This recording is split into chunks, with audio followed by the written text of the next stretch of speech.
Yeah, so today we are going to be playing more of the Great Ace Attorney Chronicles, or Ace Attorney 1, or Adventure, whatever.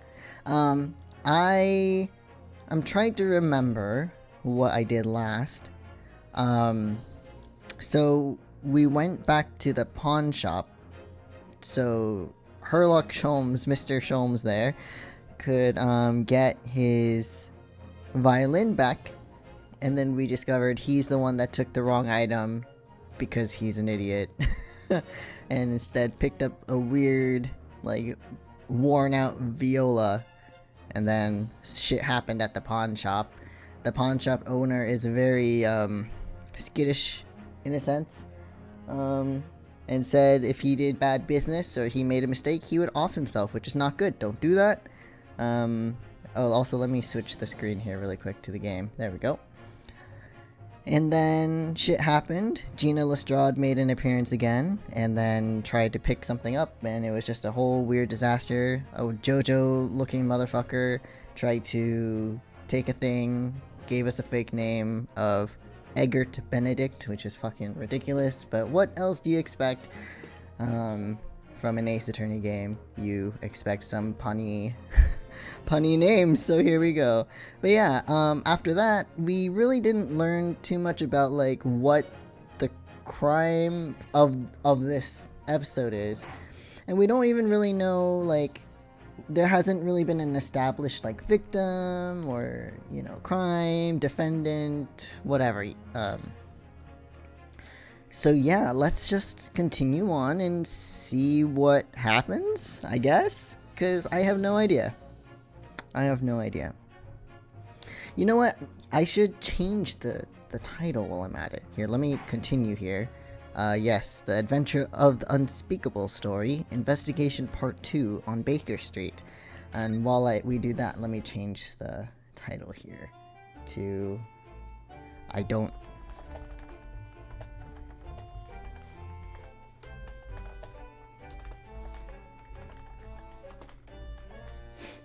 don't know what's happening. I feel like that's been, like, the theme of what I what I title my streams with this game recently. I don't know what's happening. It's usually the case. Anyway, here's Gina. Sorry we gave up the... What was it? It was like a music disc? Music for, a music box. So it was like a music box disc thing. We don't have it anymore. We had to give it to the good old... Gregson. I think that was his name. Tobias Gregson. Yes. So we gave it to him. There's Eggert Benedict. He looks better without his hat. Less of an asshole. Still kind of looks like an asshole, but you know. Okay, let's see. Let's start with the descriptions here of people we don't really know. The proprietor of a pawnbrokery on Baker Street that is regularly patronized by Mr. Sholmes.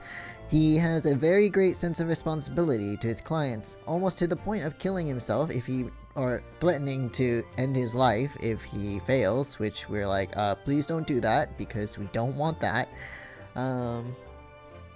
Gina Lestrade, 17. Oh, she's just a baby.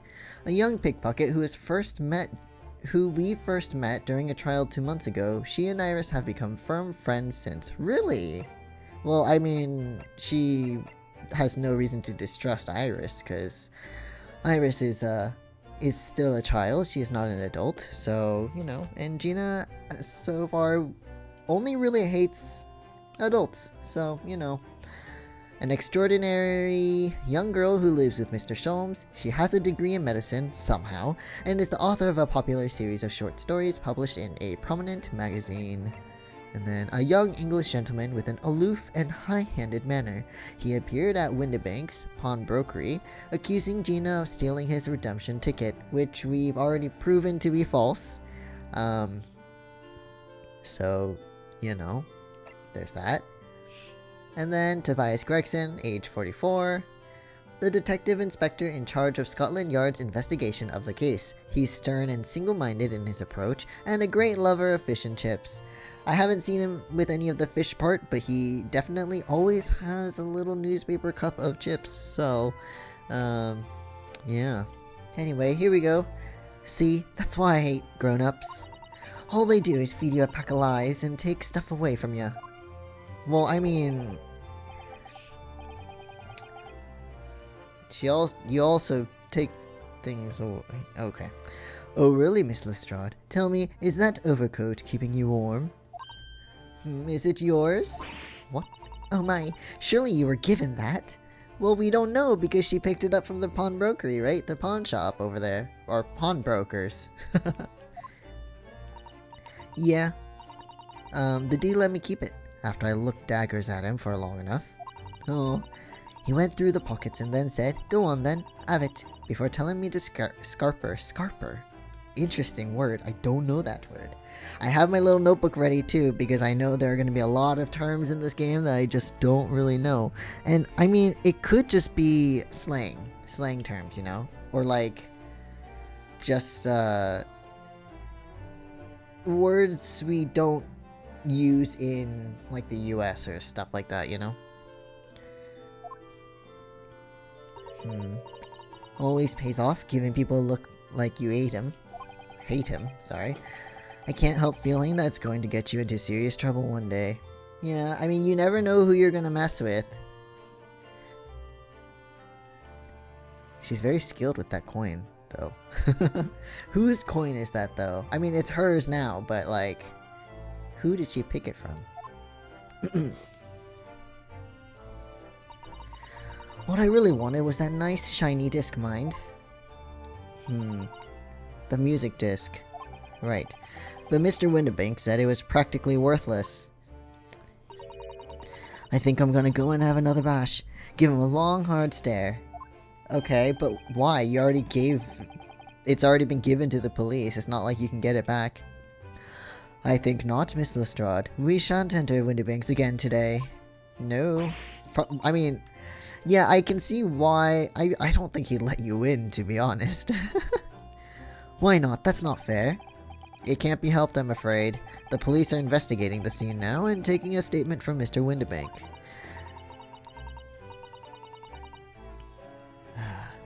But that disc's mine. I had the ticket for this coat, and it was in the coat's pocket. God damn it.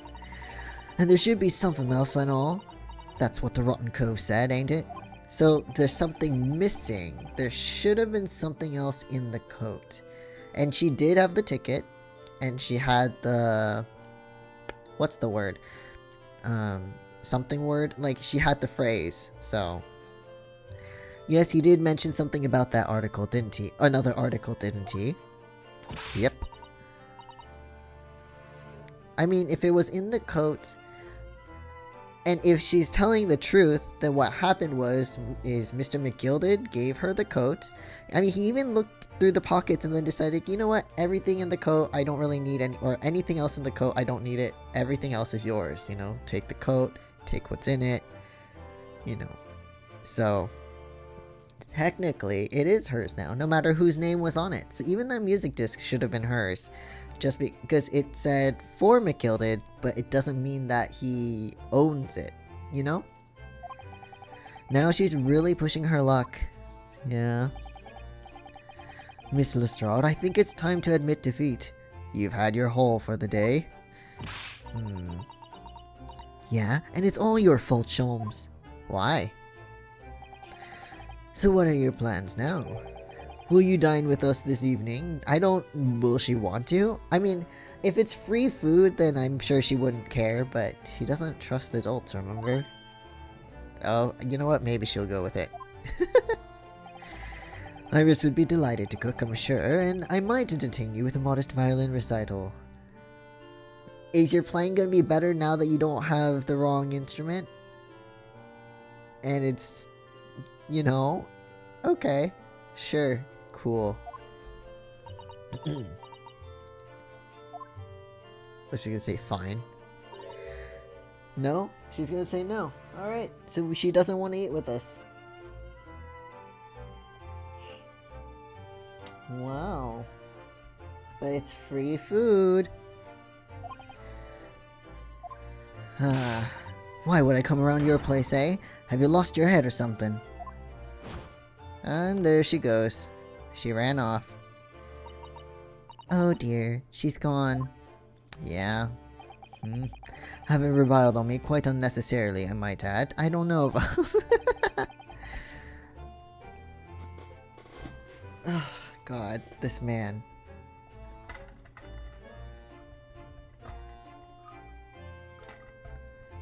So I have like this reusable cup thing, and I feel like the straw isn't all the way down. That's kind of weird, because it looks very tall.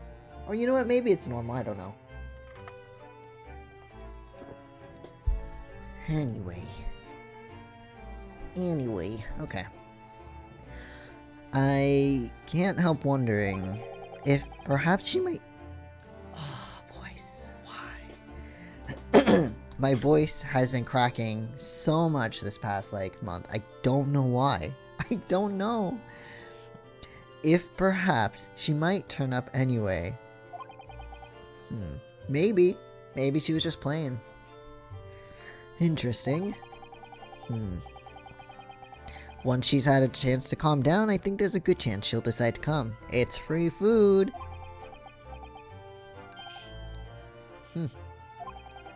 I'll inform Iris to set a place for our potential guest at the dinner table this evening. You do that. And one more thing. I should be glad of your company later too. Why? I mean, we kind of live there, so you will be having our company, I guess? Sorry? I believe I will have a rather splendid surprise to show you. Oh dear, of course. When's it not a surprise with you, Mr. Sholmes?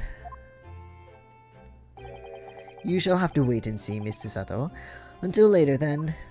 Goodbye. Wait, that's it? Is there nothing else to do here? Can we, like... maybe... Wait, what? Oh, okay. Maybe we can, like, or we've already looked at this, but... No, we already looked at this. Sorry. Nope. Stop. We've read this last time. Let's see. Before I move to the other side. No. Alright. Oh, it's literally like next door. Oh, okay. Because there's the little flat here. It's really nice looking, by the way. What kind of columns are these? I don't know if they're Corinthian or not. God, it's been so long. I don't remember my art history. God damn it. And then this thing, I don't remember what this one's called either. What was it like? I mean, it's not triangular in shape, but the thing should still be the same, right? What was it? Pediment, maybe? Oh my god, I don't remember. It's okay, whatever. Not important right now. It's already been 2 months since we started taking lodgings here above Mr. Sholmes' office. Yeah, I like that balcony too. It's very, charming, I guess. I still can't quite believe it. I never expected things would turn out like this. Yeah. Oh, I know. To actually be sharing accommodation with the world's greatest she's what is happening? Okay. She's absolutely charmed by Mr. Sholmes, even though we've been, like, shown how incompetent he can be sometimes, but, you know. It's okay. If I ever find myself before a court of law now, I will have not one regret. What? I don't know what you're talking about, but I'd be happy to defend you, of course. Okay. I don't think there's anything else to look at, which is kind of... I want to explore and investigate more while my internet does a shit. Come on. Why? You were just fine a second ago, internet. Why? Let's give it a second here. Are we good? The bitrate not...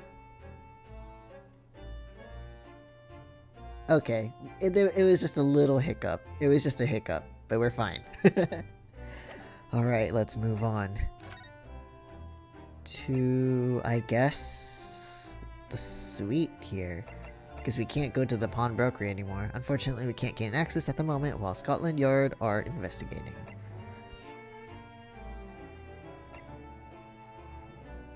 Okay. I guess we'll just push through. Here we go.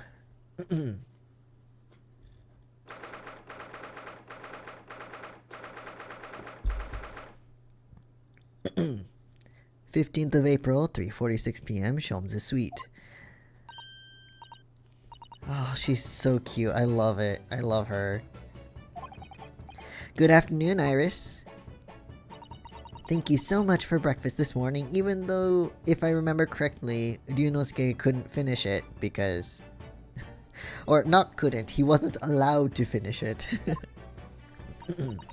Oh, don't mention it. Goodness, look at the time already.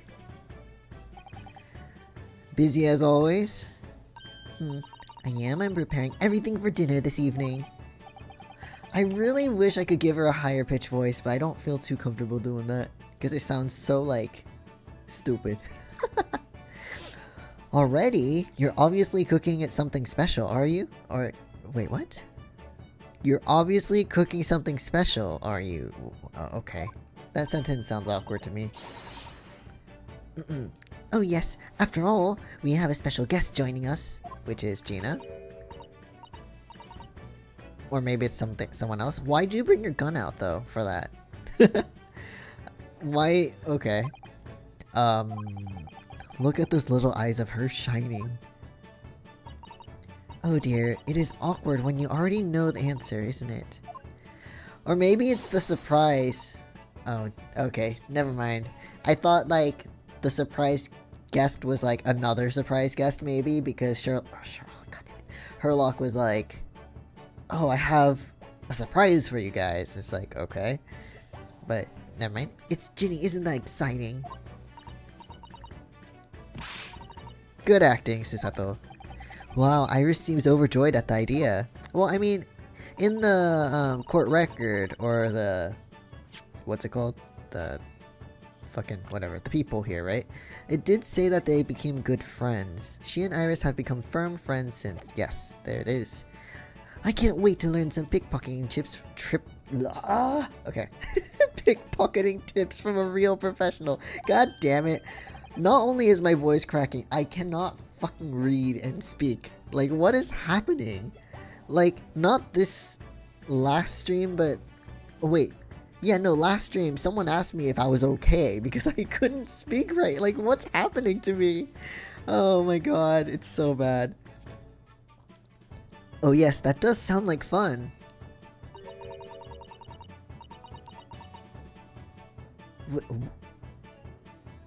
What do you mean? Excuse me? What are you in... what? Wait, what about what he just said is inappropriate? Oh, the pickpocketing. Well, let her learn, whatever, I guess. By the way, Iris, what's Mr. Sholmes up to? Wait, what is he doing? Hurley? Oh, he's been like that ever since he got back. Hello, Mr. Sholmes. I beg you won't speak. Oh, is he upset again? What is he upset about now? Sorry? What the fuck? I don't know who you are, but kindly take your leave. As you can see, I'm not here. What? I don't understand. I don't understand this man. I just... is this your surprise, sir? Because it's... I mean, I'm surprised, kind of? Not... what? I don't know how to respond to that.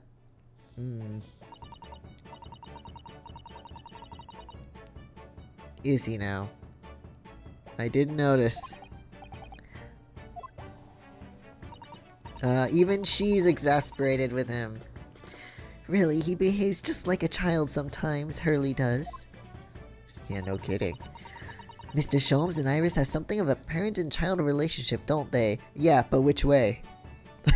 Which way, Susato? Who's the parent and who's the child here?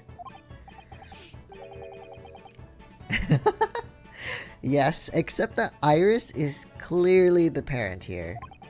Come to think of it, I wonder where her real parents are. Well, if her last name is anything to go by, you were accused of murdering her father, or a relative of some sort. That's my assumption anyway, back when we were still in Japan, because their last names are the same, they're both Wilson, or, I guess, if we want to go with original, Watson, but you know, whatevs. What's the matter, Runo? You have ever such a funny look on your face. Whoops, wrong button. Oh, no, it's nothing. Oh, can you read my mind? I know what it is. Why does this girl live here with Mr. Sholmes, you're wondering? Am I right? She is so good. See, she's the detective. Like, how did you know? Oh god, why? I even put the thing down. Sorry about that. That was loud. Oh, Bruno, I can read you like a book. Ugh, this girl is dangerous.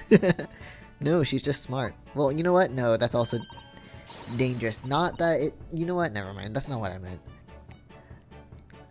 Okay, you know what? Let's phrase it like this. She's smart and dangerous. Which is a good combo. Keep going. You're a brilliant young lady. Don't worry, you can ask me anything. I won't mind. Okay. Then... God, you say that, but... I don't know. You know what? Let's start with Ginny. Or Gina. Ginny. Okay. So, by Ginny, you mean Miss Lestrade, the young woman from the McGilda case 2 months ago, right? Oh. Oh my god, she is so cute. Although, after that trial, I invited her back here and we had dinner together. And now we're the best of friends. Oh, that's so sweet, though.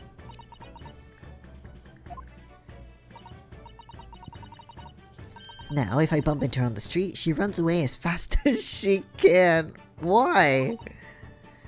That doesn't sound okay.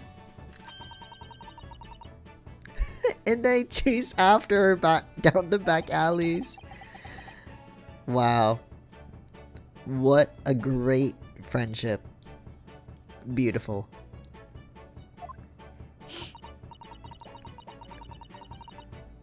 And then I let her have the latest color of smoked grenade I've developed. You mean by shooting at her or giving her a grenade to use?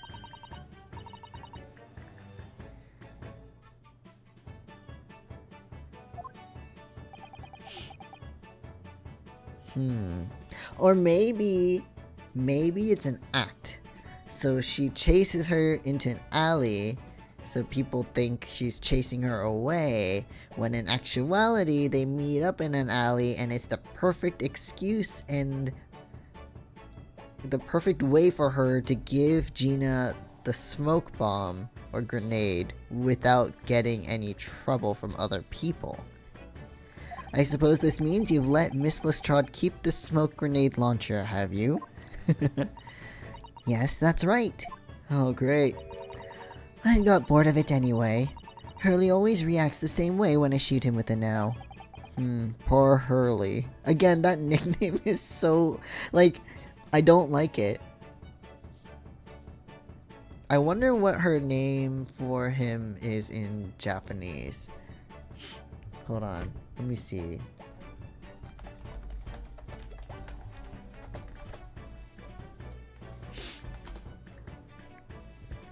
Herlock Sholmes or Sherlock, because that's the name that they were supposed to keep it, but again, I'm not gonna go into my whole rant about that again, I've already done it. Let's see. Nickname Hurley. Can I see the Japanese nickname?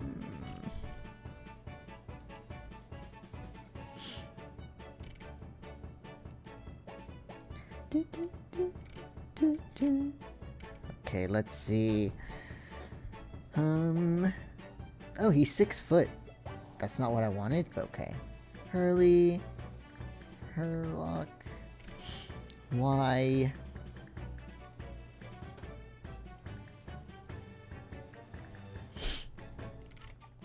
I don't want spoilers though. You know what? I give up. It's not showing me. Why won't they show me? Alright, whatever.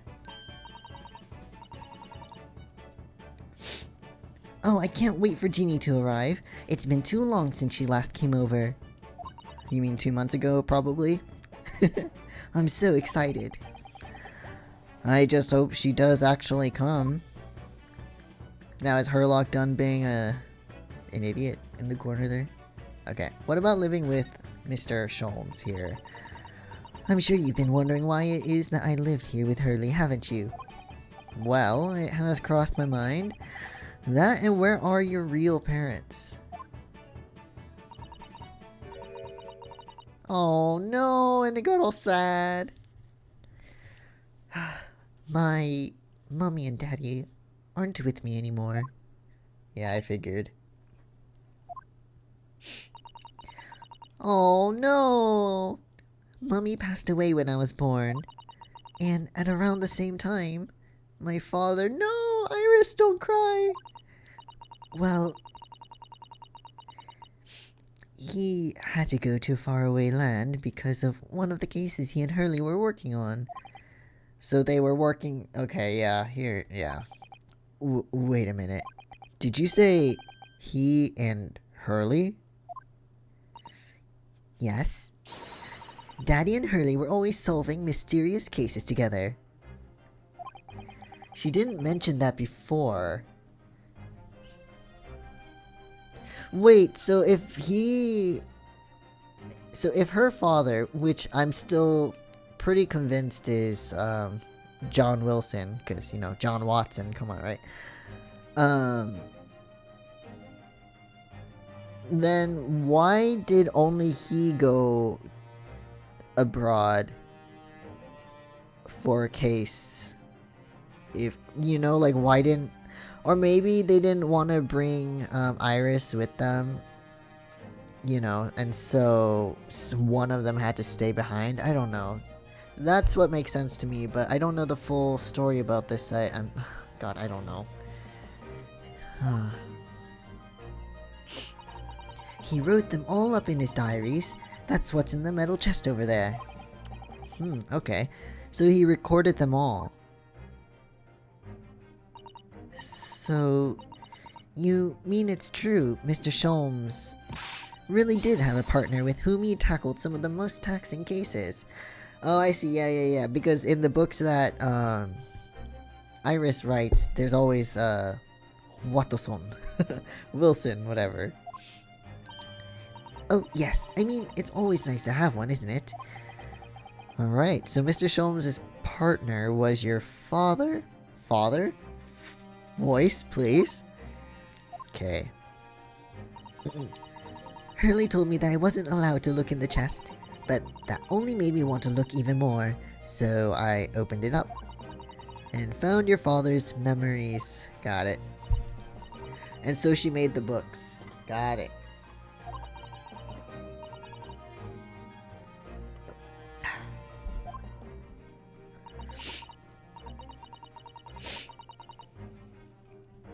But then you told me, that's when I found out that the author of those accounts was my father.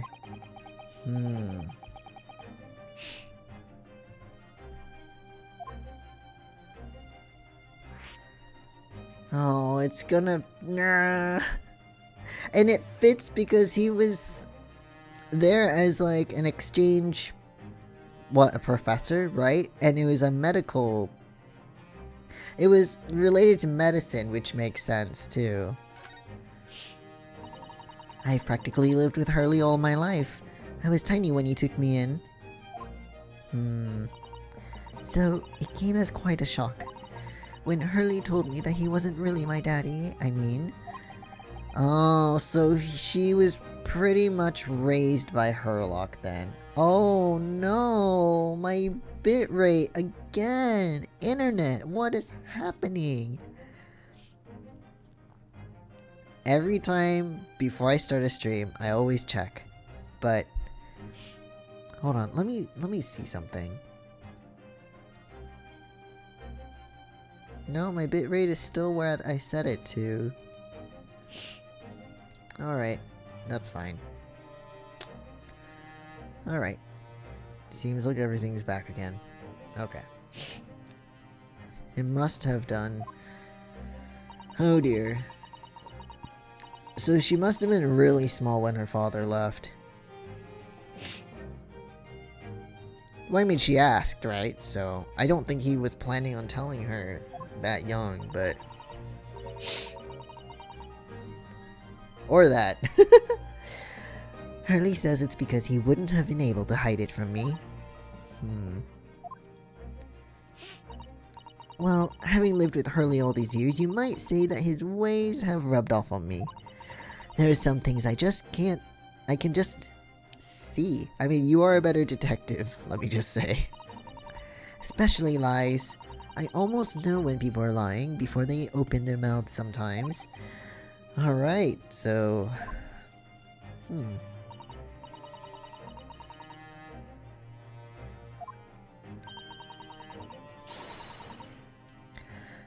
Yep, I thought so. I'd always assumed Mr. Sholmes simply told you all those thrilling stories. As if. Oh no, Hurley's hopeless like that. Even she knows, He forgets everything. As soon as he solves a case, it all but vanishes from his mind. Oh dear. Oh dear.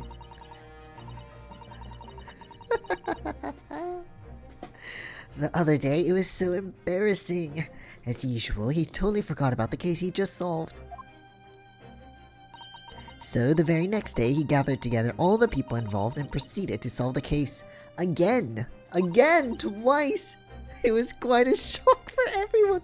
What the fuck?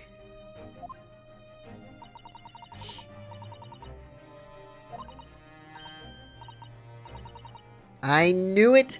I knew it! I learned from his diaries that he's a doctor of medicine, you see. Yeah, he died. I'm sorry. Oh no, this sucks.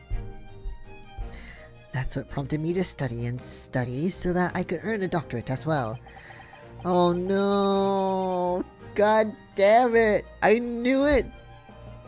Iris's father, who went to some distant land, and is a doctor by the name of John H. Wilson, the man you were accused of murdering, like... Oh my god. Oh, here's the flashback. God damn it. The court will now hear the trial of Ryunosuke Naruhodo. Yeah.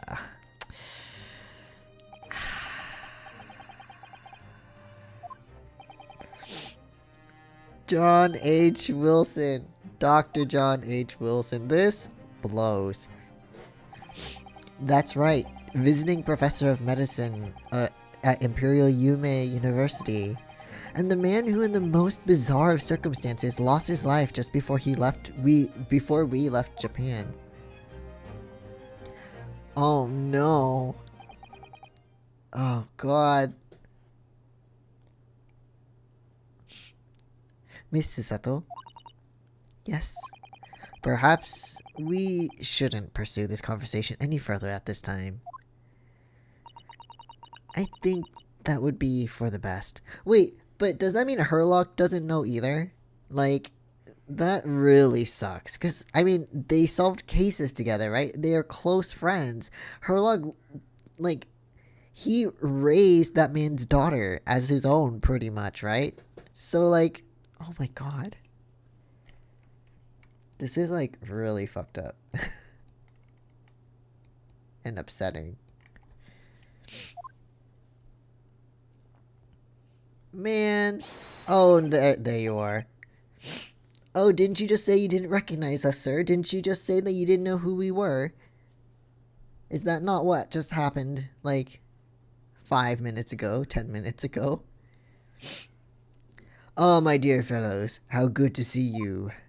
Is it? Why ever did you not make your presence known to me before? We did, though! Oh, that sigh, just a... That's a very, like... I mean, it's not just Asian, but it's a very Asian way to do that. Just a...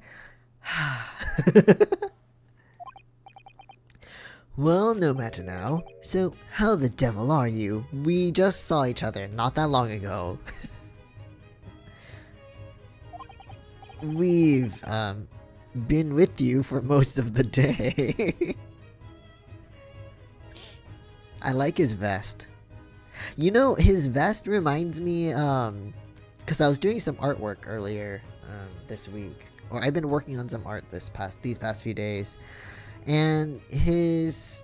Okay, why are my H's, like, why is everything popping? Anyway. His vest reminds me quite a bit of, Franziska's. Not like all of it, but where it buttons up. Because it has the diamond pattern. Goodness, really? Really? How... Oh, God. I mean, Iris did say that he kind of just forgets everything, you know. He solves a case and it's just out his head, so... It really shouldn't be that surprising. Do tell me, Mr. Sholmes, is your violin unscathed? My voice is cracking again. Fuck. Okay.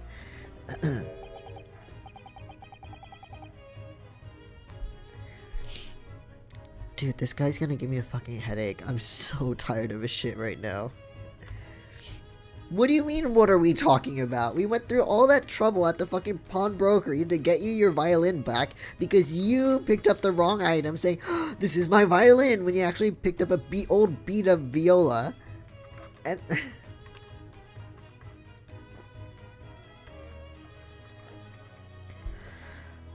Okay.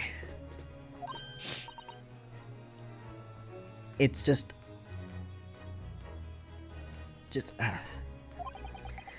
Never mind that now, I have something far more interesting to show you. Behold, my dearest fellows. Wait, where'd you get that? No, I'm pretty sure that's the same one.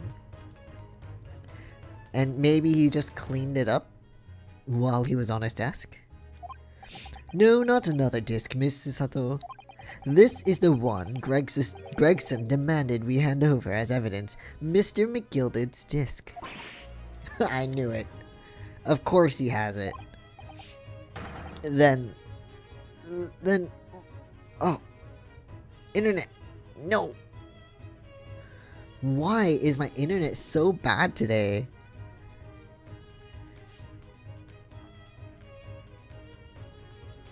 Well, in case you want an uninterrupted version, I will upload the VOD later.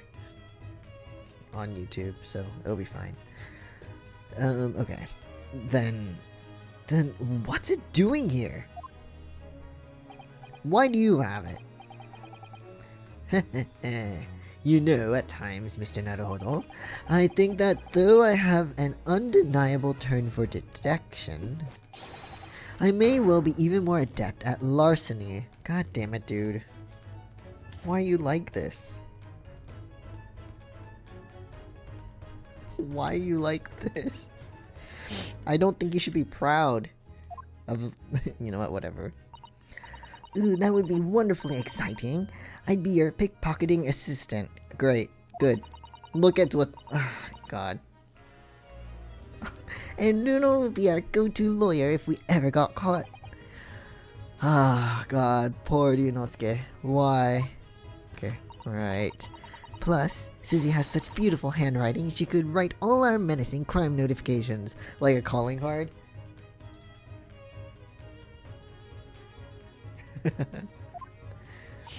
Oh, she's all for it. Yes, I'd be delighted. Oh my god.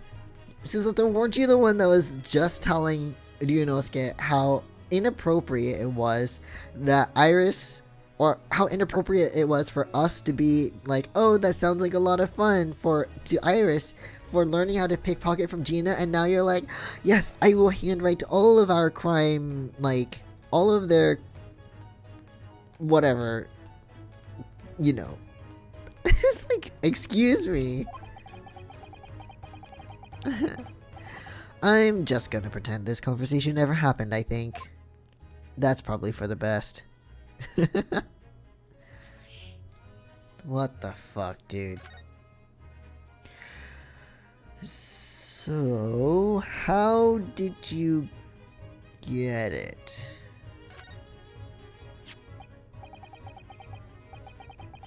I don't understand. How did the disc come to be in your possession? I thought Inspector Gregson took it back to Scotland Yard. Also, when did you have time to get it back? Like... Quite correct. And that sort of uncompromising attitude is precisely why I always carry some of this. Wait, that caramel that you said you were depressed about... Wait, that thing... Okay. You were... Because he was like, oh, I'm so lonely and depressed, so all I could do was be here by myself with a caramel. Whatever. You're your one and only friend in times of loneliness, if I'm not mistaken. Yeah, there it is. If you will humor me, my dear fellows. Oh, excuse me. Cast your minds back to when the good detective confiscated the disc. Alright, how did this happen?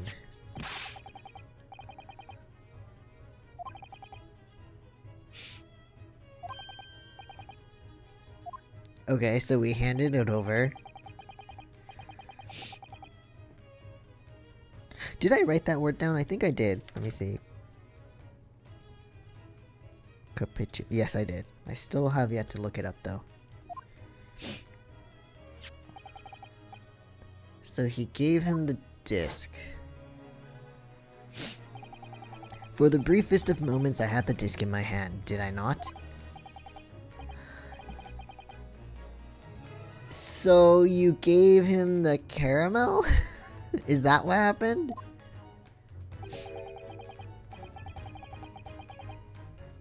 Oh my god.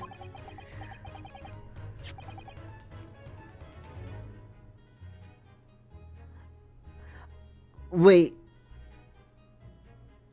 So you made another disc using caramel?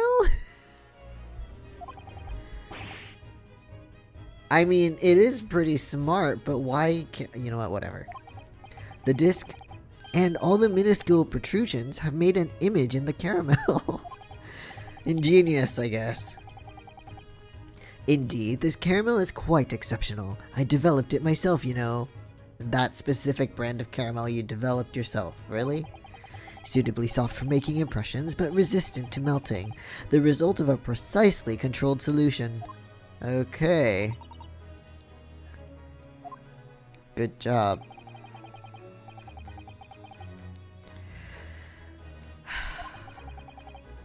Well, I wouldn't want to eat that caramel anymore. Like, what a waste of caramel. Because, like, not only do we not know where that fucking music disc was, because, like, it's metal, it's been touched by a lot of people, but, like, there was blood on it at the time you did that, so, you know, I mean, I guess it's fine if you're not gonna, if you weren't planning on eating it in the first place, but it's kind of a waste of sugar, but whatever, it's fine.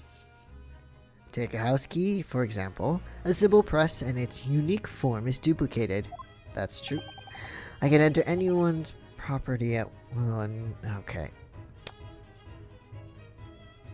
High sucrose. Yes, it sounds illegal. From the image, I was able to create this. I confess I was most curious to know what manner of music would issue from the disc when played. I don't know if it's gonna be music. It might be something else. Maybe like a secret message or something.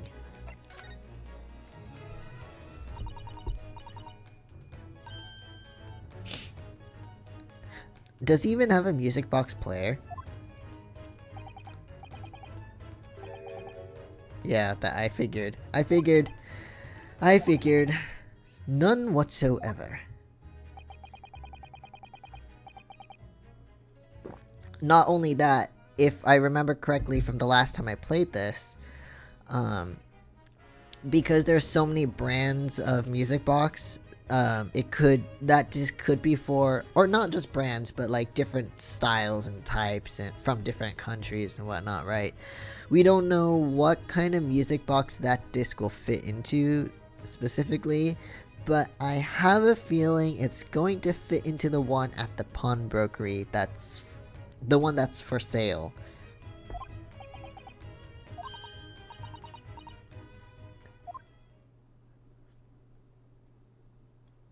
Yeah, the protrusions hit the specific notes at as it spins. Inside a music box, there's a special metal piece called a comb. That's what produces the sound. It's pretty cool stuff. I like music boxes. Small...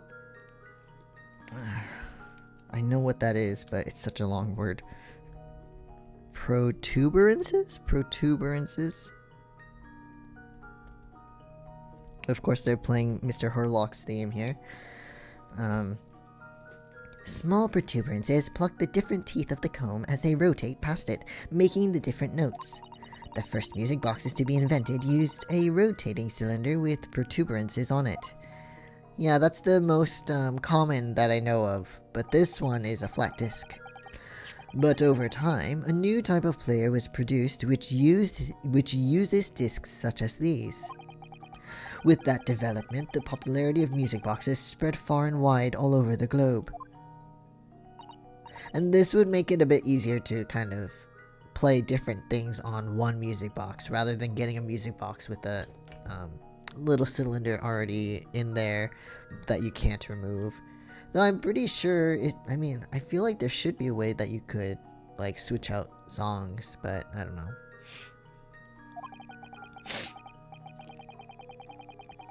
Yeah. Because the discs are easy to produce and can be interchanged to facilitate the playing of different tunes. Exactly, there you go. There are a great many firms in Europe now manufacturing music boxes as a result. It is wonderful to be able to enjoy music even when no performer is present. Yeah, but you need the correct player, right? But it is the very success of the invention that means we are now presented with an insurmountable problem. Did I write that down? Insurmountable at some point. You know what? I'll just write it down now anyway. And then I can like cross-reference. Insurmountable.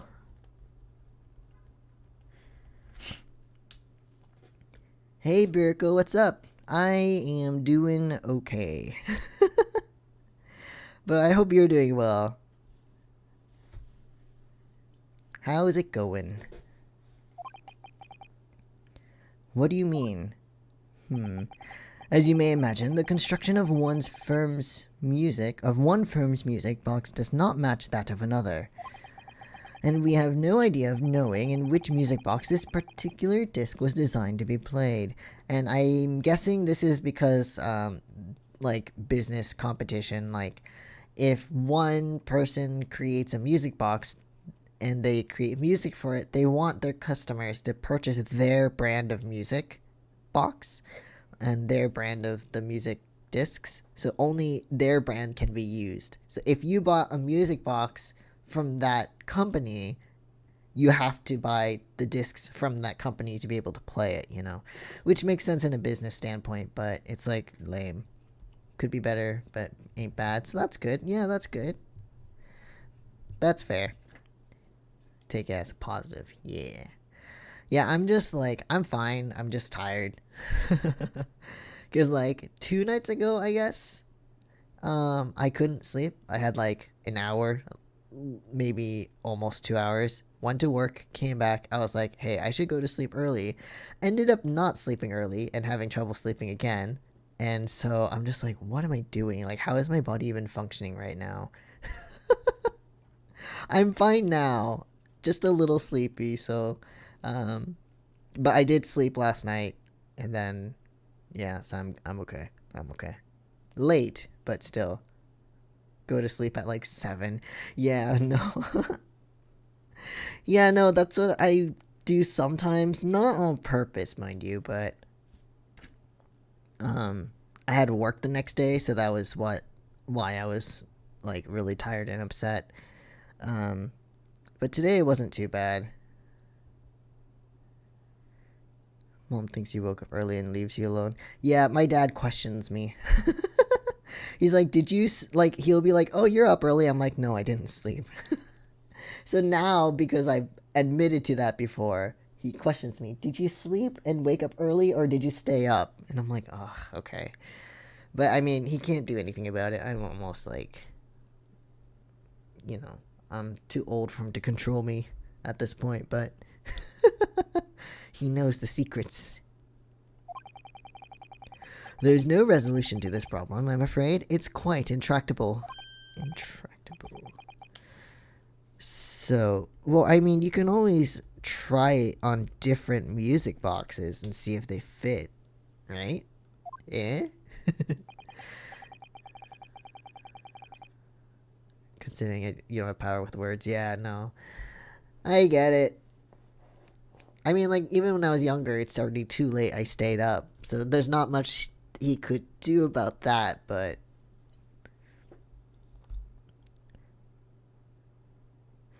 naturally I tested the disc in those few music boxes I have at my disposal. Excuse me.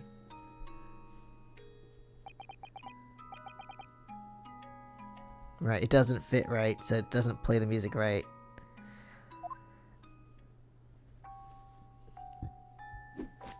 Oh. The results were equally unsatisfactory in this one. So, I am presently engaged in acquiring an example of all the music boxes ever made in Europe. Oh my god. Why don't you just go to the pawnbrokery? Like, honestly, that's probably gonna be the right music box. They wouldn't show it up all colorful and clear, and standing out from all the others if it wasn't the case. Just want her to leave you alone to make her happy. That's fair, I get it. Oh god, that is so fair. That's Hurley for you, always taking things too far. But my dear girl, an unsolved riddle is quite repugnant. I don't know how to pronounce that right. Repugnant.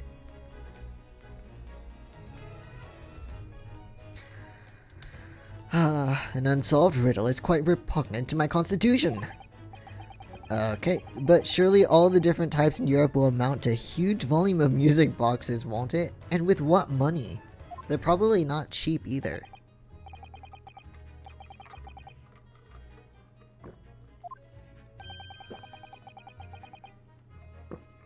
Excuse me? No thanks.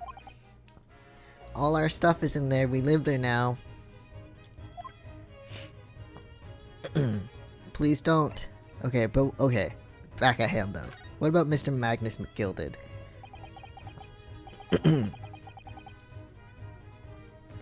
Magnus McGilded. Not a name I expected to hear again so soon.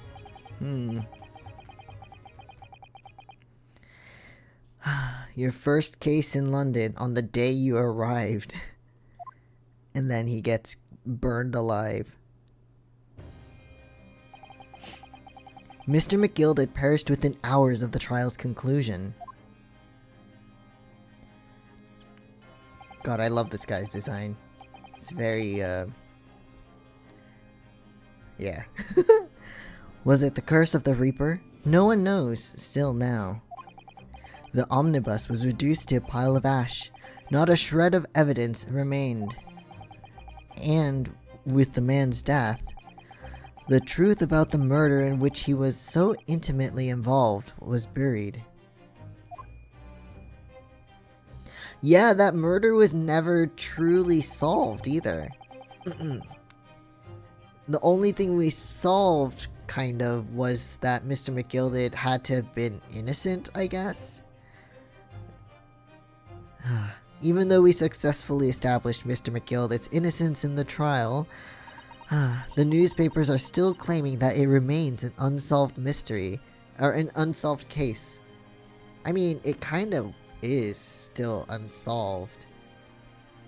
Like...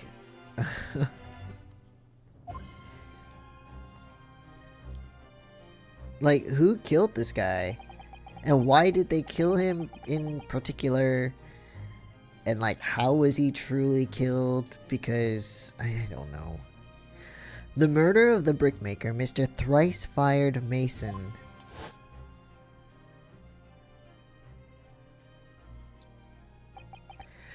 In the end, the truth of the matter remains a mystery.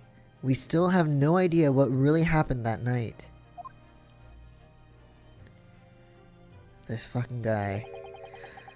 And although Mr. McGilded was found not guilty through my defense, I still don't know if that was the right judgment or not. Truly though, it was a bit suspicious.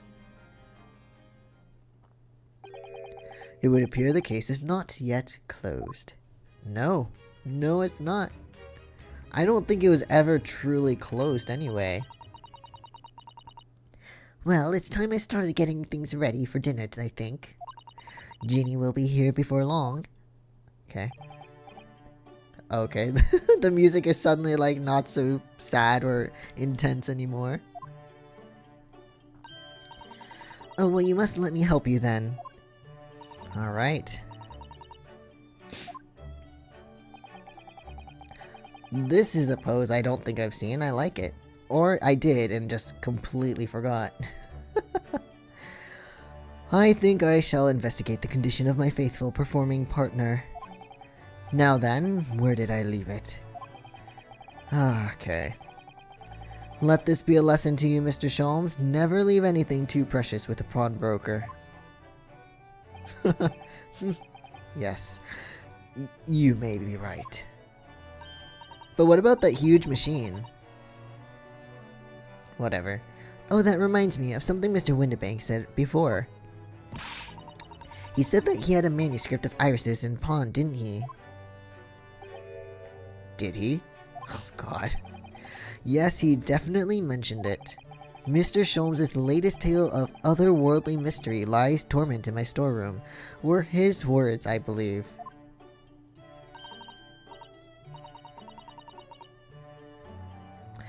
Oh, let me guess. He put it in there without her permission or something?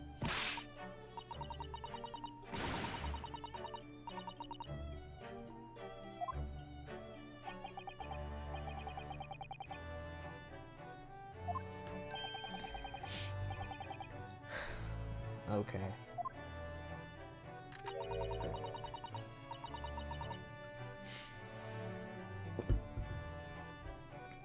His Stradivarius was... what?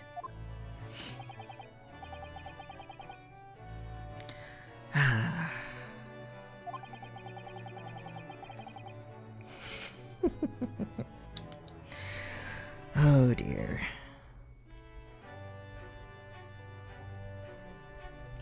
Oh dear, oh dear, oh dear. Do you have any idea how long it took me to write that Baskerville story, Hurley? Oh, it sounds so exciting. The Hound of Baskervilles. I should love to read it. What? What happened?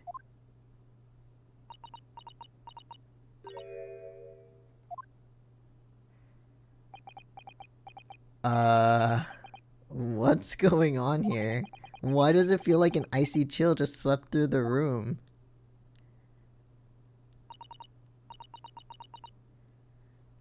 Oh no.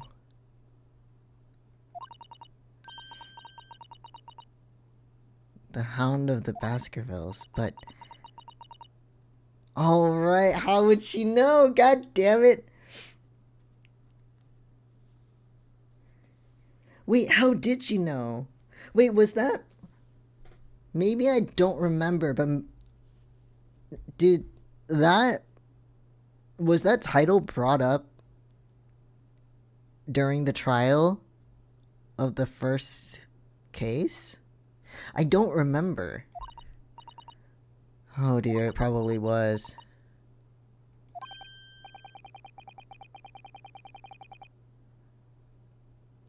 Yeah, but how would she know the full title still, you know?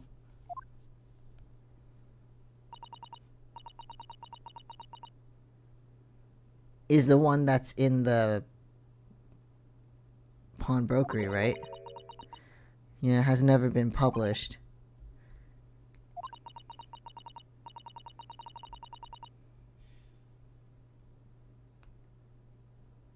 Oh, is that the case that was... Maybe this is the case that he wanted to...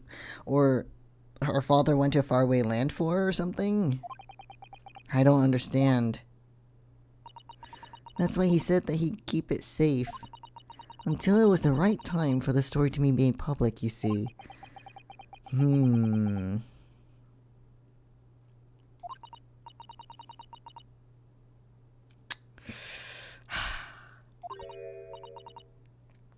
I think we're gonna have to come clean. Maybe. If that's the case. Or maybe... the pawnbroker mentioned it? I don't remember.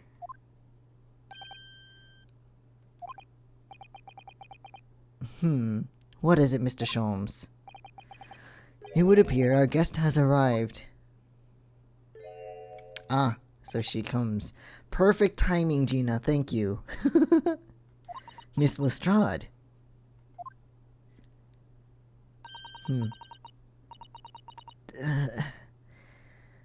This were a bad idea.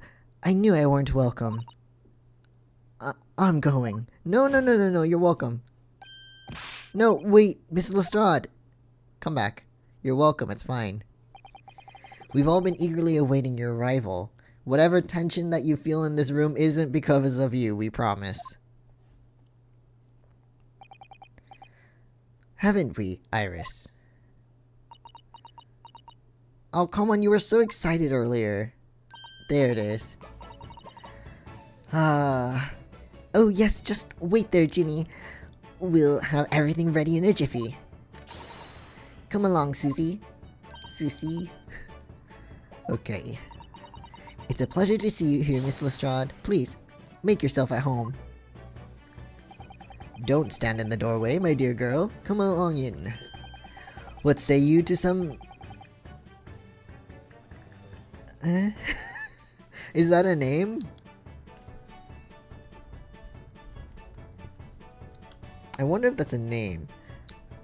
Maybe like a musical piece or something? Or, musician, sorry. Musical piece.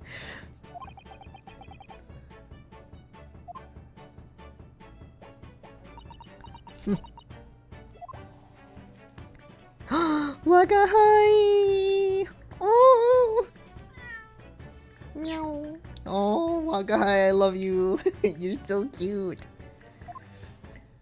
Oh, by the way, I did take my cat to the vet today. Today was the yearly checkup day with blood work because she's getting old.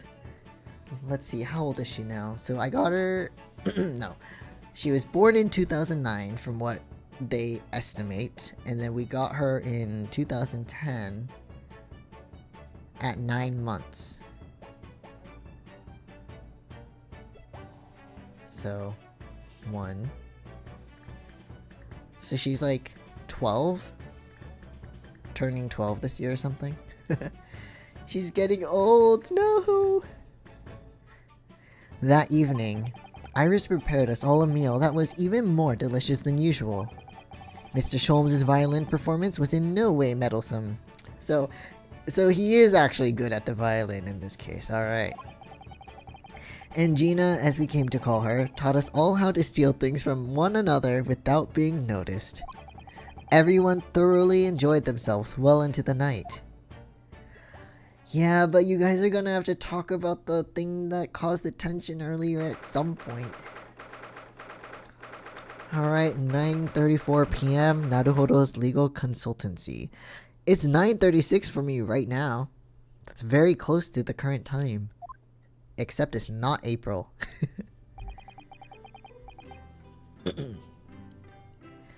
That was a very enjoyable evening, wasn't it? Except the little hiccup earlier. Oh, yes. Iris's cooking was truly divine. Again, she's 10 though. I'm not saying a 10-year-old can't cook or isn't good at cooking, but she's young. Like, why can't Herlock cook? You know what? Maybe it's for the best he doesn't. Maybe it's for the best that he doesn't do that. Maybe he's a shit cook. I don't know. And I feel as though I can still hear the enchanting strains of Mr. Sholmes' violin even now. Best of all, I bet I could steal the glasses from his lordship's face next time we're in court. Don't do that. You will be in deep trouble. But yeah, we gotta talk about the Hound of the Baskervilles thing.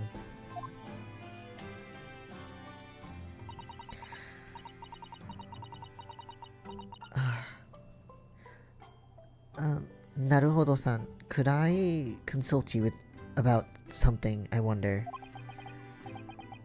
It's about the other thing. It's... Oh, the telegram! Oh wait, did the telegram have the title in it? Because I really don't remember that title being brought up when I played the game. Other than, you know, at the start of each episode, they have a little excerpt from the Sherlock Holmes stories. So maybe in the telegram it has the actual book title or something. Or maybe the telegram has something to do about the case that Mr. Wilson or Dr. Wilson had gone there for, you know. It's about the telegram I received. Are you finally going to tell us about it? The one that arrived first thing this morning, I suppose. I've been summoned. Wait, what? Okay, so no, nothing about... Okay. What do you mean? The telegram was from the Lord Chief Justice's office. Lord Strongheart has asked to see me. Why? Okay, the Lord Chief Justice? When? Tomorrow morning. What the fuck? Why does he want to see you?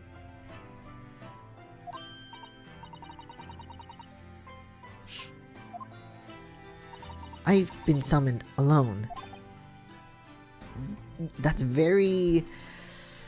suspicious. It's suspicious. Just saying. What on earth for? You don't know? I have no idea. I suppose I shall find out tomorrow. What's all this about? Whatever it is making me feel very uneasy. Ooh. Hello? Who could that be, I wonder? Iris? Of course it is. Hello, Iris. You're gonna ask about the Hound of the Baskervilles, aren't ya? Good evening, friends. Iris. Hello again. And Gina. Oh, and Gina too. Okay. Yes, Ginny's going to stay with us tonight. She's going to sleep in with me. Isn't that right, Ginny? Oh. They're so cute. How lovely. Let me make a pot of tea. If it's green tea, it's not good for sleep, but do what you want.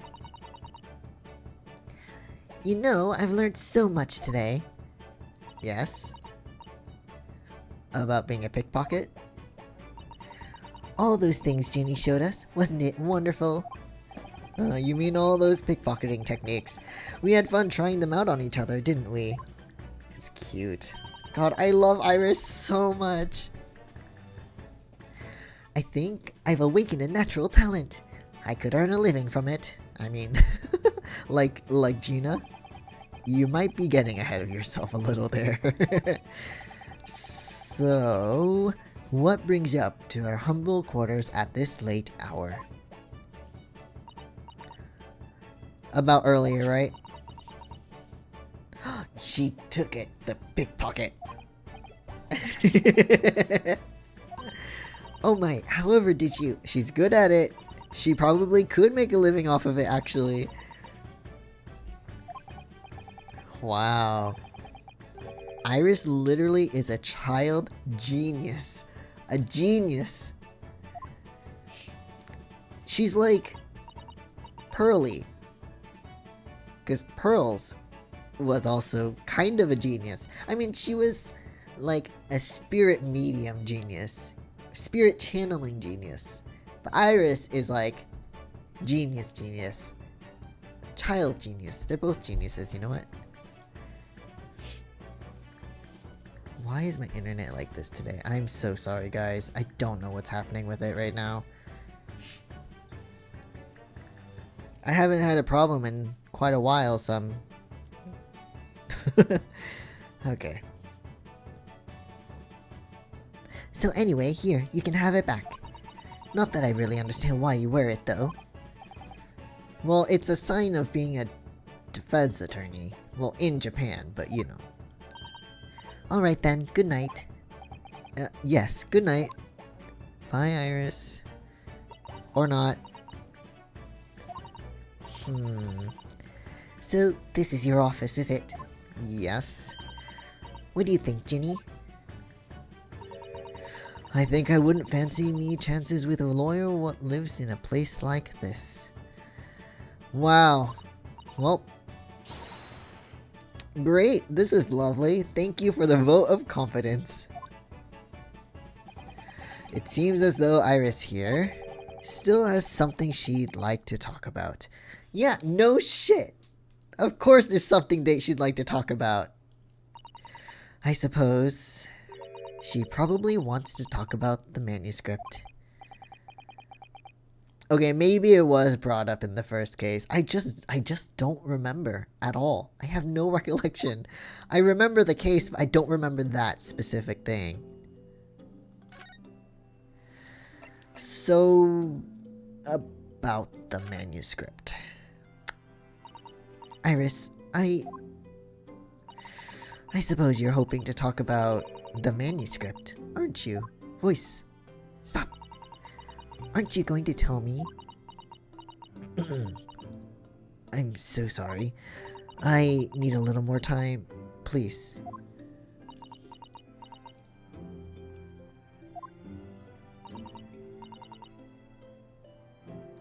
Wait, hold on. I'm trying to remember... Hold on. Okay. I mean, it's not spoilers because I already did the case. Hold on.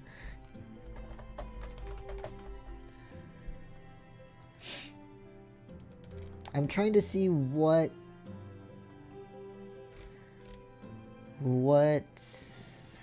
pieces of evidence we had.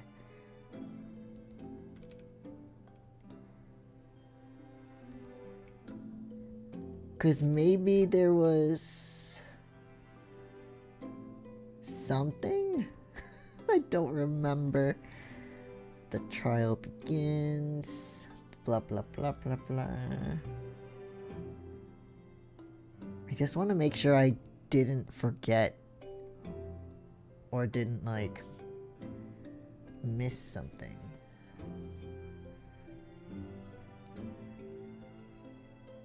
No, that's business card.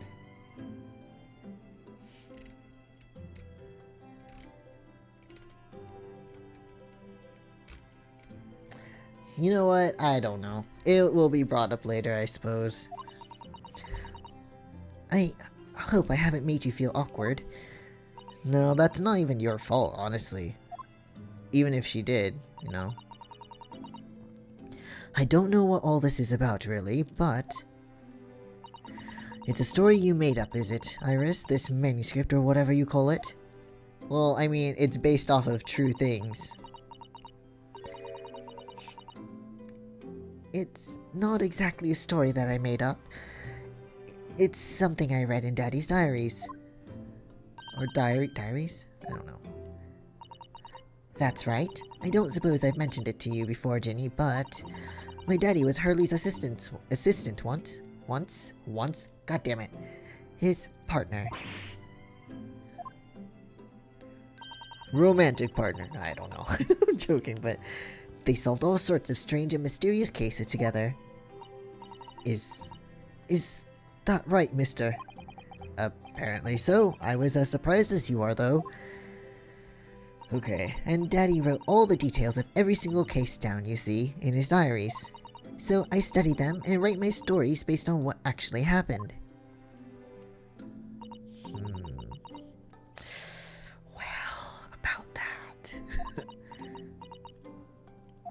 He had to go away on urgent business to a faraway land, and he'll be gone a very long time. Oh my god, no! He'll be gone for a very long time. I'm sorry. Oh god, this sucks. This is heartbreaking. So, I've never really met him. Oh, right. Come to think of it, I don't know anything about Gina's parents either. Perhaps we should ask her. It's really none of our business, though. As much as we'd like to be, like, concerned. I mean, like, it's concerning. Like, she's, what, 17, right? Let me see. Hold on. Just to get a confirmation here.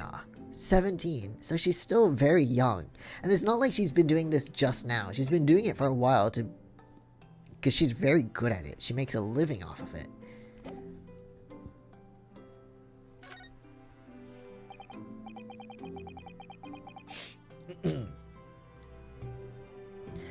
Iris, this Hound of the Baskerville story, I take it that it's another tale inspired by your father's accounts.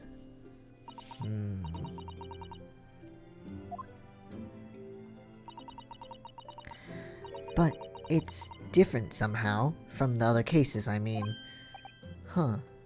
How? I don't really know, but it must be special in some way, because after I'd written it and I showed the manuscript to Hurley, he turned as white as a sheet. It was the first time I've ever seen him like that. Oh.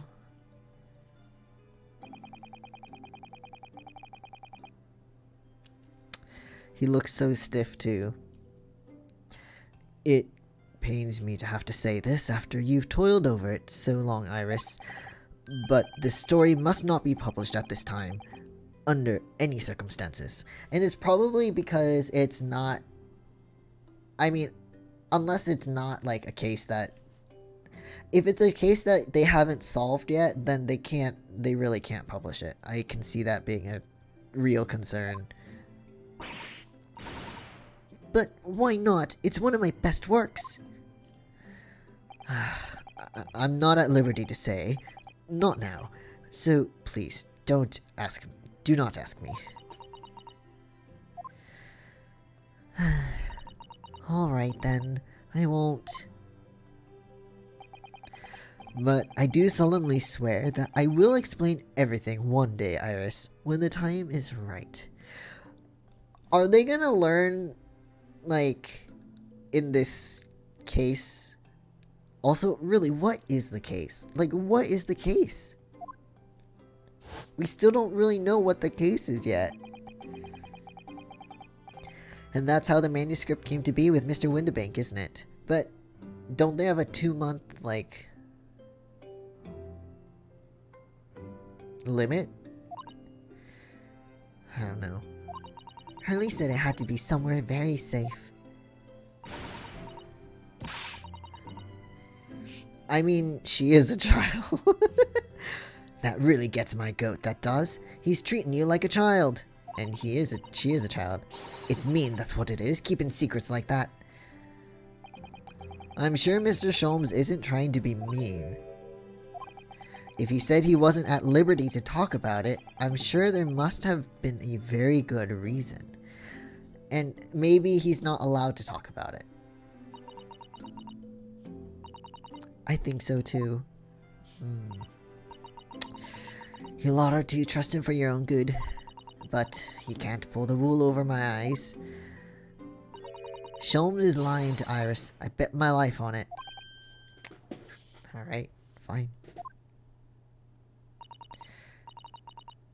Are you gonna trust Gina or are you gonna trust Herlock, though? This man, like, raised you. I mean, okay, that's not an excuse, actually. Because, like, you know, people who, quote-unquote, raise you aren't always, like, you know, things happen. But I don't know.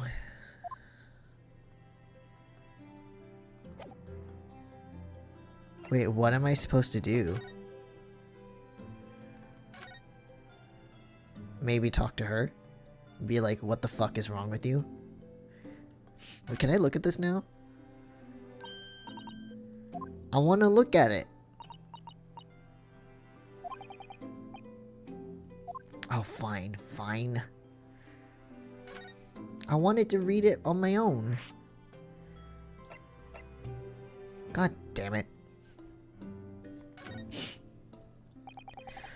I realized I don't know anything about your parents, Gina. I ain't got any, have I? Never did have. Oh. Oh no. No, that's... Look, the East End's full of orphans like me. No one's want nothing to do with it. With us from the minute we're born. Not even our mums. Oh no! But we all stick together. The older ones look after the little ones and make sure they get by. Oh, that's so sweet though.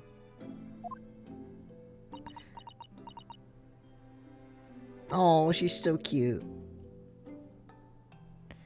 Nah, Divon's my love. My life, I love it. I get a kick out of it every time I lift some pompous idiot's purse. She's so funny, I love her too. And that's how we all afford to eat. I'm like Robin Hood, ain't I? That's how I see it. I guess. I do think about it sometimes. What'd it be like to have parents, I mean? I always thought it'd make everything right. I don't know. I haven't listened to what Iris just said. It sounds like having parents ain't always easy either. No, it's not. It's a different kind of circumstance, right? And it really depends on who your parents are, what your relationship with your parents are. So it really, you know, because Iris and Herlock's situation is a bit different, right? So, I don't know. I mean, if you know you never had him, you don't feel like you're always wanting to meet him. No. Well, I mean, it's not, again, it depends on who you are and your circumstances, right? It's, I guess a good way to put it is it's hard to miss what you never had or never experienced having. Like, let's, you know what, yeah. I do want to see Daddy so much.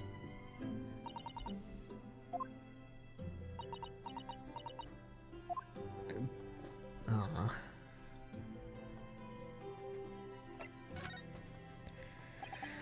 Gina, what did you mean when you said that you know Mr. Sholmes is lying to Iris? Well, he reckons he popped that Manuscript or whatever, right? But come on, that's obviously a load of rubbish. It's simple. If the story was really an old Windibank storeroom, there's no way someone from halfway around the world, in other words, you, could know about it.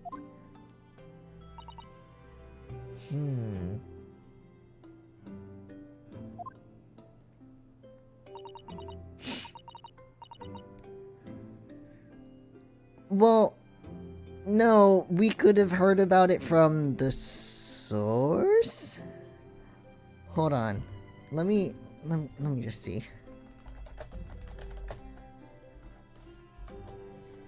Um...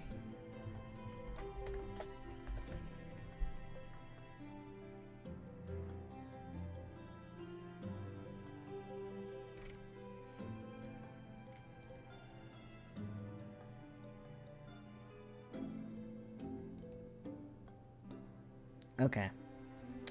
I don't want to look into it because it looks like spoilers. So I'll leave it at that.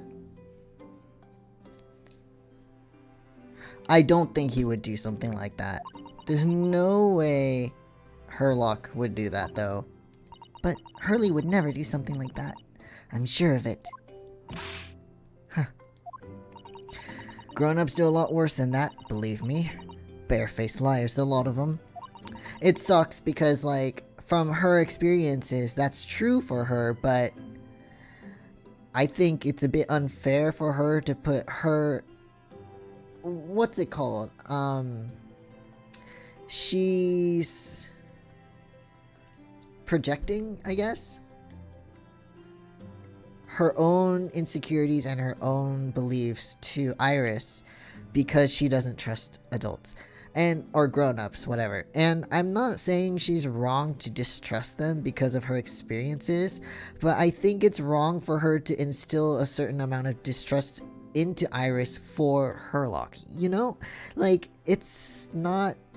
Because now she thinks she's doing better for Iris, but to Iris, it's just making her feel worse overall, because to her, Herlock is someone she can trust, you know, like, pretty much 100% or as much as she can, because he raised her and treated her, you know, never, like, you know, he was never really awful to her or anything. He's pretty much her father in... You know what I mean? So I like Gina. I know where she's coming from, and I don't think she's wrong for her own personal experiences, but I don't think it's right for her to be so harsh with... I mean, and it doesn't look like it's harsh, but I think it is kind of harsh with Iris about this. Instilling doubt into her mind about something that's not really there.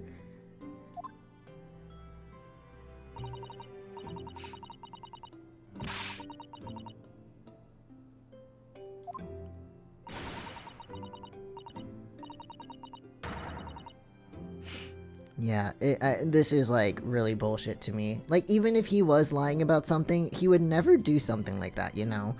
Especially because it's something so important to Iris. And, like, I just don't think this is right. If I'm honest, I have wondered if Hurley's telling me the truth sometimes. God damn it, look at what you did. Look at what you did! But, I mean, like, at the same time, she's saying that she sometimes thought this on her own, but still. Oh, but I don't mean that, like... I don't mean that I think he sold it. I mean that I sometimes wonder if he might have hidden my manuscript somewhere. Somewhere I don't know. That makes more sense. I think he... probably did that instead. Even though it's wrong of me to doubt him. I don't know. Don't be too hard on yourself, Iris. But, I mean, yeah.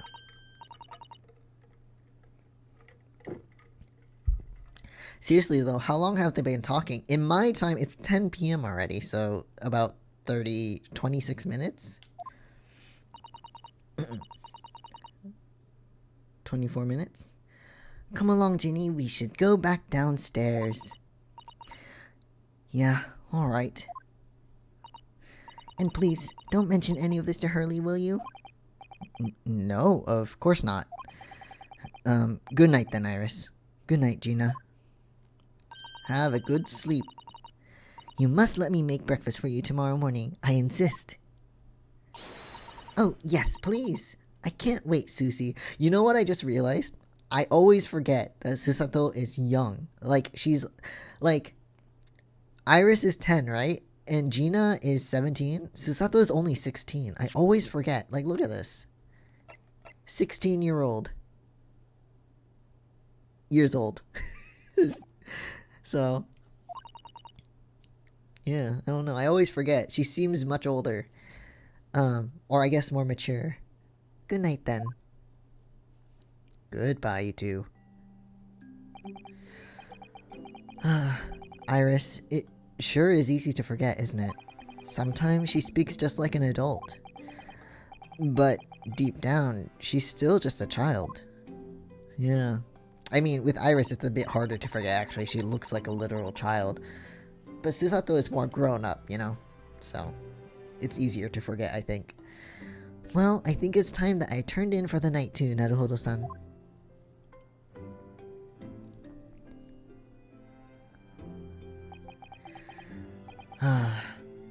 Dr. John H. Wilson, Iris's father. But also, the name of the murdered visiting professor at Yume University. It can't be It can't be a mere coincidence. There's something deeper going on.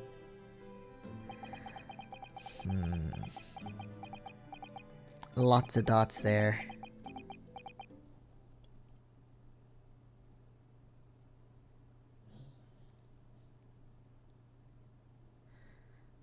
Mr. Naruhodo?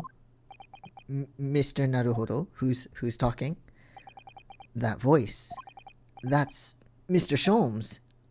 What happened? What happened? What the fuck happened? What's going on? It's the middle of the night. What is happening now? It's Miss Lestrade. She's gone. Wait, what? Gina? Why?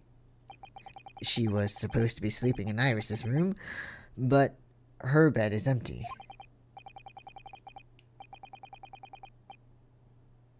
But no, what? I think not.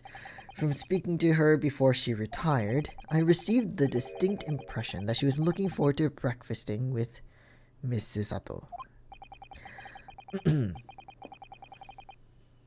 No, I don't believe the girl has gone home, but I've been waiting for over an hour now. What? If you'll indulge me. Look out of the window, my dear fellow. What? What's this about? Out the window? What's out the window? What? Wait a minute, why is there light on at this time of night?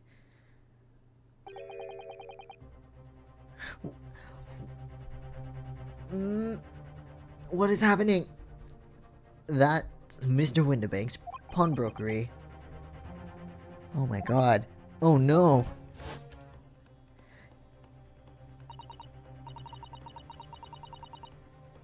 Wait, did you... Why? Gina, why?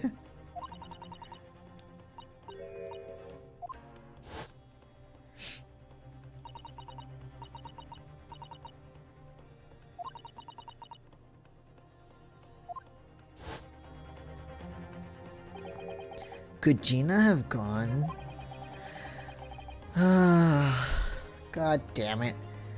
It seems you have some knowledge of the situation, Mr. Naruhodo. Sorry? Oh, no, not really. Well, anyway, we must investigate. Now? I was gonna do a break. Wait, you're awake? But you have... But I was gonna... Okay. 1:14 in the morning. Alright, great. The door to Windibank's, it's open. And the lamp is burning. It must be Gina, mustn't it?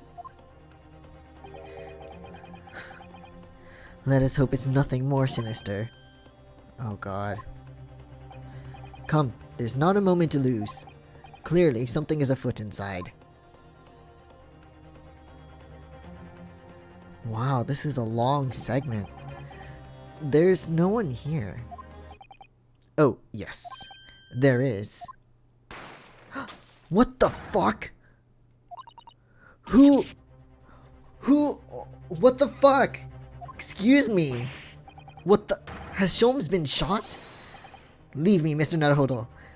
But after them, go. Right. Okay. But what? What is? Blast. I've lost them. What is happening? Hello, hello. What have we here?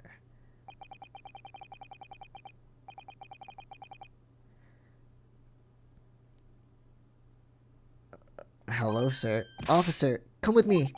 It's my friend, Mr. Sholmes. He's been shot. Yes, he was shot at. What? What? With the policeman close behind me, I ran back to Windibanks. What is happening? I'm so confused. I'm so lost. Oh no!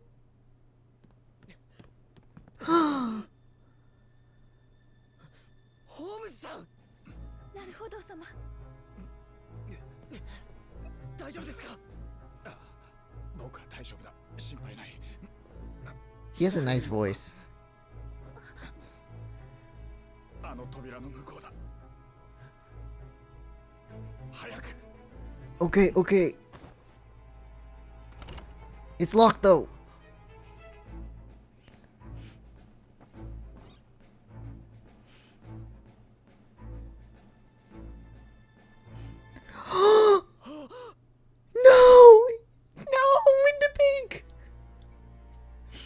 And Gina? Wait, was there blood on her too? Wait, hold on. I can't tell. I don't remember. What? What?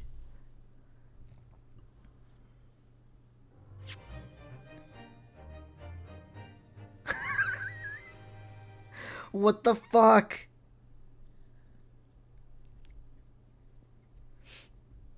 What? Oh my god. Okay.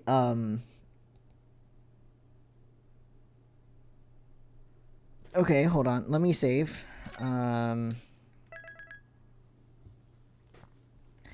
Let's do a BRB. Let's do that. Hold on. Hold on a sec. Oh my god. Anyway, back from the break and onto more of this. Let's go. I didn't mean to save again. I meant to continue. Okay, the bang. Here it is. I'll be alright, Mr. Naruhodo. Right, okay. We saw the scene, the whole, like, the little animated cutscene. Behind that door, in the storeroom. Hurry! Oh wait, that was Sholmes. Wrong voice. It's okay. Oh, the desktop audio still. There we go. It's... Oh no, she's holding the gun, though I'm pretty sure she didn't do it. God damn it. It's Gina. Oh, God. This scenario sucks. She should have just stayed inside. From that moment, Windibank's pawnbrokery became a crime scene. Everything that followed happened in a whirlwind of activity. But there were two people there, so we know who the real culprits... Or we know that there are two other people who could be the real culprits. We don't know who they are for sure because they were shadows. Silhouettes were... We only saw their silhouettes, so... Oh, God.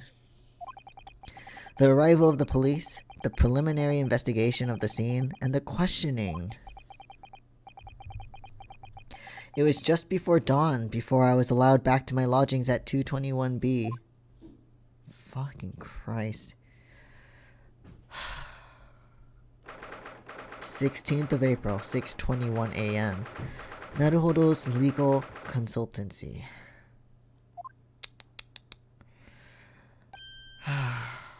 God, this sucks. What is happening? Alright. Hello, Iris. Very serious. A telegram came, but all it said was, wait at home.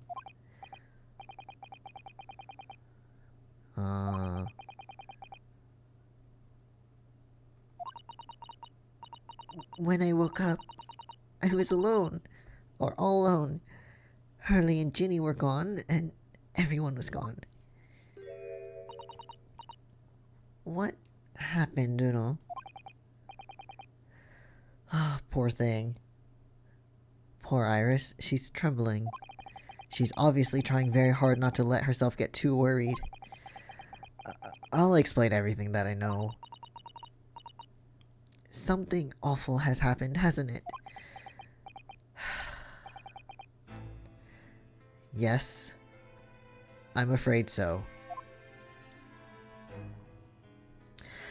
Give me one moment. I'm actually going to refill my drink. Just give me a sec. Sorry, I should have done that during the break. My bad. Give me just one moment. I'm so sorry. Alrighty, I'm back for real. Sorry about that. Okay, so I guess we gotta tell her about what happened. Hold on. Okay, we still only have the armband. So now we are finally...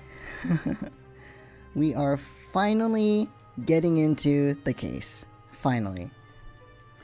Events at Windibanks. Alright. I'm sorry to have to tell you this, Iris, but... Mr. Windibank is dead. And Hurley was shot. He was shot. We discovered it in the early hours of the morning.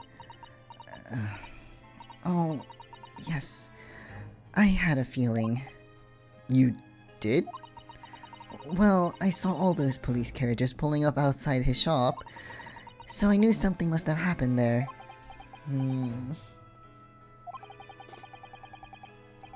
When we entered Windibanks in the small hours, we disturbed a gang of 2 thugs.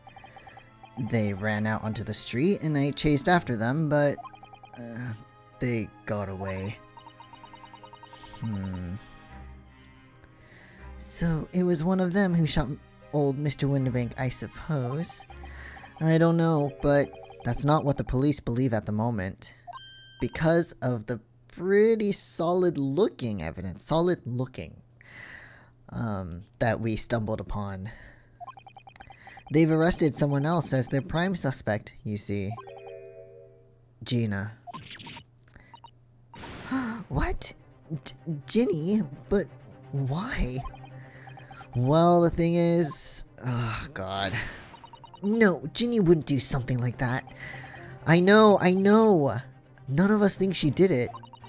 Oh, God, this sucks. Poor girl.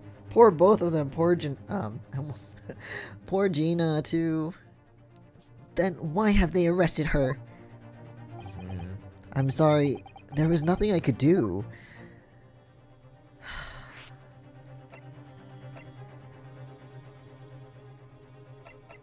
I guess we'll go from where the conversation leads and then we'll go back to Sholmes' situation, I guess. I don't understand why they arrested Ginny. It's not fair. What about the 2 thugs that were at the scene? Why aren't they the prime suspects? Because they ran away. After all, they shot Hurley dead, didn't they? Well, he's not dead. No, I mean Mr. Sholmes isn't dead, Iris. Ugh. Oh, this is all so horrible. God damn it. The thing is, Mr. Windibank was found on the floor in the storeroom where he keeps all the depositive articles. And the storeroom door was locked from the inside. Oh, it's one of those again. Okay. I see. But he wasn't alone in there. Gina was found next to him on the floor as well. Yeah, with the gun in her hands. And according to the detectives who investigated afterwards, Don't tell me. There was no one else in the room. Yes, exactly. How did you know? Yeah, yeah, she's right. It's the only explanation. It's the only explanation. Yeah. The only explanation indeed. What can I say? I'm damned if I agree, damned if I don't. Fuck. Fuck! Oh my god. So where's Hurley then? Is he still there investigating the scene? He was just shot. You even said so. He really ought to have some breakfast. It's not good for him to miss meals. Maybe I should have read them in order. God damn it. Oh my god. Two parental... well, one she doesn't really know very well, but still her father. And now Herlock, come on. I don't want you to worry, Iris, but I have some news about Mr. Sholmes.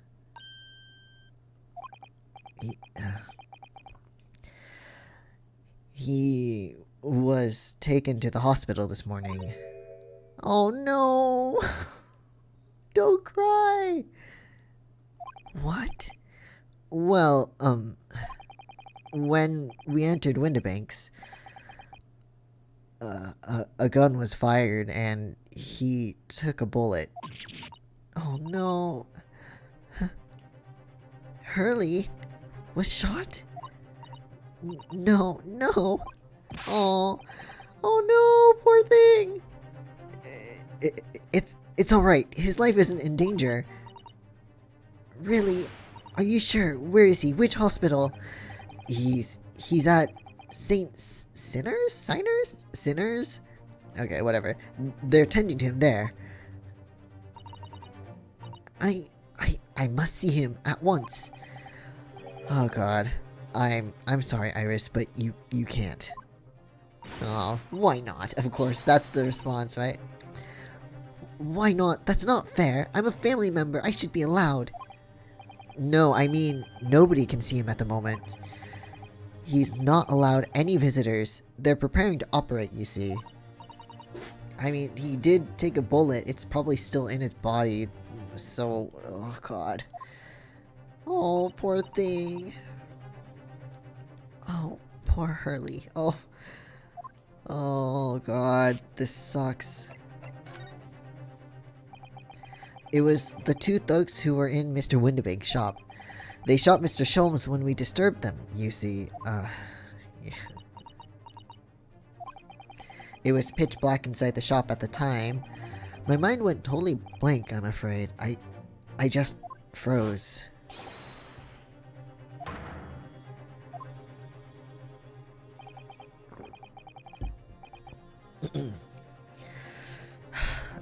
After that, I ran out into the street, but... well, they were long gone. I shouldn't have hesitated. I'm so sorry. It's my fault. I let them get away. Oh. I think that's a very good thing. You know what? She's thinking straight though. No matter how worried she is, that does make sense. It's probably for the best that they got away, because if you had chased after them and you had caught up with them, what excuse me, what could you have used? What could Yunosuke have used to defend himself against a gun? Like, he could have been shot at as well. And so instead of just having Mr. Herlock there, Mr. Sholmes getting hurt, now we would have two people hurt, you know? Well, if you'd seen which way they went and chased after them, exactly. You might have been shot at as well, Runo. Oh, she is so precious. I love her. So sweet. On top of everything else, I couldn't bear that. Oh, Iris, oh. Poor thing. She is so sweet. Where's Susie, Runo? She's still at the police station. Yeah. I expect she's still being questioned. The police said they wouldn't be finished for a while. Well, I didn't get a good look at the criminals anyway, so they weren't questioning me for long. And, Mrs. Ethel stayed behind at the scene to attend to Mr. Sholmes, so they didn't get started until later. Fucking Christ. This sucks. Besides, one of us had to come back to be with Iris. Yeah, we can't leave her alone. I mean, no matter how mature she is, no matter how much she can take care of herself, she's still just a kid, like, you know. I'm glad Inspector Gregson agreed to me leaving early. You should have let me know and I would have come to the station. No.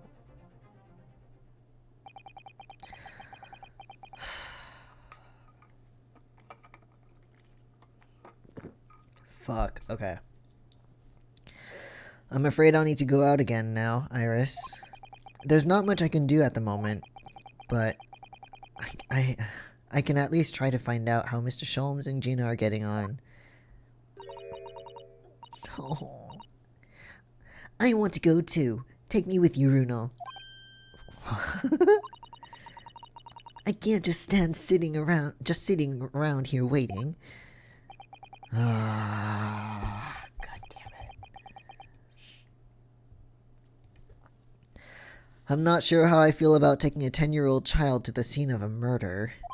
But I don't want to leave her all alone here either. Man, this is total Phoenix Wright moment. Dragging like a little 9-10-year-old girl around while investigating crimes and murder. Fucking Christ. Alright then, Iris. Perhaps you can help me. Oh god, okay. Gina's at the prison. Mr. Sholmes is probably in his hospital bed. Oh god. Oh my god, she's so cute. Oh my god, I love her. It is a crime that I haven't drawn her yet.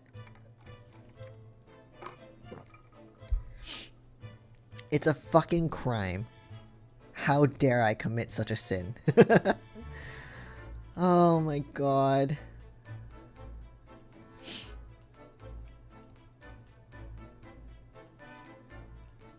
She is just so... so precious. I love her. Okay. Here we go. And don't forget, we have to visit the crime scene. We need to conduct a thorough investigation. I can see you're ready for action. I imagine Irish would... Irish? What? I imagine Iris would appreciate going to the hospital sooner rather than later. So I'm assuming that we are okay with visiting Herlock now? Like, is he done with the hospital, or... Okay, a new location has been added, so the prison and the hospital. Let me just see. The hospital where Mr. Sholmes was taken, having been shot, of course.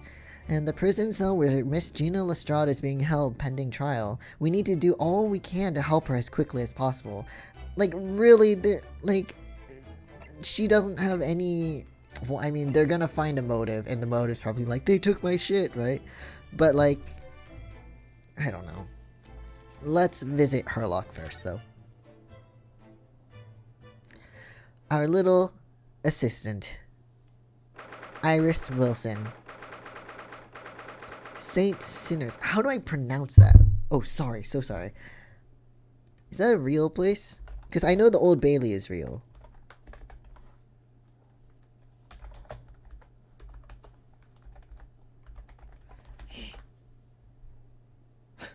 It only shows the Ace Attorney one.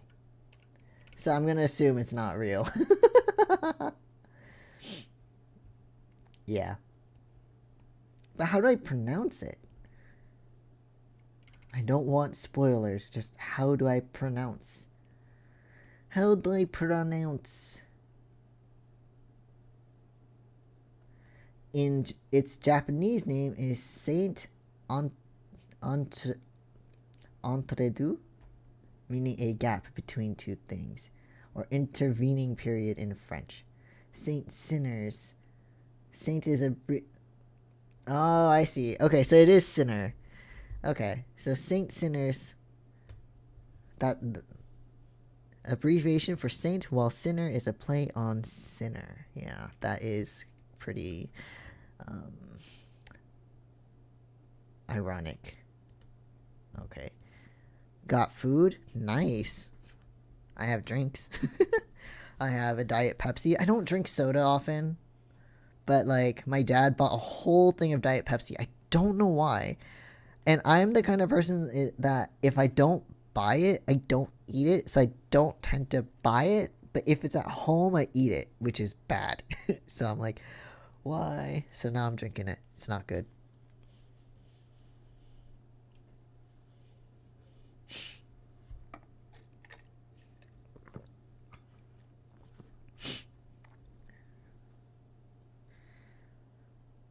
Reason been out for so long is because you got stuff. No problem, it's fine. Don't worry about it. Also got sorbet. Oh my god, it sounds so good. Oh, Iris, you poor thing. Hurley. Oh. Huh? What? Wait, where the fuck is he? He's... Oh, voice, hello. He's not here. Still eating. Basically a chunk of ice right now, but still eating it. Yeah, no, it's fine. Flavored. It's still gonna taste good. No, that's strange. The nurse definitely said he was in the bed by the window, didn't she? Huh. Oh, I know what probably happened. Hurley was being a big baby and the bullet wound wasn't that bad after all, so he's been sent home. I'm not so sure about that, baby or not. He probably did cause a huge stink of having to sit in a bed, though.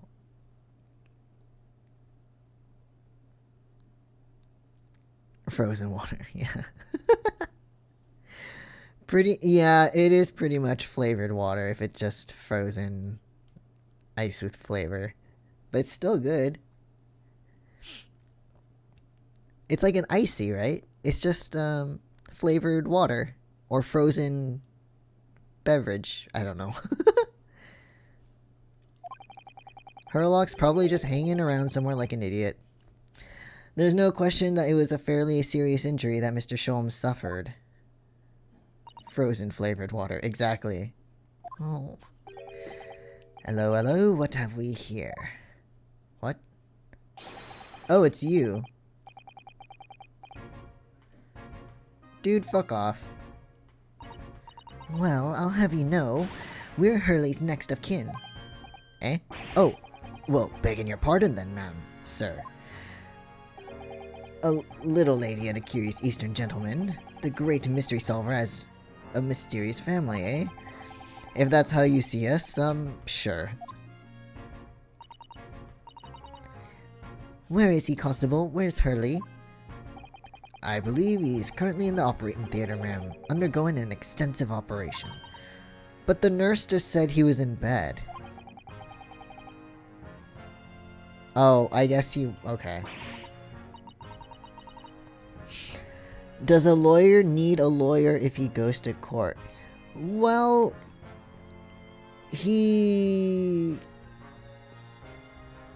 I don't know for sure if he needs one, but I know depending on the court of law, or I guess depending on where you're at, well, I know that you can get either a public defender, because everyone has a right to an attorney, right?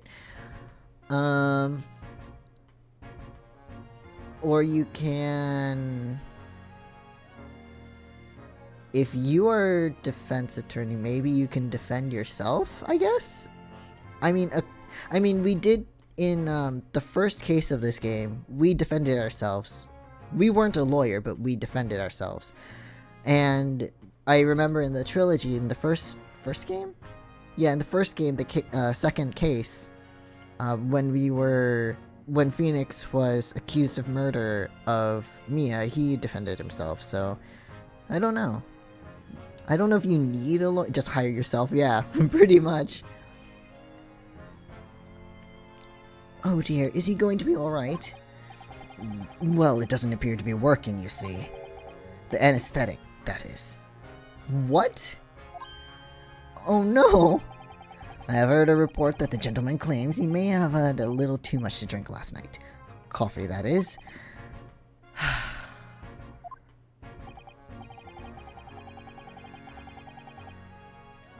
God damn it, Sherlock Holmes. I see. Thank you, Constable. Perhaps we should leave and come back later. I'm sorry, Iris. Oh. I mean, we can examine the room, I guess. Just Reddit lawyers can, but they aren't dumb enough to not have a lawyer. That's true, yeah. Maybe have someone else see if you missed something.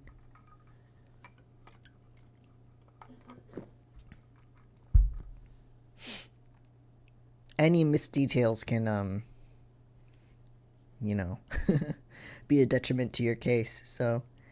This must be I cannot speak. 2 lawyers better than 1, yeah. This must be Mr. Sholmes' bed. I know, it looks as stiff as a board, doesn't it? Like Vegeta and Goku.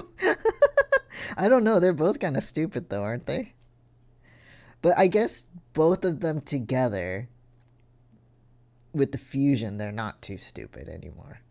So maybe that's fair. Oh, I don't think that will bother him. No? I often find him asleep face down on the floor, completely dead to the world. Oh god. I think I'd call the police if I discovered someone like that.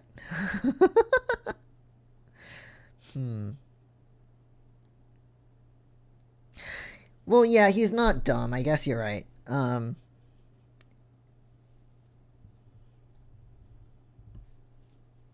Good battle IQ, that's fair. I don't remember too much of Dragon Ball Z or Dragon Ball. I did watch it a long time ago, but it's been so long. And then I didn't watch any of like the newer stuff, so but Vegeta or really smart and strong. Yeah, no. Like from what I do remember, their fusion was like super. Like, they seem very intelligent. There's a notice board on the wall here. Look, let's see. What does it say? Thought of the day. On seeing any vermin, calmly and discreetly inform matron. Okay. Why discreetly, though? They have 2 different fusions, which is... They have 2 different fusions? That is confusing. I mean, they're fusing together. They're 2 same people. Why would they have 2 different... Yeah, whatever.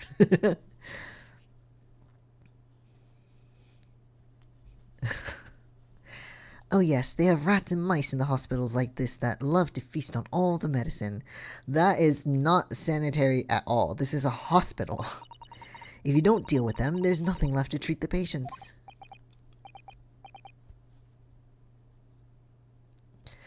Maybe it's when Goku's controlling and the other one is when Vegeta's controlling. Maybe it's like who's the more dominant personality at the time, I guess. I don't know. Rats and mice? Oh, I see. This is a rather old building, I suppose. But the doctors and nurses are all very good, I hear. I certainly hope so, for Mr. Sholmes' sake. Oh dear, that's not good. That's not good.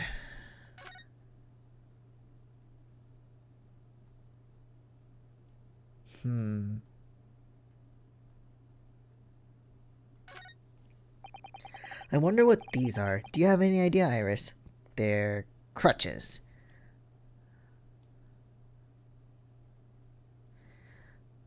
Gogeta is formed when Goku and Vegeta do a dance. Vegito is formed when Goku and Vegeta use Potara earrings. Both of them are strong and they have slightly different personalities. Oh, okay, so it depends on the type of fusion they do. Got it. Understood. Well, Ryunosuke would not have asked if he didn't know. Let me explain. They're for people with leg injuries, to help them walk. You hold one under each arm, you see. Okay. I thought they were weapons of some sort. I mean, you could use it as a weapon. Why would there be weapons in a hospital? I thought maybe a fighter had been injured in a battle contest and been brought here along with his weapons. I don't know. That's surprisingly plausible. Okay. Well, we don't know whose bed this is, and I guess we're not gonna learn whose it is. That's fine. The windows are open. Doesn't look like I can look at anything else here, so I guess all I can do is, leave. Unfortunately. Alright, well, I guess we will be visiting Gina at the prison.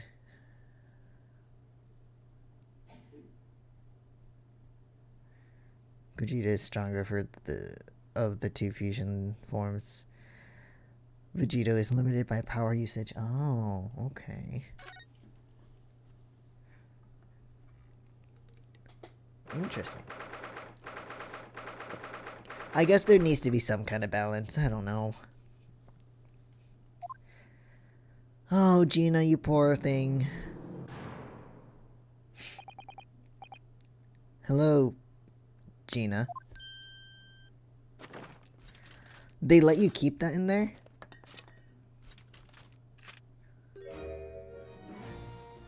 What the fuck? Oh, you still have the grenade launcher Hurley and I made. I wish you wouldn't point it at me all the time, though. What are you here for? Oh, we're here to help. We know you didn't do it. I have a feeling it's because of us that you've ended up in trouble. So we were thinking that we might be able to help you. I know, an adult to help, isn't that amazing? I mean, to be honest though, she's 17, right? So, do you know what's I think is 23? So, he's only 6 years older, it's not that much. Vegito doesn't have enough ki, it's diffusing, but Gogeta doesn't have his limit. Okay. Well, you can't. Sorry? You heard. Get lost. Why? Don't be like that, Ginny. I know you didn't do it. You'd never shoot someone. I just know you wouldn't. You think you know me. Pull the other one. Oh, poor thing. But Gogeta fusion is limited by time. So they each have some kind of limit. I guess it makes sense. It balances out a bit, doesn't it? You ain't got the first idea about the likes of me. I'm a thief. I pinch people's purses when they're walking down the street. That's how I get by. And if I saw me chance, I'd sneak into a pawn shop any day of the week. Yeah, but you wouldn't kill somebody. Just to see what I could lay me hands on. Get it? That's the kind of person I am. But Ginny. I'll be in court tomorrow, they said. Some cove came by before and said he'd be a lawyer for me or the like. Said he was my right or something. But I told him to get stuffed. I don't need no lawyer. I don't need no one. Well, you're gonna be in prison forever then. She couldn't be staring at me any more obviously if she'd tried. No. You need our help, Gina. Why are you being like this, Ginny? Seriously though, you don't need to be so... Whatever. I mean, it's also her right to, like, refuse a service, I guess. I don't understand, Gina. Why did you send the public defender away? He wanted me to sign some papers. Representation papers or something like that. It's all gonna be rigged anyway, the whole trial. They'll pin it on me because I'm a kid. That's what grown-ups always do.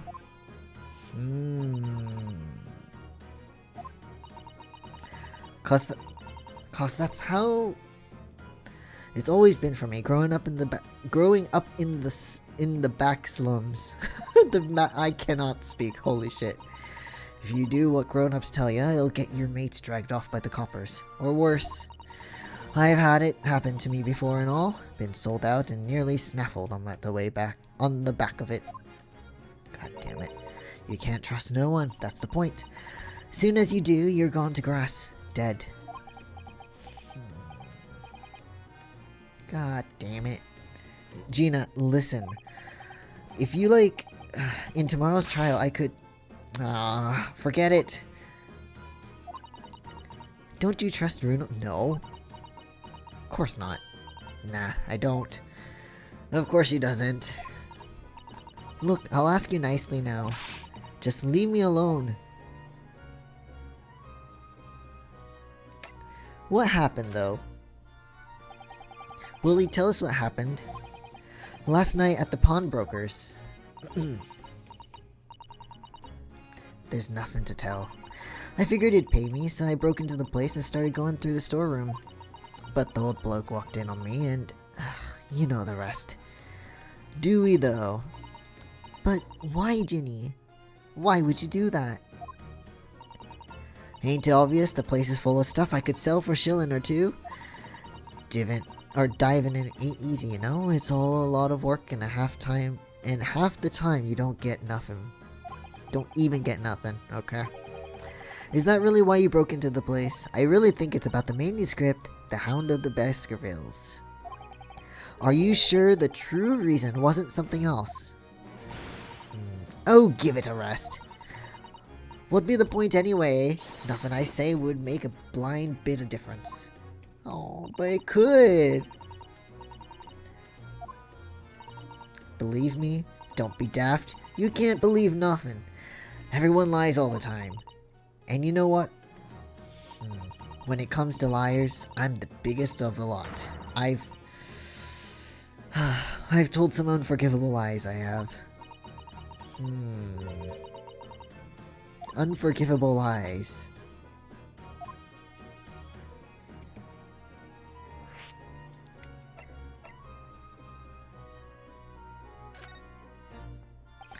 Maybe she's not an orphan? I don't know why that'd be unforgivable. I don't know. What do you mean before, Gina? When you said you were the biggest liar of the lot? Why don't you tell us what these unforgivable lies you've told are? Maybe we can help. Sorry. We're out of time. They're gonna want to question me now. No. Oh, yeah. I wanted to give you this. Something to remember me by. What is that?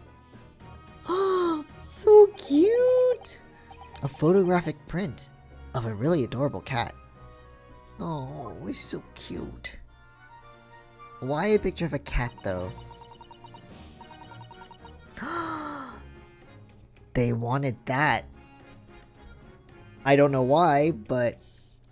Anyway, I found it in one of the pockets of this coat. Ain't no point in me having it. I wonder what a little photograph like this was doing in a pocket of that overcoat. Anyway, don't bother coming again. Bye. Oh, come on, we can help. The white cat photograph has been entered into the court record. A photograph depicting a sweet little white cat obtained from Gina while interviewing her in her prison cell. I see a snowman in the background. I wonder if that's important as well. The snowman reminds me of right in front of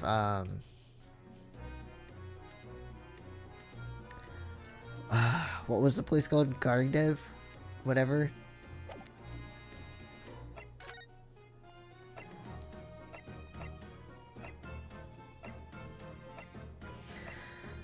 Whatever. Maybe we can go back to the hospital and it'll be okay. No? Nothing here yet. No? Okay. Maybe we can go back to the suite? I mean, maybe we go to the, actually, no, let's go to the pawnbrokers. Or the Baker Street first. Just in case. Oh, look at that. There's the police carriage. There's still a Scotland Yard carriage outside Windibank's. Yeah, home is like right next door almost. I'm sorry, I was there. I should have done more. None of this is your fault, Runo. So please, don't apologize. But it's the criminals who are to blame for all this. So let's investigate and work out how to catch them. Alright, here we go. I don't think there's anything else to look at here though, so into the pawnbrokery we go.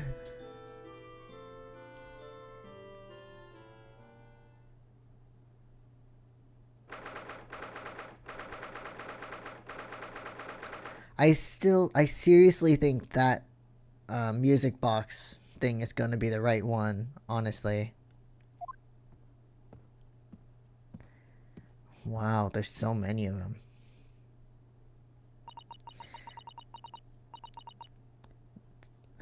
This is where it happened then. Last night. That's right, the two thugs I told you about were obviously ransacking the place, looking for valuables. But apart from the policeman in here, you wouldn't know anything had happened. There's no sign of a disturbance. No, you're right about that, actually. Except the broken thing on the floor there. Looks like a broken plate or something.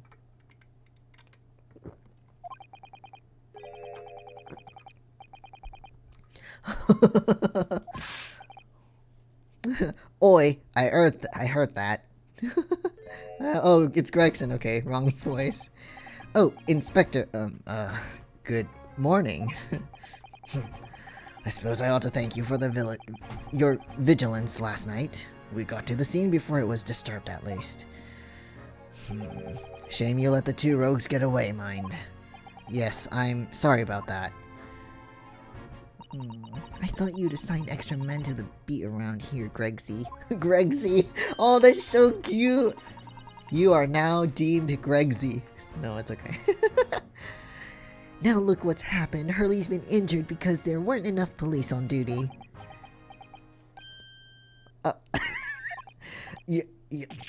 Your ladyship! Why does he love her so much? No one told me you were coming. I expect you to take full responsibility for what happened to Hurley and see he has the very best medical care. Maybe he has respect for Dr. Wilson or something. Of course, your ladyship. The very best doctors in the capital are attending to him as we speak. Alright. And I don't think it's Runo's fault that the rogues managed to get away, is it? Chasing criminals is the police's job. Yes! Absolutely, your ladyship. As you say, ma'am, as you say. He's so funny. Oh, Iris, I absolutely love you. Okay, I can't do that voice for him. The gent in black is totally blameless. Everyone's in agreement about that. Would you believe it? He's like a completely different person with Iris. Talk about a personality change. He's like a puppy. Greg's... No! Kind of, though, really. Oh, where are me manners? Are you thirsty, your ladyship? Oh my god, what the fuck? What?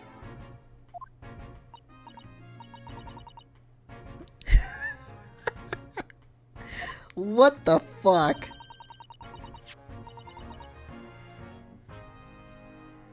Oh, what a cute thermos.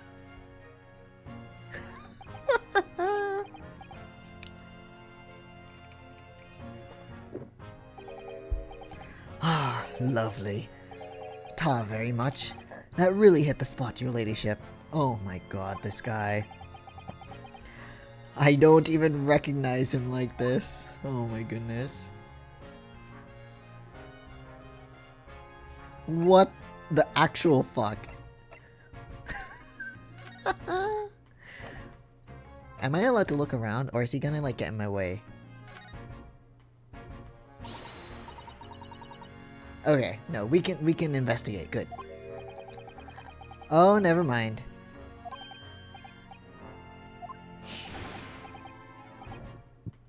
Alright, never mind.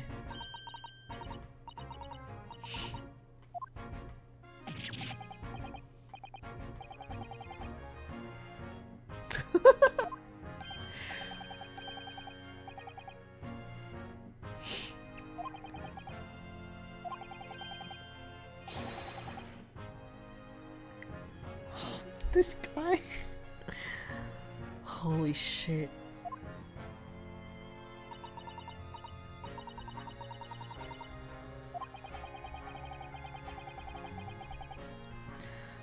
Okay, Gregsy, please don't do that anymore. Enough with the meh. Okay, the investigation. Alright, so, how is the investigation going, Inspector?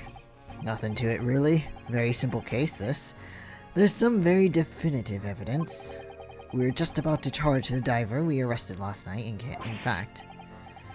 Oh, but Gina didn't do it! That's right, should be able to bring her before the judge at the Bailey tomorrow. God.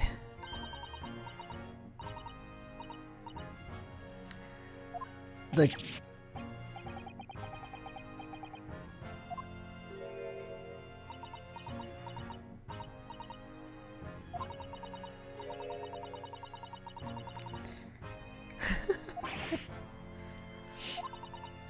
And you're going to put them on the stand as witnesses, are you?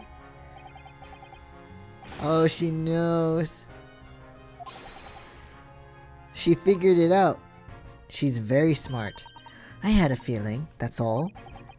Remind me never to try to keep a secret from Iris. So you've arrested the two men who shot Dr. Sholmes? What? Mr. Sholmes, have you? Well, yes, they were rounded up pretty quickly by the lads on the beat. And Miss Lestrade is being held at the prison.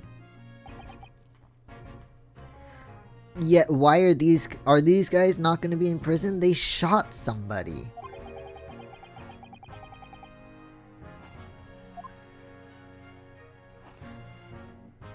Okay. Can you tell us anything about Mr. Sholmes? About what's his condition?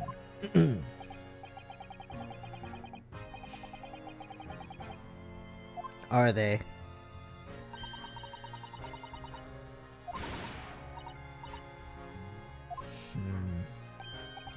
Stop! Stop!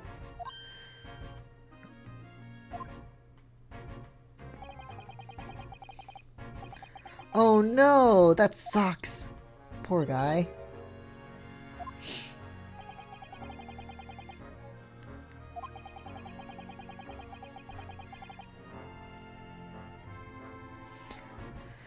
Oh dear, Mr. Sholmes is a human like the rest of us, you know. Yeah, fuck you, dude.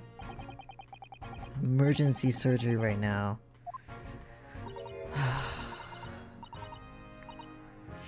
He'll be alright. He'll be okay.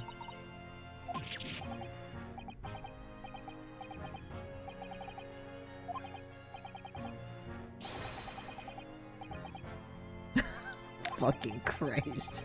We'd better pray the doctors have a better grasp of what's needed to make someone well again. Oh dear, please don't die, Hurley. Oh. Alright. Okay, but listen, what is this ladyship business with Iris? I really don't understand. I couldn't help noticing, Inspector. Okay, why are you calling Ryunosuke Sunshine? Well, there seems to be a marked difference between the way you talk to me and Iris.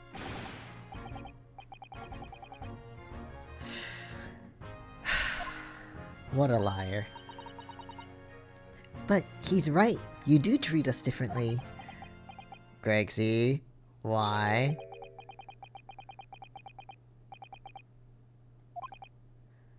Oh? I crop up in them, don't I? Inspector Tobias Gregson. You do? What did you write about the inspector, Iris? I don't remember really. It was one of Sholmes's lines. Gregson is the smartest of the Scotland Yarders, is how he put it.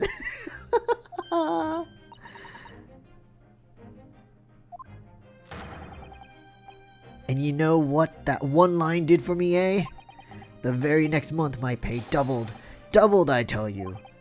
Oh, that's amazing. Oh my god.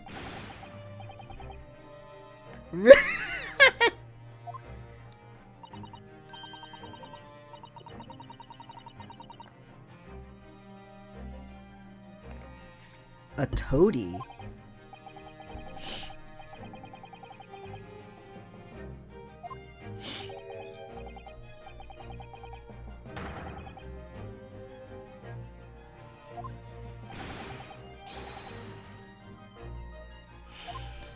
Wow. The whole thing gives me the willies. I can't tell you how many nights of sleep I've lost to worrying about it. Don't worry about it, dude. But that would never happen, Grexy. Every month, when the new Rance magazine comes out, my hands are trembling as I turn the pages. Really? So that's why. What the fuck?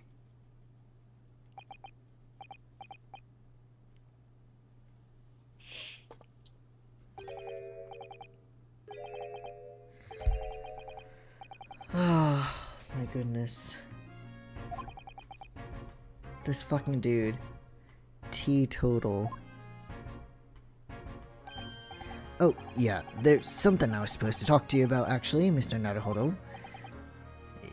Yes, what is it? Maybe about Susato. Okay. An important message.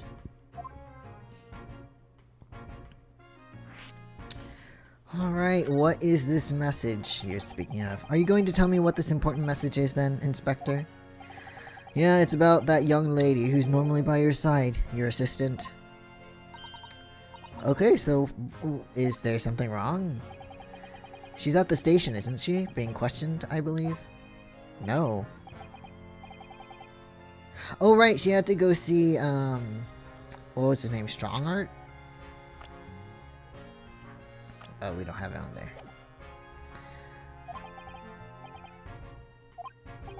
Yes. Okay, there it is. He summoned her. Ah, yes, of course. I'd forgotten about that. One of the whipstocks took her there in a yard carriage after we'd finished questioning her. But she asked us to tell you she didn't have the fare for the return journey and to go and meet her there. I mean, that's fair. She's got a nerve using Scotland Yard as a bloomin' message service. Well, thanks anyway. I don't know. She didn't tell me. But I'd better head over to the Lord Chief Justice's office to fetch her straight away. Alright, well, we're not allowed to investigate here, which sucks, but I guess we can go there. The office of Lord Chief Justice Strongheart in Britain's great capital city, London. Its grand stone architecture and the echoey tick of the vast cogwheels lend it an air of authority. Okay. I wonder why he needed to meet her specifically. Because he didn't, like, he summoned her. It's weird. But didn't summon Ryunosuke at all. Yes. No matter how many times I come here, I always get the same sense of oppressiveness somehow.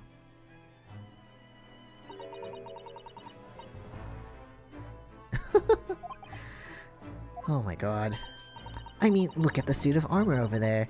You can't take that seriously, can you? Hold on.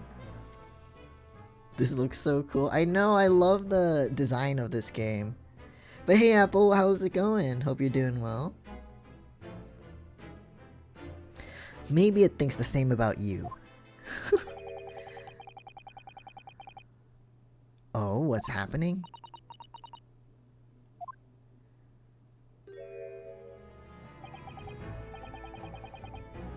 Can't sleep? Oh no! I'm sorry to hear that. I feel it though. Sleep is hard. I'm doing okay.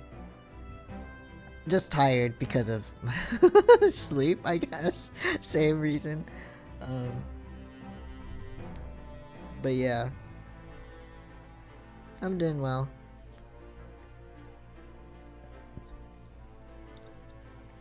There they are, Susato-san and Lord Strongheart. But they seem to be discussing something very important. I'm sorry, nah, it's okay. It's been like that for years. I don't know, just now it's worse, but I don't know. It's like it got better, and then when I got sick, it got worse because there was nothing I needed to do, and so. But yeah, we'll get through it. Yes, we will. It'll be fine. I wonder what they're talking about. They both look very serious. Very good. There is nothing further to discuss. You may return to your lodgings. No doubt you have much to do in preparation for your return to your homeland. Wait, she's going back? What? Wait, what did he just say? Your return to your homeland?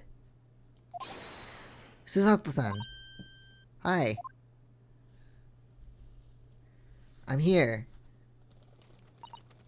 Oh, Mr. Naruhodo. What was all that about?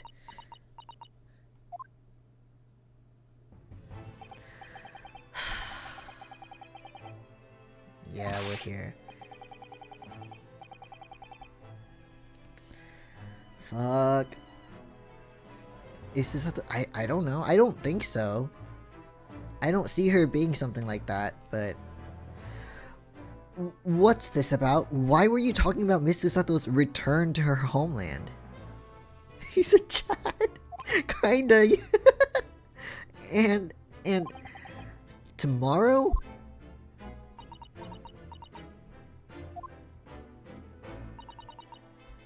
What is happening? But what about Ginny's trial? You mean... she's been formally charged now. Oh dear.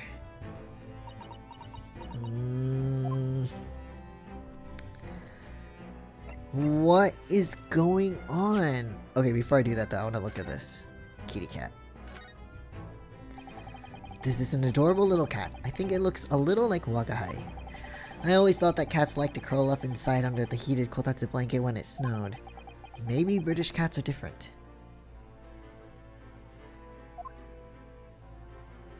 What about the snowman?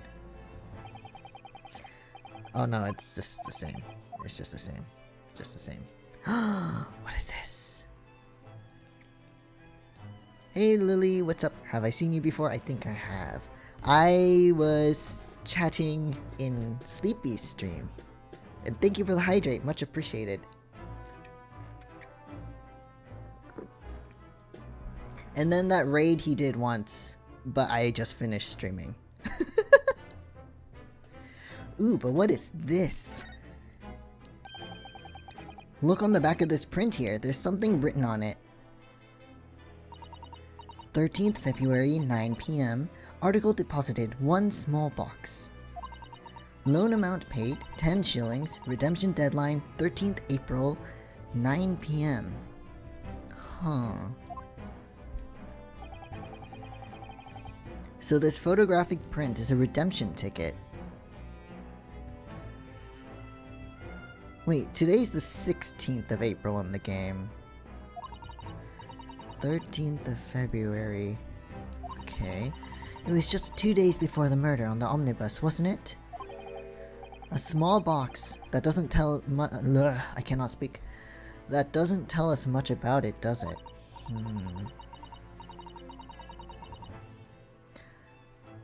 Runo, if Mr. McGilded still had the ticket, then presumably he never redeemed the article. So do you think the box might still be present somewhere in the shop? Maybe. If it's something McGilda deposited, we need to investigate.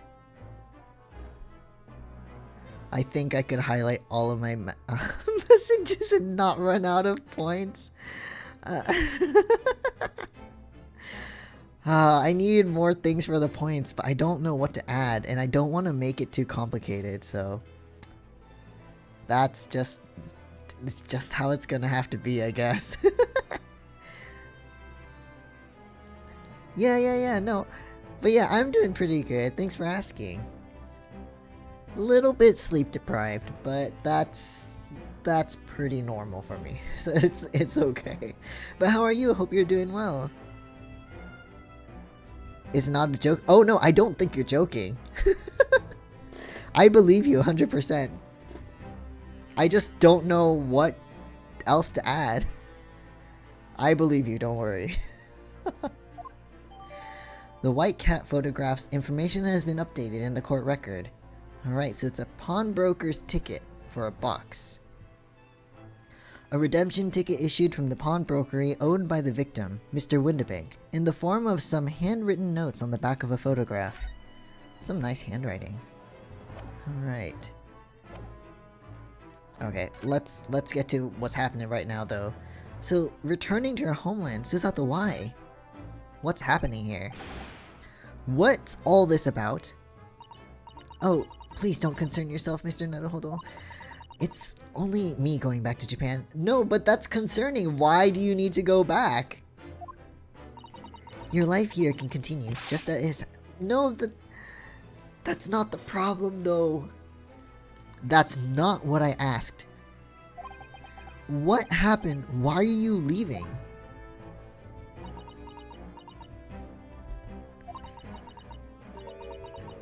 Oh no! Okay, you can leave. That's a pretty legitimate reason. Professor Mikotova, sorry. Oh no, I don't want him to be sick.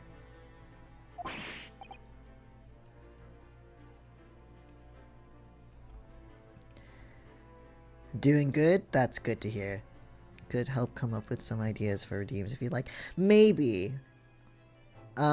Maybe. I'll think about it. It's just, the reason why I haven't added any yet, or any more, is because, one, the obvious, I can't think of anything else. But two, I kind of want to keep it simple. So I don't want too many, I guess, interruptions, I guess. Let me see, what? Hold on. So I only have 3 that I made, and then there's...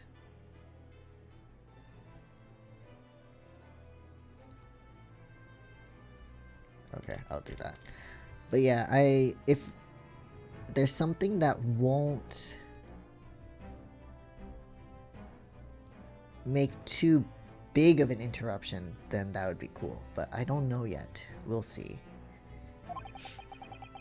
Oh, but no! Professor Mikotova! You must be the defendant, Ryunosuke Naruhodo, I believe. This man's face looks so gentle. I know! He's so nice, even though we only met him in one case. My name is Eugene Mikotova. I'm a professor of forensic medicine at Yume University. Right, man. We received an international telegram from the Empire of Japan informing us of the news. Oh, poor thing. 10 days ago, father collapsed with the fever. The cause is apparently unknown. And it seems he grows weaker day by day. Oh no! No! God damn it!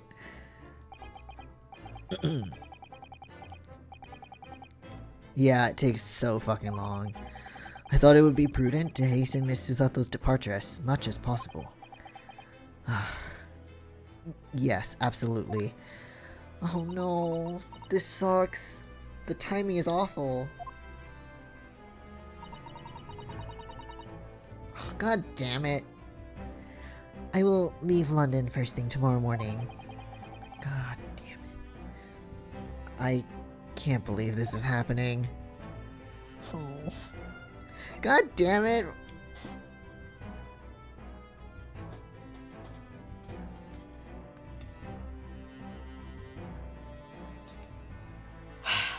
Okay.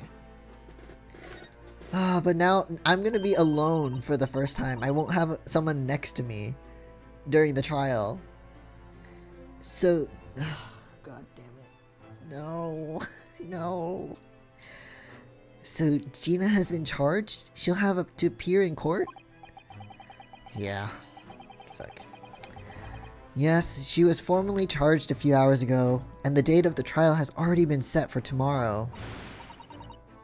I know, it's so bad. I have chat. That's true, that is true. Well, I have chat, but Ryunosuke has nobody. No, wait. Is Iris gonna be my assistant? Maybe. Gina. Ah, the Lestrade girl and the murderer. And the murder of the Baker Street pawnbroker. Yes. Nah, it's fine. No, I get it. An all too transpicious case. What is so many words?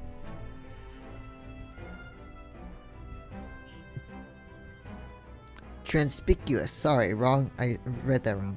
Transpicuous. The pickpocket was clearly disturbed mid-robbery and shot the man in a panic. No, that's not what happened. No, the yard is overstretched as it is, without wasting time on these open and shut cases.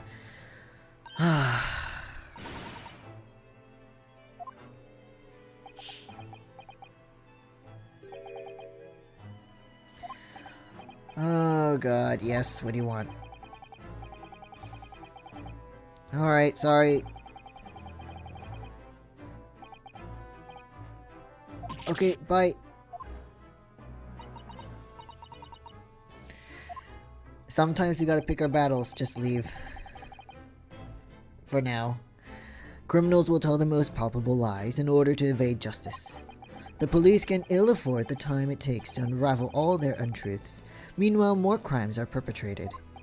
Well, I mean...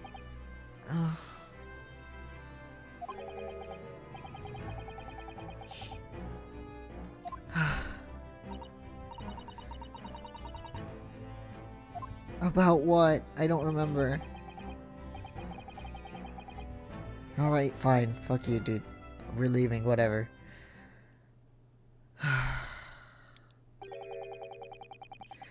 Stop with the time, you're making me really anxious.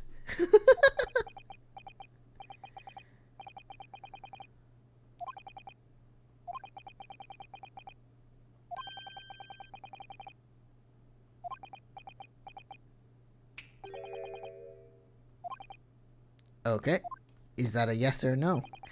The girl currently has no representation.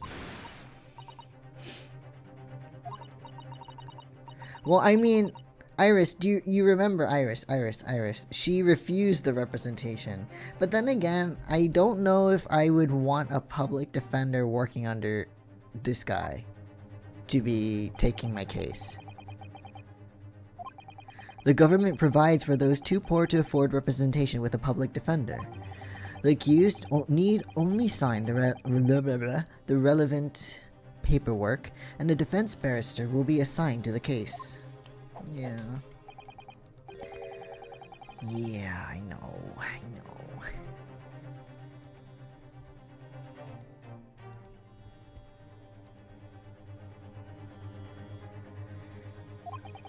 She did. We already had this discussion, Ryunosuke. Do you not remember? We've talked to Miss Lestrade already.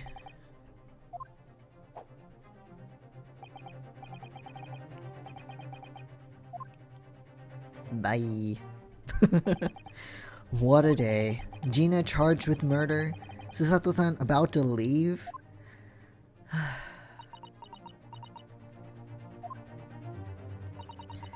Come, Mr. Naruhodo, Iris. We must make haste.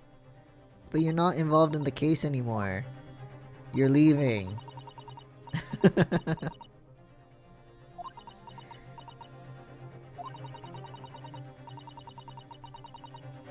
What? No. Oh, that's...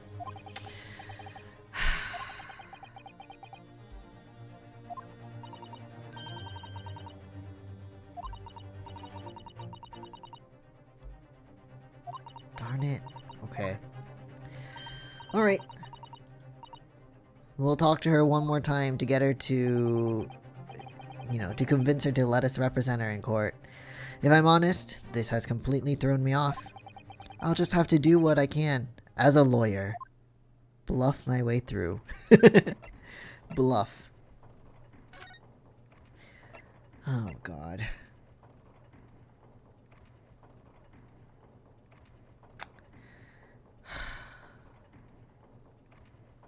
Okay, you know what? Hold on. Give me a sec. I'm gonna take another break, because I need to use the bathroom really quick. But I will be right back. Let me just get some music playing again. Alright, let's get into this. Shit's happening. Alright, I guess what we can do is visit, or hopefully Herlock is better now, I guess. Oh wait, actually no, he's in surgery. We have to go to the prison. I forgot. Let's go to the prison. Wait, where's Gina? Where is she? Oh, there she is. She has appeared.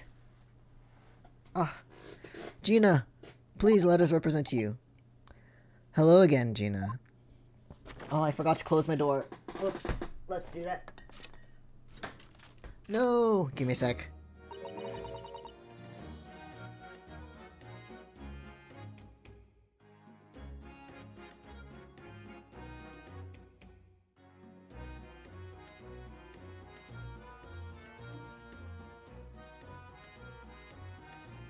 Wow, interruption after interruption, and it's all me. I'm the interruption to my own stream. Good job.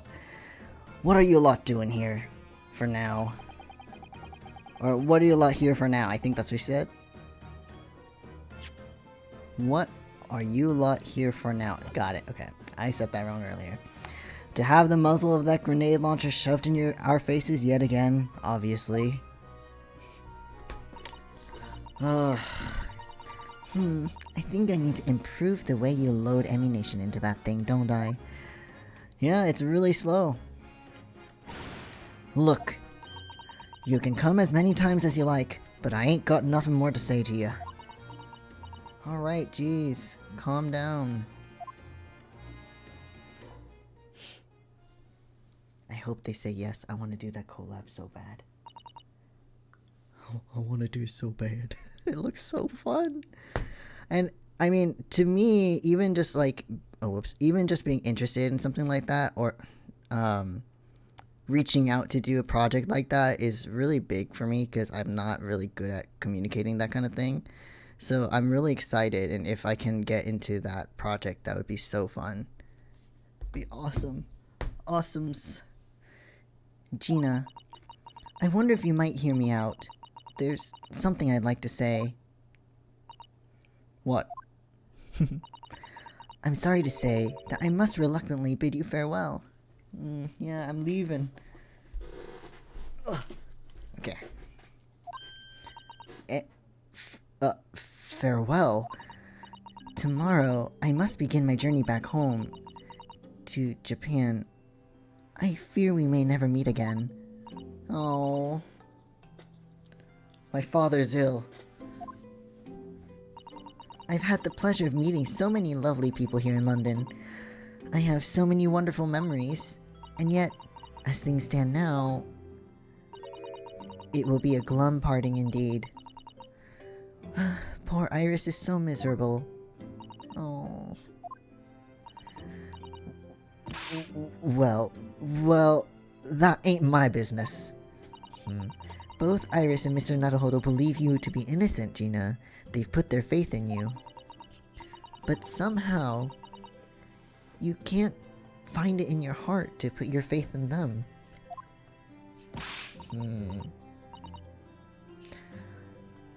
I mean, again, it's not really Gina's fault per se, but I don't know. Yeah, that's right, I can't. What of it?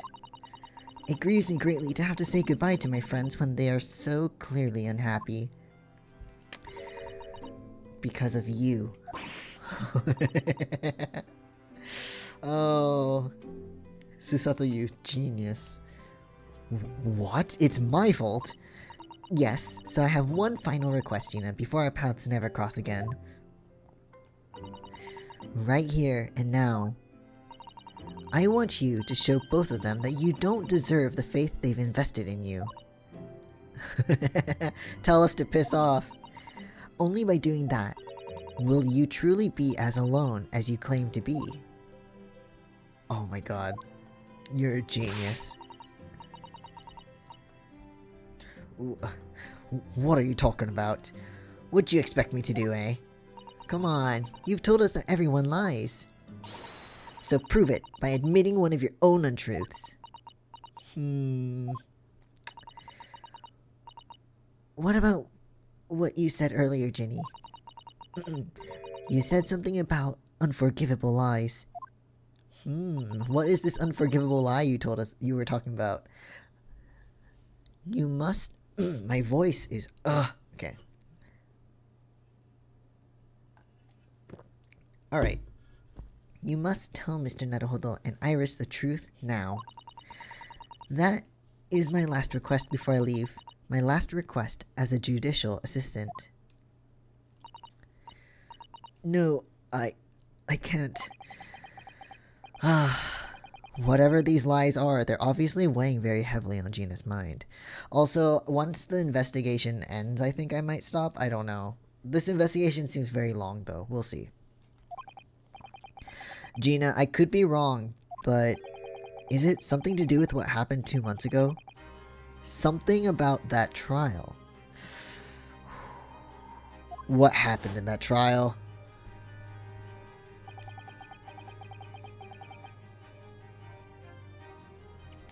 The one in which Magnus McGilded was acquitted. Oh dear. The case of that mysterious murder that took place inside the omnibus. You were called as a witness by the prosecution. Is that what this is about? Oh, what did you lie about back then?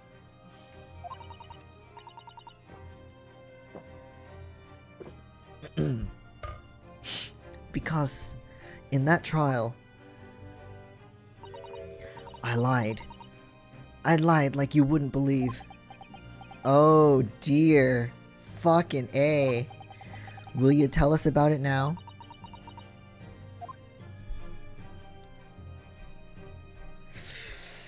Oh jeez. Okay. Oh my god. This is a can of worms we gotta open. Like you said, it all happened 2 months ago. The coppers got hold of me and shoved me in the witness stand. Okay, and based on your testimony, Mr. McGilded was declared innocent. Let me guess, he ain't innocent. To be fair, we kind of suspected that from the beginning. Yeah, well, the thing is, I lied about a whole bunch of stuff. I knew it. We kind of knew something was suspicious about that trial. What sort of thing did you lie about? I was hiding under the seat that night. That was the truth. So she was under the seat. Okay. It was pitch black in that little cubbyhole. I couldn't see a thing. And then... Jeez. I heard that loud thud. Like someone falling on the floor. Alright, and that's when Mr. McGilded discovered you. Yeah.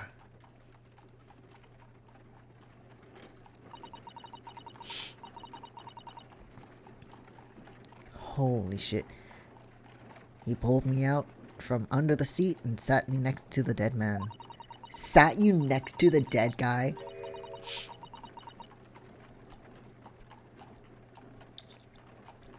Jesus. There weren't much light to see by, but when I looked at me hands and I had the cove's blood all over him. I was so scared I couldn't even speak. Oh my god. So the person they saw next to the dead body was Gina. Because if I remember correctly, they said that they saw a person in the car with both their hands covered in blood. So I'm just putting my headband on. My hair is being a fucking nuisance. Okay. So she was the person they saw. It wasn't Mr. McGilded. It was Gina that the witnesses on the roof deck saw through the skylight.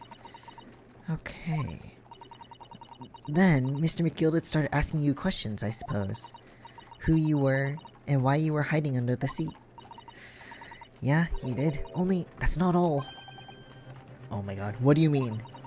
I mean, he threatened me. Oh my god. Threatened you how? He made me swear about what I'd seen and what I'd heard.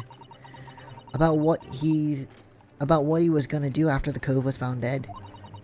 He made me swear I wouldn't tell no one about any of it.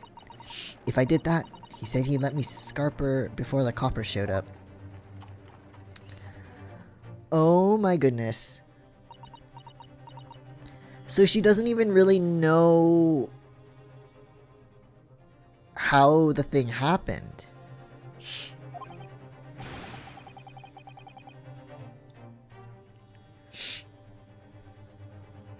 You know, like... Because she didn't see what happened, she just heard the thud. And then was found out. Right? So... Wow, this got really complicated. I mean... It was already pretty complicated, but Jesus fucking Christ, this is like... What the fuck? And we're going back to, like, information about the first case, too. Everything is, like, kind of... Sorry, my nose was kind of runny. Everything's kind of coming together. It's really weird. Okay. Gina, you must tell me what he swore you to secrecy about. What you saw, what you heard, everything. And he's dead, so who cares? Maybe. What if he isn't dead?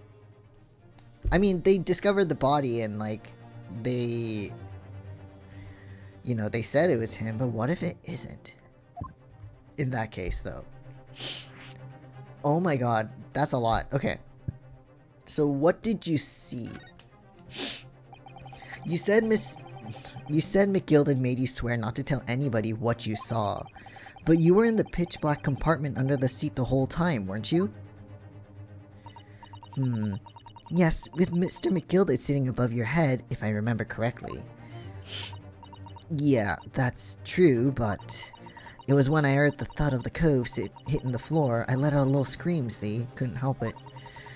McGilded heard that and dragged me out by me arm. That's when I saw it. It was on the floor next to the old geezer what had been stabbed. A disc. All bright and shiny. The music disc. Do you mean... Oh, yeah. That's it. The one what... Oh, okay. The one what the D took off me at Windibanks. Alright, so the music box was there on the floor of the omnibus. Not for long. McGilded spotted it straight away. He picked it up smartish and stuffed it in his inside pocket. God damn it. So that disc was in the omnibus 2 months ago at the scene of Mr. Mason's murder? Bog trotter.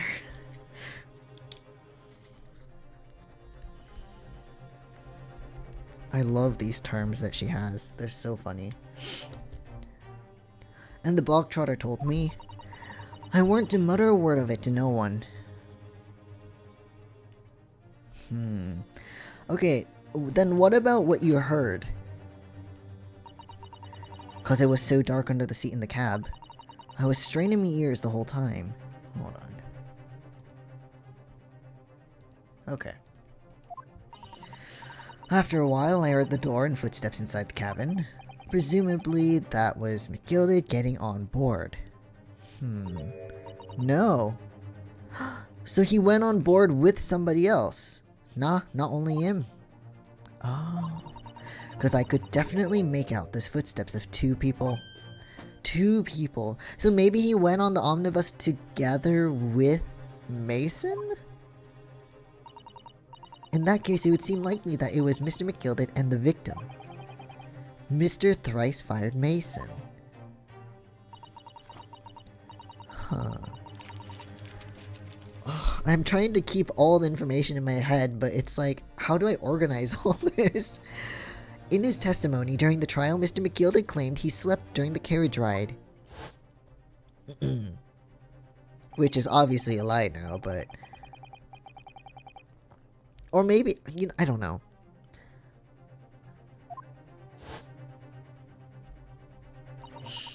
And your own testimony, Gina, supported this. Oh, sorry about that. The popping.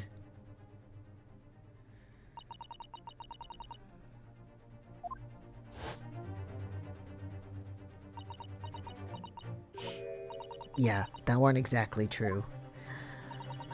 Neither of them was asleep.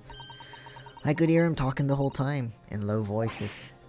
Ooh, what were they talking about? Holy shit. I mean, it is fair, she was under the seat, you know, so... Sorry, I don't know, the sound of the horses and the wheels was too loud. Okay, but that still tells us something. Mr. McGilded and the victim knew each other.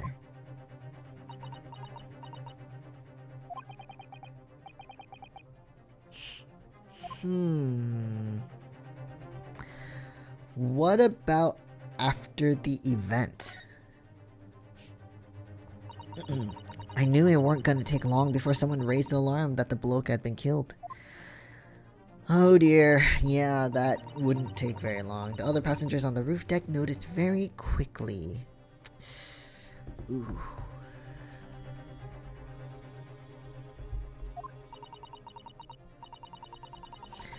So, when the cab came to a stop, McGilded told me to hide back under the seat again. I climbed in and waited. The two coves from up top ran off to get the coppers.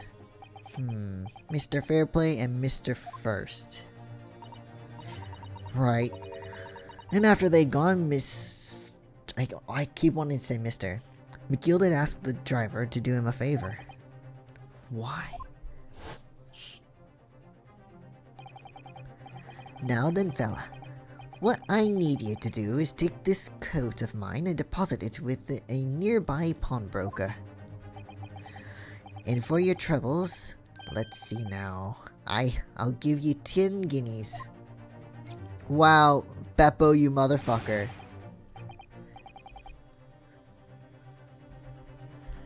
Oh my god, so it happened near Baker Street.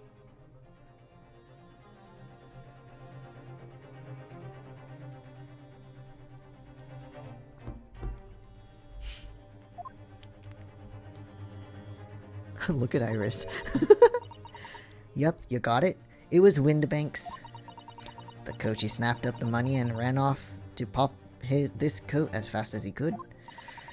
So then there was no one left in the carriage. McGilded opened the box under the seat and let me get out of there, but not without conditions. Of course, not without conditions. So obviously one of the conditions was do not speak of this to anybody, right? But what else? There has to be more.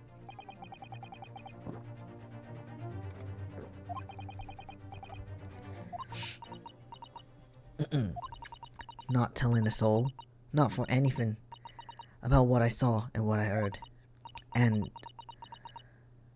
there was something else as well. Okay. Yeah, this is the most important thing, he said. He is short. I'm after sending the coachman on a little errand for me, with some small change in his hand. Now then, did you hear what I asked of him? Did you see anything at all? At all? You asked him to go pop your weasel, right? Aye. The fiend's taken me overcoat to deposit with a pawnbroker hereabouts. And I want you, lass, to take the redemption ticket for it. Do you understand? Oh. What? You want me to have the ticket? That's right. And I'll come fetch it from you later. Sometime within the next 2 months. You're to hang on to it until then, is that clear? And whatever you do, don't lose it. Oh my goodness! Alright then. And in case I might happen to be delayed at all, you're to go to the pawn shop, Windibanks so it is, and you're to extend the loan for the 2 months is up. If you forget, the article will be forfeited and any old fiend could come along and buy it.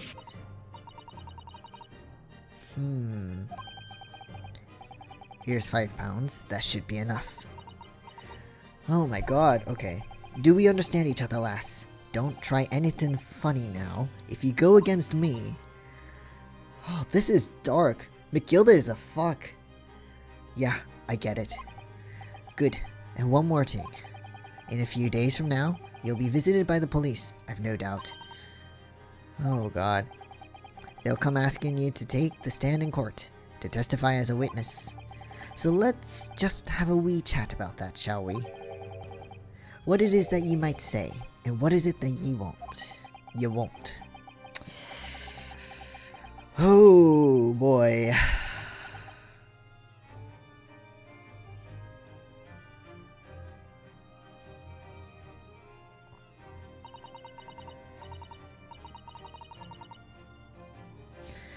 After he'd gone over it all, I piked it. Got as far away from there as I could. He hid the pawnbroker stick in some bushes near the scene. I went to fetch it the next day once it got dark. Fuck. Okay, so McGild planned it and coerced Gina into giving a false testimony. Boy. Jesus Christ.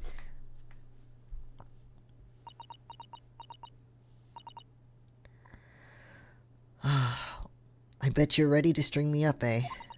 I lied in that big old courtroom. I told some corkers. The thing is, he said he would make it so we couldn't live in the East End no more. That's what he threatened me with. Oh god, that's fucked up though. Like, she wouldn't have any place to live. What a wicked man. He knew everything what went on in the back slums. He knew we had no one to look after us, and we was all just looking out for each other, getting by together. So you mean Mr. McGilded would have?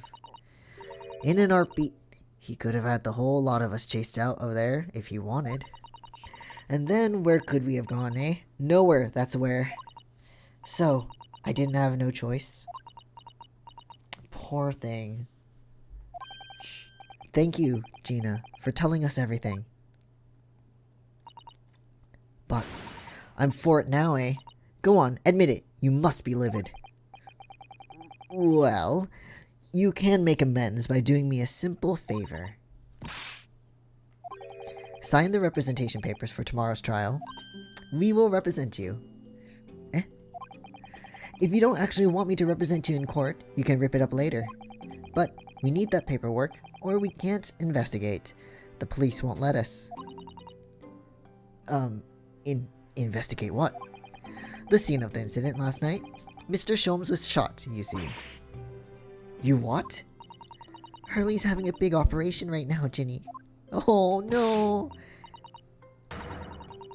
Oh my god, Gina, you do care. Come on. Is it bad? Is he gonna be alright? Sholmes is gonna be alright, right? That's why I want to investigate. For Mr. Sholmes' sake, as much as anything. God. Right. So, what you're saying is, if I sign that bit of paper, everyone's happy, is that it? Something like that. Mr. Sato? Yes, of course. I have the representation papers here. Sign it. And if you still want us to represent you in court, we will. Come on, Gina. I don't need no one to stick up for me, though. No lawyer or nothing. Oh, come on. Okay, so she signed it, but... Poor thing. The paperwork... Oh. Excuse me. The paperwork signed by Gina to put me in charge of her defense. Showing this to Scotland Yard detectives gains us access to the crime scene. Well, at least this should mean we can investigate the scene at Windibanks now. Yeah, there is that. Yeah. Poor thing. She doesn't deserve to be alone like that. Sad. I feel like we finally cracked Gina. She's opened up to us at last. And now I have her representation papers. No one else knows just what a responsibility that is. Anyway, for now it means Inspector Gregson, Gregsy, can't stop us investigating at Windibanks. Although something tells me he's not going to be happy about it. No. Wow, dude, this investigation is long. This is so fucking long.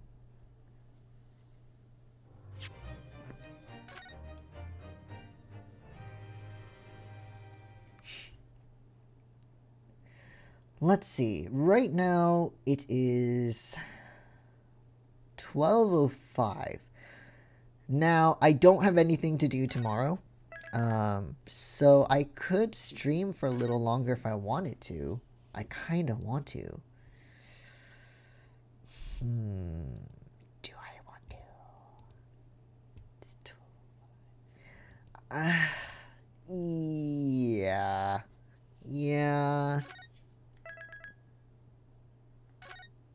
Yeah.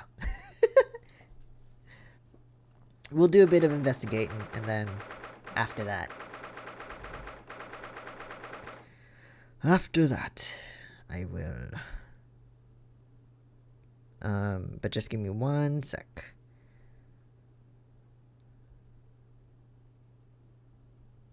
Just want to make sure the message I sent went through.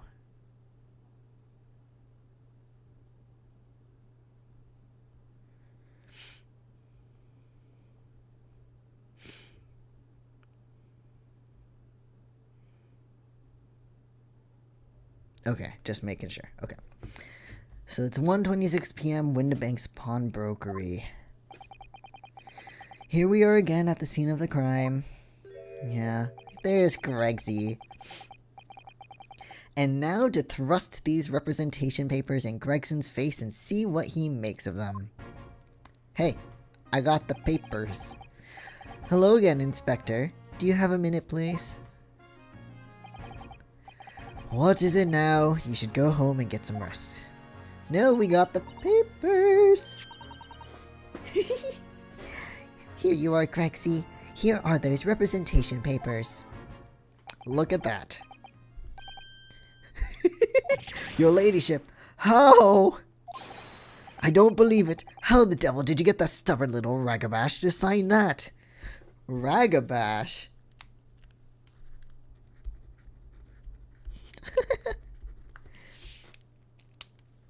Hold on, let me get a different pen. Okay, what the fuck? I salute you. That is good work, that is. I mean, I can see you've been very busy here as well. How about some tea? It's a special blend designed to relieve fatigue. Dude, sip your tea, goddammit. Don't chug it down. Ah, lovely. Well, let's see now. Yes, I hardly feel tired at all. Fit as a fiddle, your ladyship. Would it be alright if we investigate the scene of the crime then? Please? Do as you please. You know where it happened. Through that door behind the counter. Yes, the storeroom. That's where I discovered Mr. Windibank and Gina. Right. Well, I'll be getting back to business then. Will you be investigating in the storeroom as well, Inspector? If I'm perfectly honest, we need to wrap this up before long. Can't afford to spend too much time on it. But there are so many articles to go through, it's taken forever, even with the lads working around the clock. Yeah. Okay.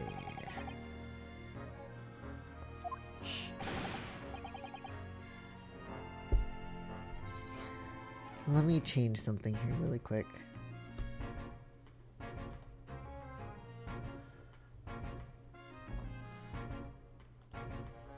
Actually, no, never mind. I was gonna change the title of the stream again, but I don't think that's necessary. Again, why are you calling me Sunshine?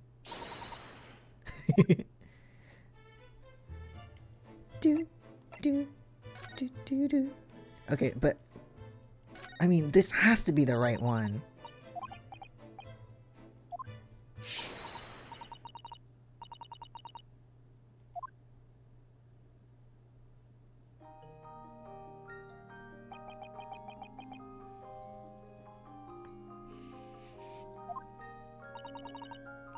It sounds really nice.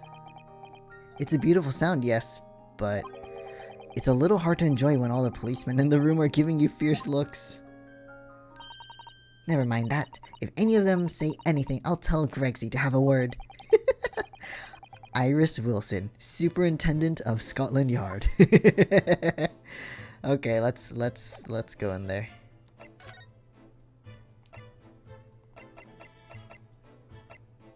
Oh, we have to do like I see. Okay. We have to do that. Okay. Behind that door is the storeroom, isn't it? That's what Gregsy said. Yep. That's where we got to go.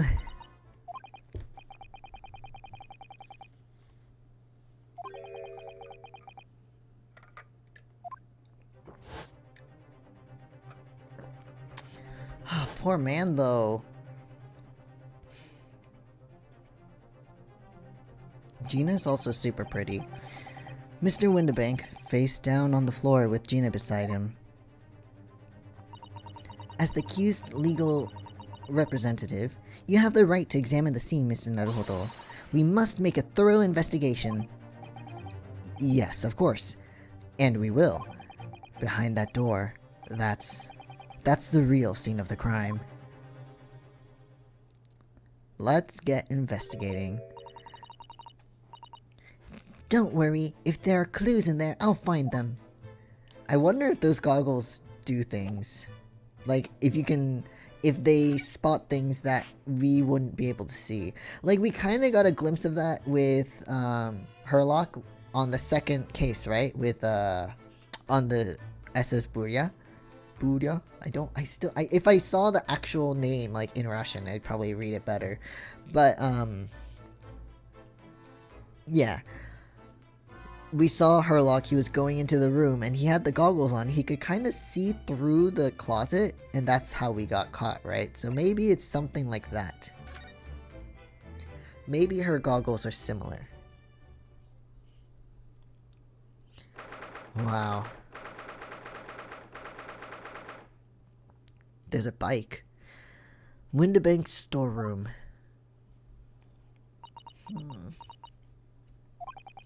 Poor Iris. She's clammed up completely. I mean, there is blood, you know. It's a crime scene. Someone died in here. Iris is bound to find this difficult. After all, Mr. Windibank's life was taken in this very room only last night.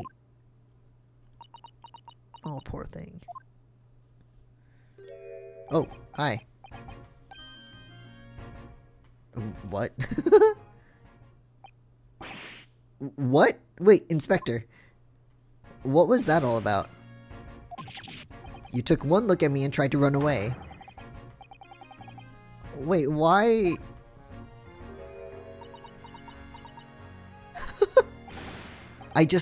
Well, I've never seen her ladyship looking like that before is the thing. I didn't know what to say to her. See, you weren't running away from me, you were running away from a 10-year-old. Oh my god. I'm afraid this is all a little much for young Iris. Some gentle reassurance might go a long way, perhaps, Inspector. Oh. Gregsy, come on.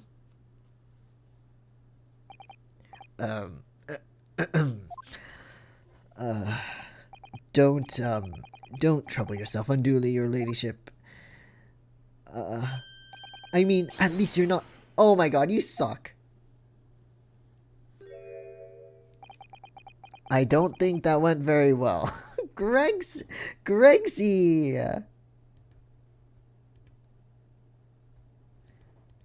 I mean, he tried, but... Why? Why the... Look, I'm in the middle of an investigation here, Sunshine, and I told you not to get under my feet. I mean, you...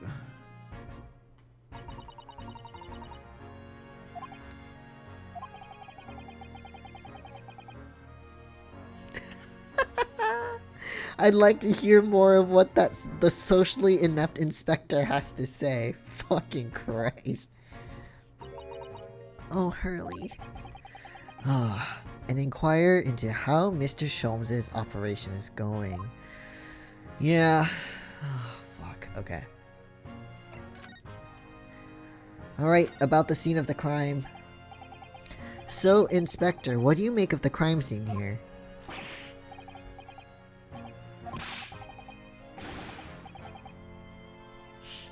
Well, if that's the only kind of investigating you're doing, you kind of suck, dude. Iris, could you lend me a hand? So, Gregsy, what do you make of the crime scene here? Oh my god. Oh my god.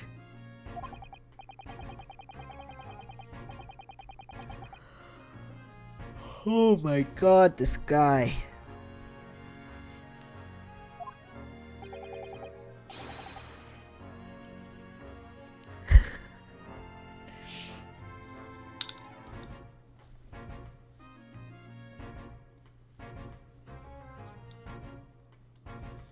So weird. So it was locked from the inside. So it was like a closed door. Well, I mean, you can open the flap. So I wonder if...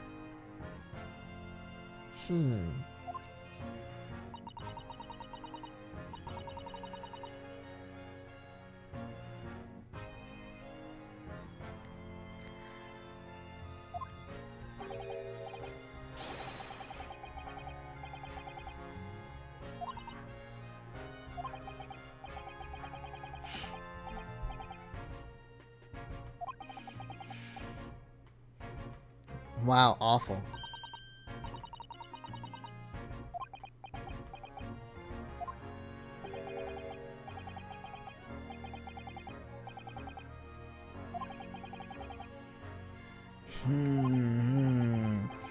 When I saw her, she appeared to be unconscious.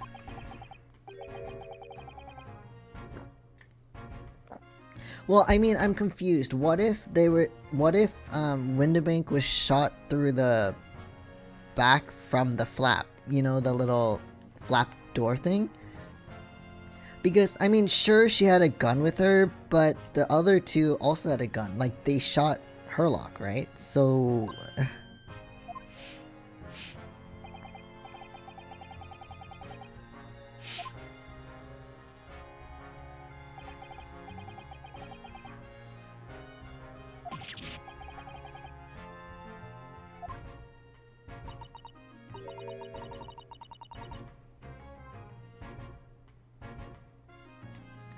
That doesn't really make sense, because why would she lock herself in with the dead body? Like,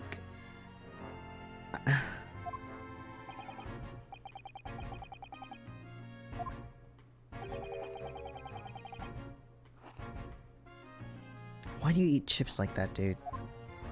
Or fries, or wedges, or whatever.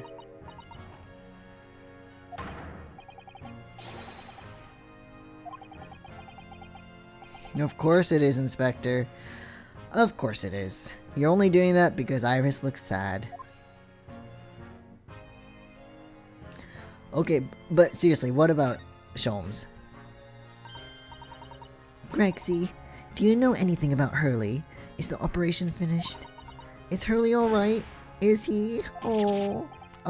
Well, the thing is, don't mince your words. Don't mince your words, Inspector, please. You don't mean to say that Mr. Sholmes is... No, the operation's done and dusted.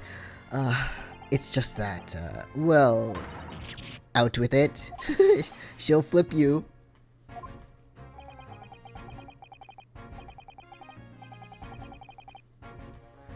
Okay, the whole body and yeah. It means the operation can be completed while the patient is fast asleep. It's probably the best case.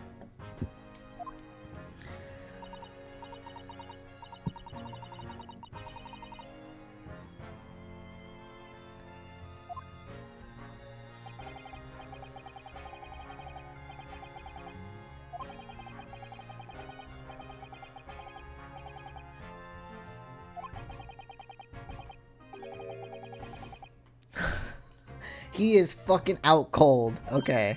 That shit's gonna take so long to wear off.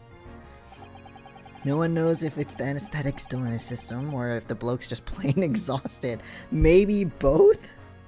Because even sometimes when the anesthetic wears off, you're still, like, kind of dead to the world, I guess. Hold on, I'm gonna tie my hair up. Give me a sec.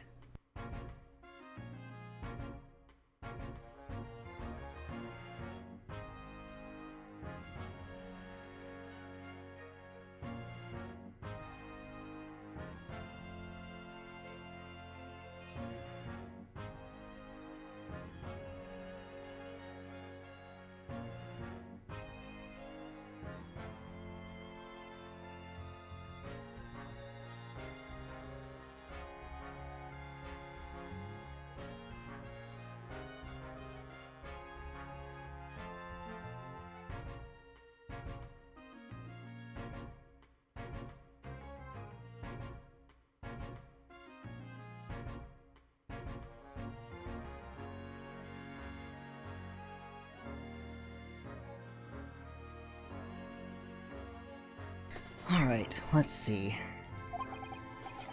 All they can do is stand back and watch until he comes around again, yeah.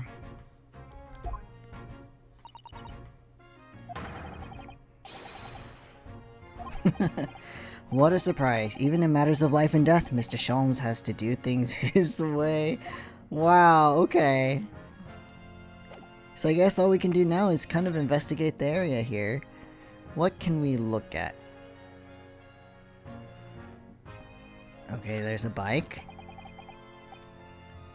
Look at all these articles that have been deposited. The room is stuffed full of them. Can't believe how many there are. A bicycle, a gramophone, musical instruments, even some enormous paintings. Look. Yeah, my voice is getting a little tired, so if I don't do voices anymore, apologies. Pieces of different people's lives quietly gathering dust in here together. There's something very peaceful about the atmosphere in here. Or at least there would be, if not for the chalk outline on the floor and the policeman shuffling around. Yeah. Yeah, no, we're just saying. Okay, there's the gun.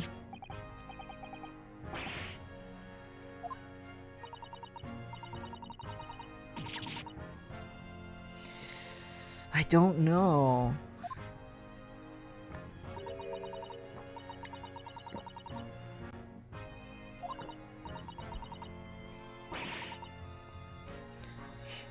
The only time we saw a gun like that was, yeah.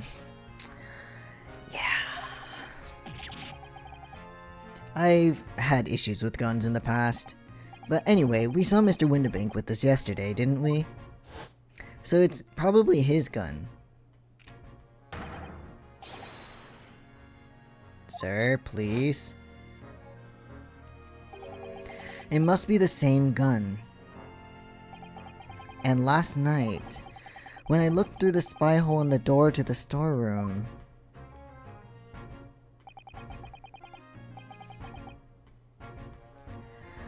that was the same gun I saw in Gina's hand. Yeah.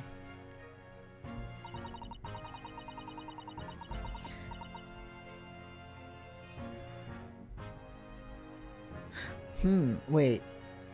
Okay, Mr. Windibank told us that he only ever had a single bullet loaded in his revolver, didn't he?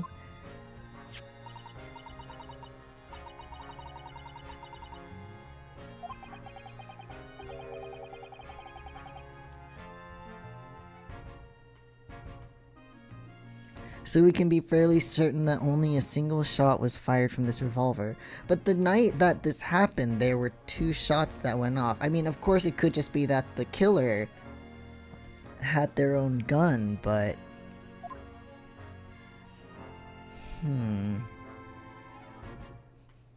There's this box, I've been looking at it this whole time. Out of all the articles in the storeroom, this is the only thing that shows any sign of being ransacked.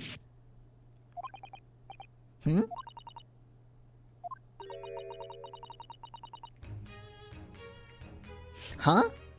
Okay, so her manuscript really was here.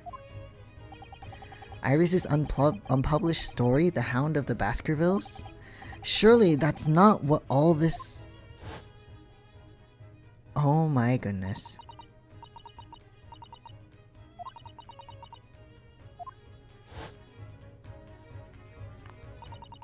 We must check inside the box at once. Yes. Okay. Okay. Wow, Iris is tall. Is it there? Okay, good. Iris's story was there. Okay. Well, that's good news, isn't it, Iris? Yes.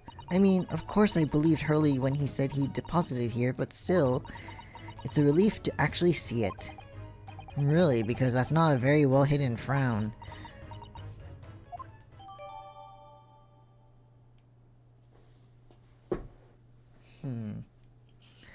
A long, unpublished story that Mr. Sholmes deposited at the pawnbrokery of the victim, Mr. Windibank.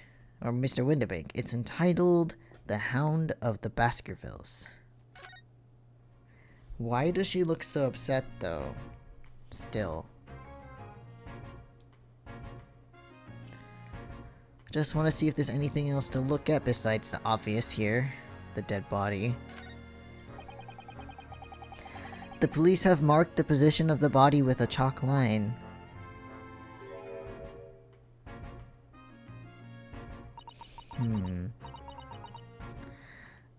He was a nice old man.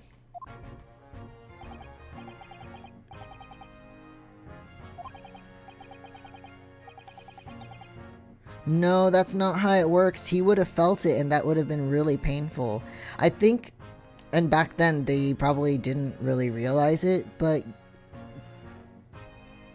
when your heart stops is not the time of death, you know. He probably felt it. I mean, he would have died fairly quickly, I think. But not right away.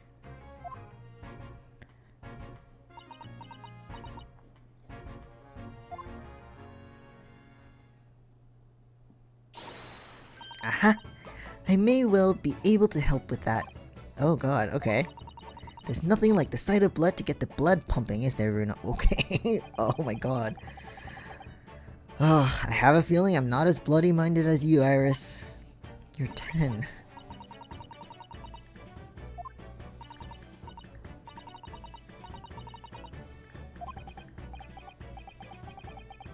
Right, okay. So you need this.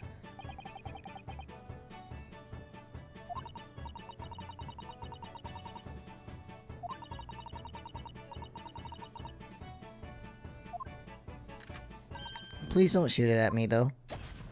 Too late. Oh no, she shot it at that. Cool. What does it do? It's blue now. Oh, the color of the bloodstain has changed. Okay. There, does it make sense now? I'll do some acting again now. Some kind of crappy one, but there you go. Yes, I think I'm starting to understand. But what does that do? You changed the color, but what? Good. It works on the principle that different people have different types of blood, you see. Okay. The chemical it fires combines with the blood and makes it change color. So you can identify whose blood it is that you're looking at in a flash. Wait, but how would we know that for sure? Okay. But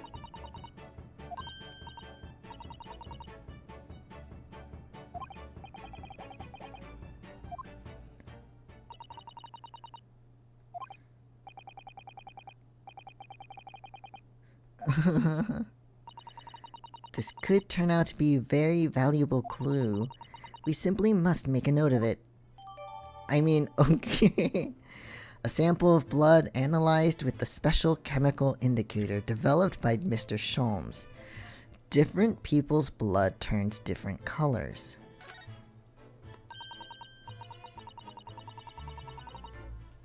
Okay. So, Mr. Windibank's blood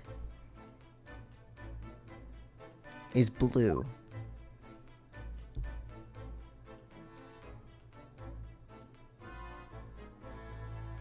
Wait, so can we look at it again?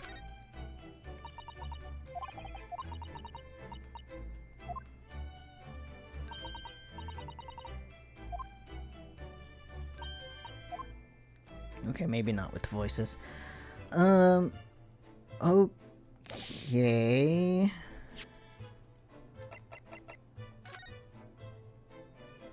So Windibank is blue. Got it.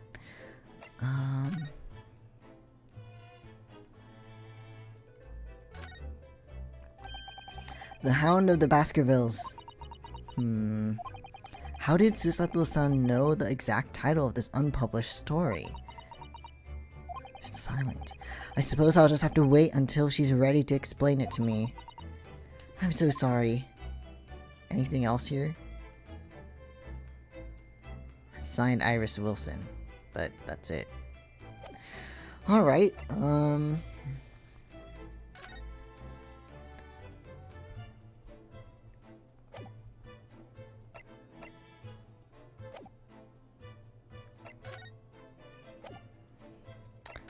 I guess we can go in here, but I don't really know. Okay, so I saw this earlier, but it's not really, I'm not able to look at it, even though it's broken.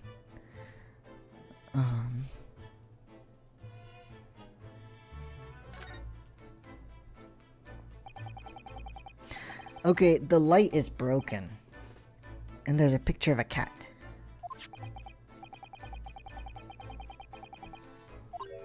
It's the same one as the one that we have.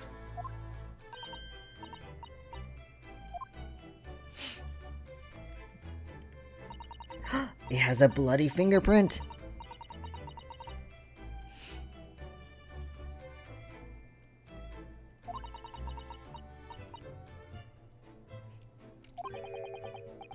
Oh, and this is... Okay. It's probably the one that Gina has. But why does she have another ticket then? For what? I mean, we know it's for a box, but...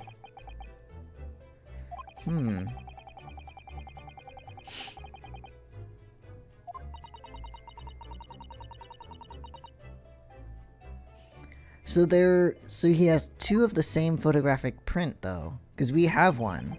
But this photograph of a cat, it looks very familiar, doesn't it? I'm sure I've seen this exact same picture somewhere else recently. We have one.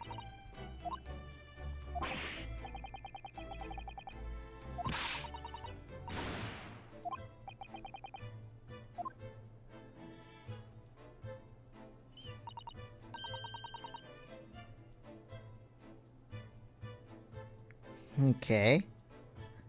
I mean, they're slightly different, I think.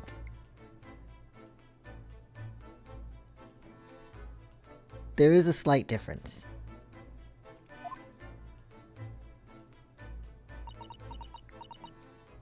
The cat is in a slightly different perspective. Or I'm looking into it too much. Okay, so what does she mean?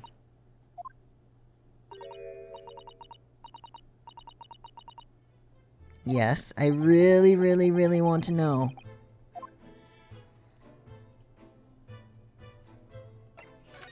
Tell me, tell me. So Iris, about these two photographic prints. The one we found here on Mr. Windibank's counter, and the one Gina gave us before. There is a slight difference. The one on the left, the cat kind of looks like it's staring off away, and the one on the right looks like the cat's staring straight at you.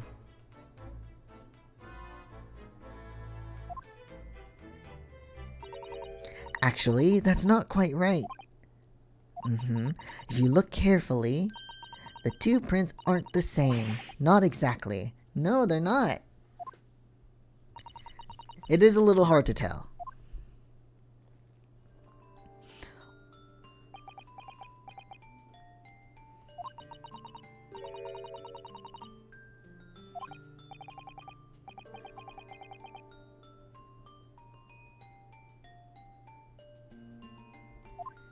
It is very subtle.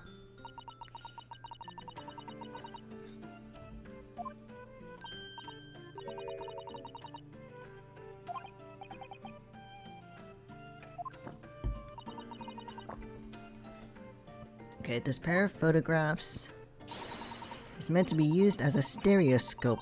Oh, I see.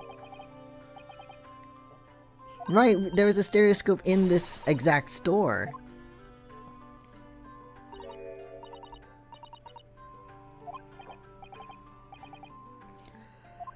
The magic machine. Oh, what's happening? I can't see. Okay, my computer's doing something weird. Hold on. Wait, what? Oh my god. Adobe. No, not right now. What's happening? Adobe, stop. Okay. Sorry, it just popped up on my screen. It was like this weird nonsense. Okay, we're good.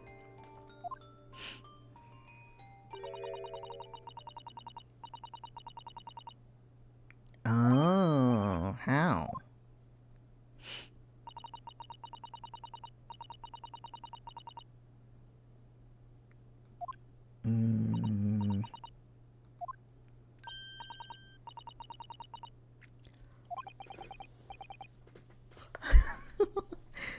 She's over the moon, bless her. Should we let her explain, though? We really need to carry on investigating the scene. Let her explain. Let her explain, I want to know.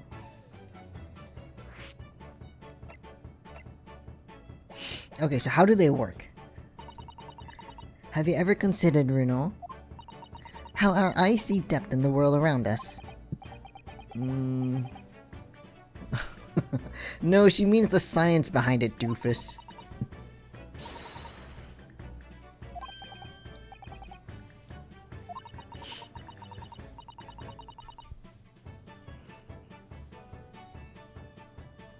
Okay, she's not wrong though. If you like cover one eye, the perspective in which you see things is different. Yeah, definitely different. What you see with your left eye and what you see with your right eye are slightly different, are ever so slightly different. You get a different view with each eye. Not just that, it's warped a tiny bit.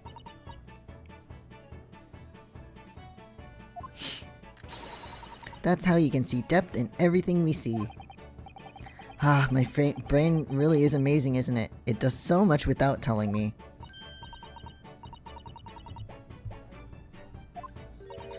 So, consists of a left eye view and a right eye view. Alright.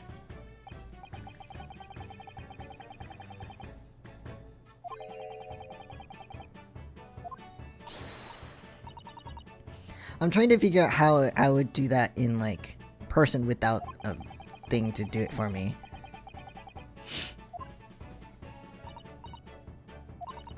As long as you have 2 images, 2 eyes, and 1 brain, you can actually do it yourself without needing a stereoscope at all. Really? How? I'm actually curious. So how would I do that?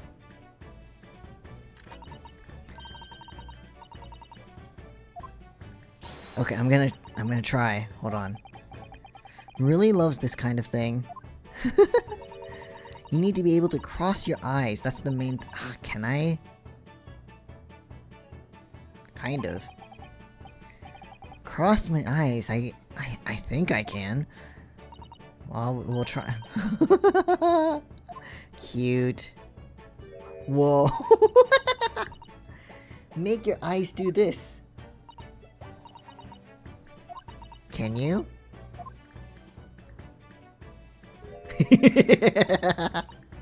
They look so cute. So goofy. Now it's your turn, Runo.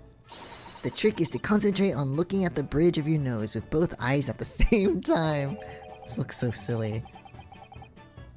Not exactly an easy task when 2 people are staring at you cross-eyed. Alright. Do I have to actually do it, or is just Dunos gonna do it? Because I don't know if I can do it. Okay, start by staring at one print and slowly crossing your eyes. You should see 2 overlapping images like this. Well, the game's doing it for me, so even if I look at it cross-eyed, it's not gonna change much. Okay, I'm just going to have to give it a try, I suppose.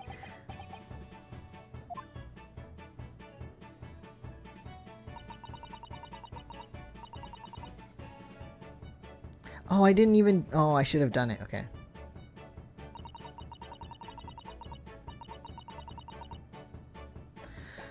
So put the pair of prints side by side like this, and then try crossing your eyes. Oh my god.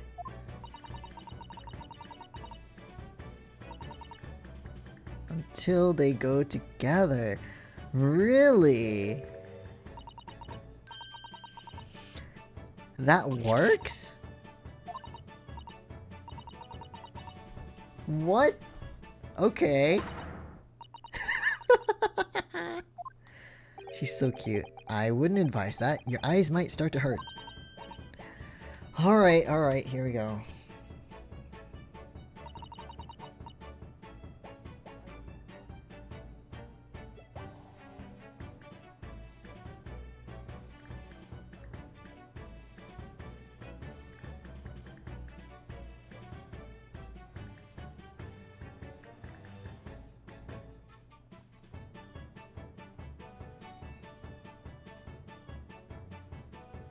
I can't do it. I can't do it. I can't.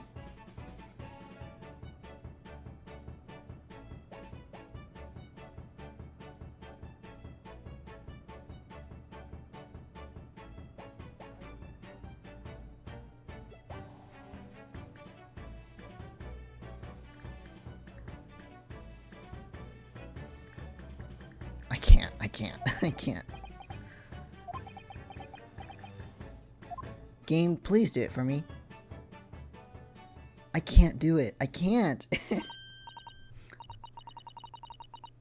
I can't. Ow. I couldn't do it.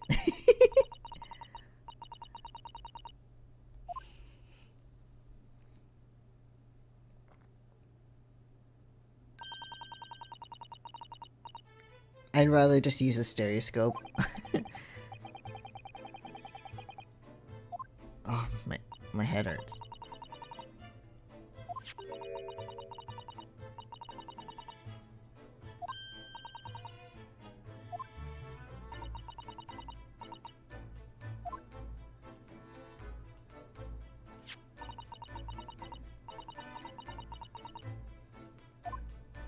And it should open. Oh.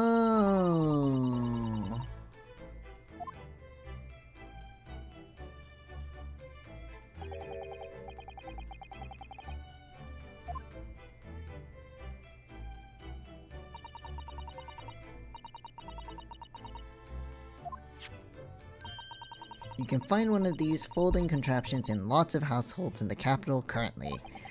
Alright, but if these little machines are so affordable, surely there's no need to go around staring cross-eyed at pictures like you hate them.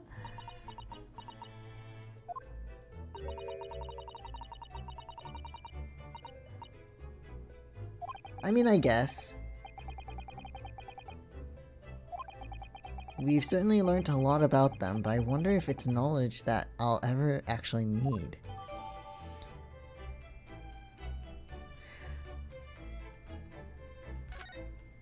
Okay. Well, let me look at the court record really quick. So we have a second one now. So...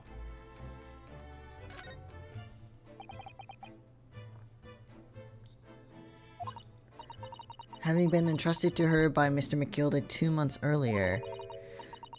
One gentleman's overcoat, and the other redemption ticket was in the pocket of that coat.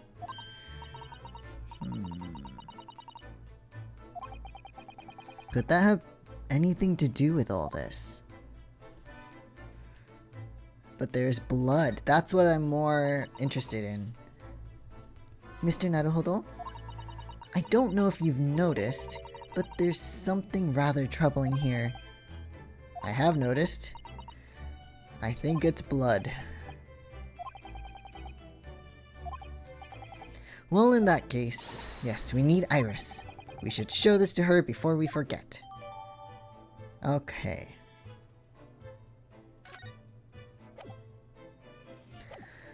Hey Iris, can you take a look at, this one? There's blood on it.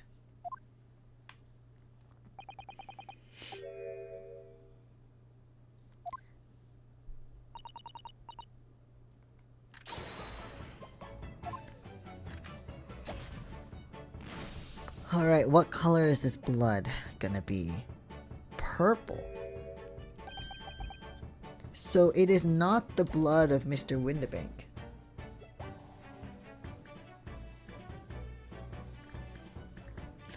Okay, so at least there's that, but whose blood is it?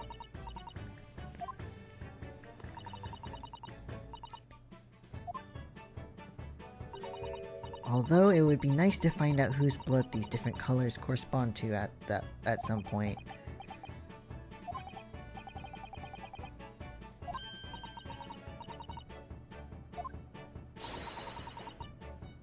No, I don't know. So a gloved hand.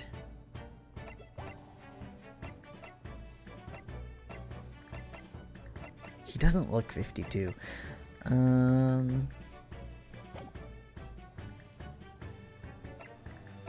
I don't know.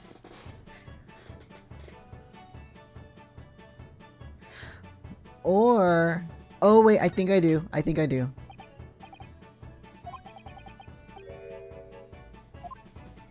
I have an idea.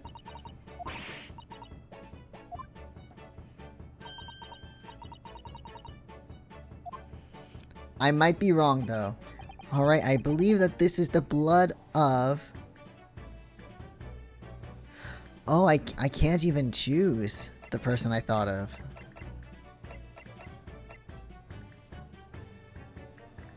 Oh, okay. I have no idea then. Oh no. Okay. Fuck,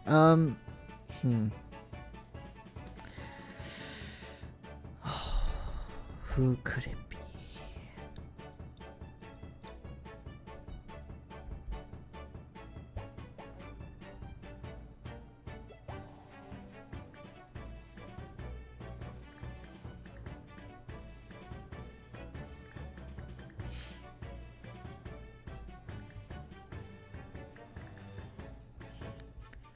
I don't...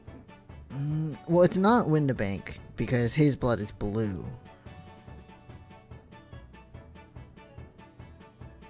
Mm.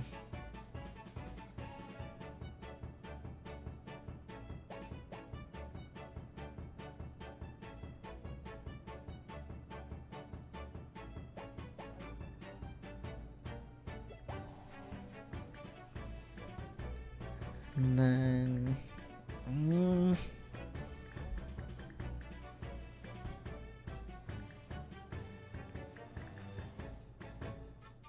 Oh, okay. So this... Wait, so this is the one for the coat, right?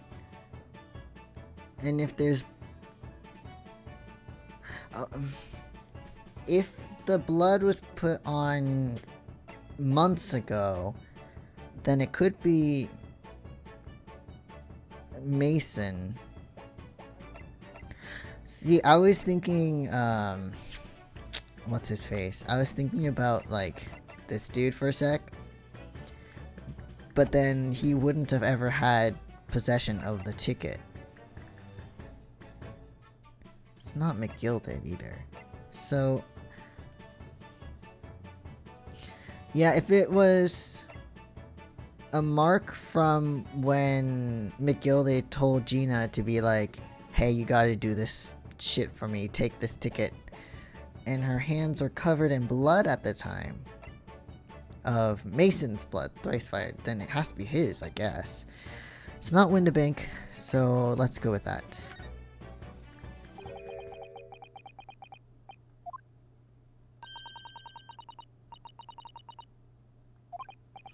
Well, it was 2 months ago now, that case. And of course I'd never met the victim, but I'm struggling to remember his name. He was definitely thrice fired, though. The brickmaker.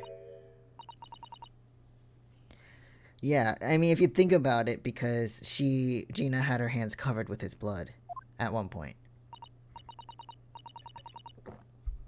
So...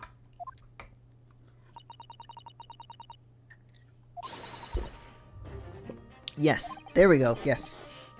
I think it was. Gina brought this ticket here to Windibank's yesterday. I'm suggesting that the bloodstain was already on it at that time.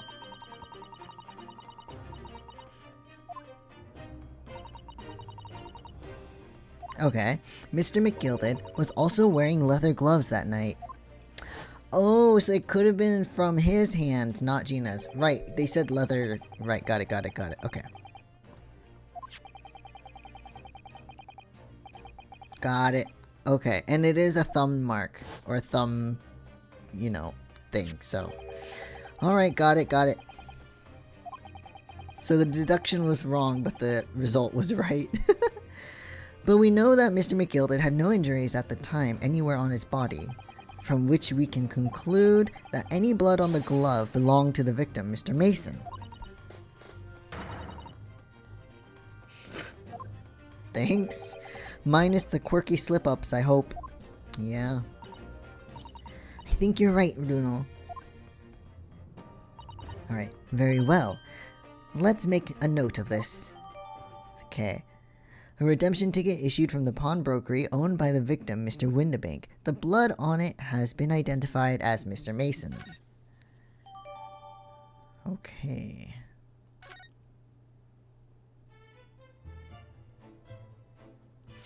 So we have blue as Windibank, and then purple as Mr. Thrice Fired Mason here. Anything else we can look at here that might have some bloody prints on it?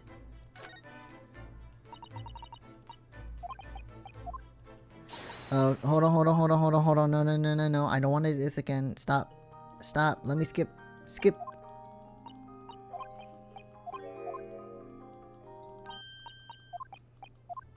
Okay, hold on. Anything else that may have blood on it? Oh, that is a big splatter of blood. There we go. Ah, look here. It's bloody. A bullet. There's a bullet in there.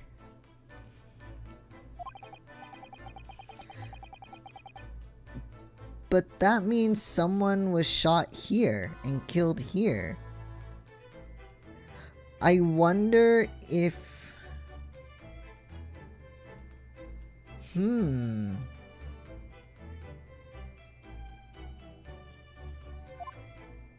He only had 1 bullet, so I wouldn't think so.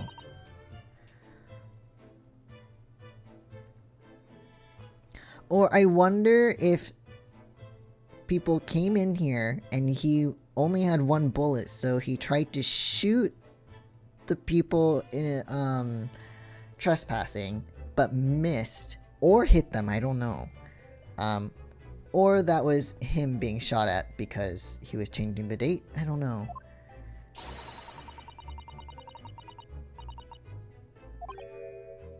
What?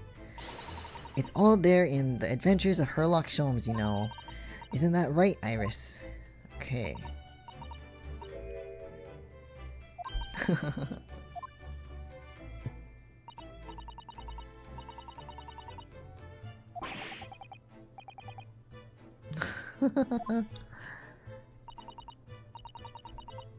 Alright, let's look at it. I wonder if they knew about ballistic markings at that time. It's blood. A suspicious red stain on the calendar. Alright, go at it, girl. The blood changes to be the same color as the sample from the storeroom. We'll know that it's Mr. Windibank's blood. Let's hope it turns blue then. Oh, whose blood is it now? It's green. So that's 3 different people. Oh god. Whose is it?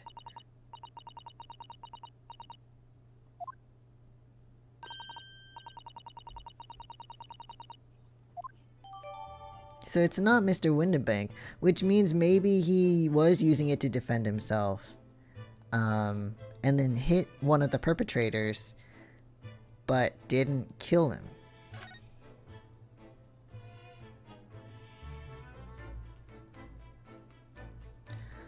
What about...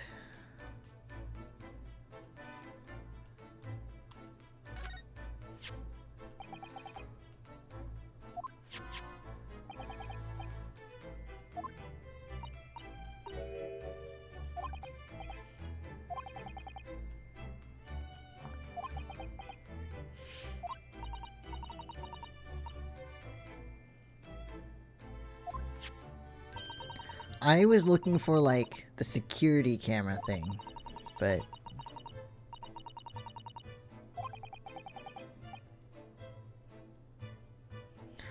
It would be keeping my toilet sparkling clean anyway. What is with the Naruhodo family and sparkling clean toilets? Okay, anyway. Any more...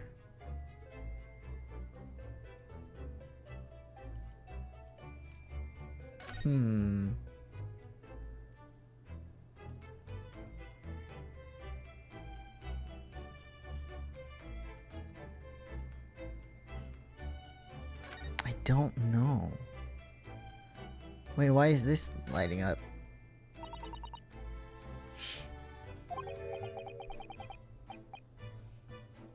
It's a really strange miscellany, isn't it? I mean, who would buy this horse statue, for example? I don't know.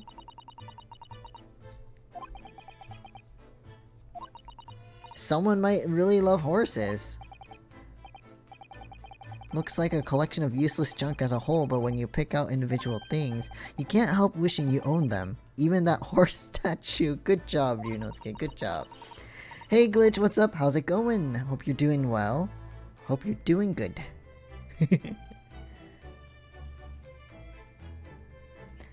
What am I doing up so late?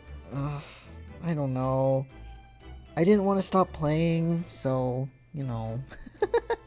Making bad decisions. That's what I'm doing so late. Looking for bloodstains and whatnot in this game. Maybe I need to talk to... God, okay, maybe I talk to this guy. If I feel that, yeah. Oh my god. But how about you? How's it going? Okay. This officer has been staring intently at the wall since before we came in here. What? Oh, sorry. There's a major clue just here. Really?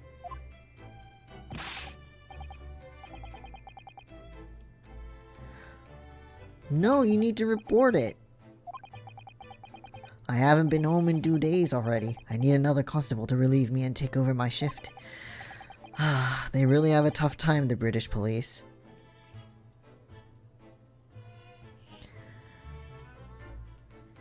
It's 2 a.m. where you're at. I was gonna go to bed a few hours ago, but I couldn't stop playing Smash Bros. Yeah, no, I feel that so much. Like, yesterday I was working on some... Well, I mean, my sleep schedule's been kind of fucked anyway, but last night I was working on some art for, like, an offline screen for the stream and stuff. But I worked on it all night, and then just... yeah. So, yeah. So I feel that. Or I'll play Stardew for hours, because I just kind of going through the motions of the game. And then realize, wait, it's like 5. That's not good. But yeah, right now it's almost 1 for me. It's 12:59.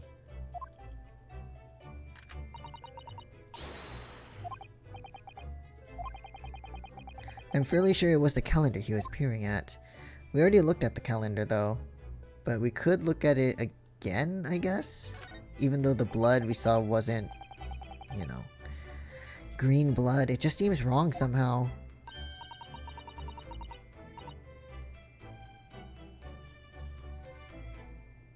Exactly. Yes, I keep telling myself I'll fix my sleep schedule, but exactly. My issue is though, I mean, my sleep schedule was never great. I have a bit of a sleeping issue already, but because in late May and a bit of June I had COVID, right? I was a little sick. But that meant I wasn't going to work, so I didn't need to sleep super early or anything like that. Or, you know, keep up a at least somewhat stable, I wouldn't even call it stable, but you know what I mean, somewhat relatively okay sleep schedule. But because I wasn't going to work for like a month, my whole schedule was fucked. It was absolute garbage, and so I still haven't fixed it. I'm back at work now and I'm all better, but it sucks. Sleep is worse than before. But we just gotta get by and hope we can fix it and all that. Everyone's blood is different. I wonder what color my blood would turn out. Actually, I don't want to know. So I'm employed now? I mean, I've been working at my current job part-time anyway since last October. I haven't quit. I would like to, but I don't have a job lined up for after, so. And as much as I would just stream, I don't really make much or any. So, yeah. So I need to think a little realistically here. Oh, this guy. The police are scouring every inch of this place, by the look of it. Instructions from the yard are to examine every article in the shop, and every ledger and book of accounts. Yeah. The full-time job, yeah. My plans got kind of set back because I got sick. So, yeah. But, for now, just doing part-time again and then see how things go.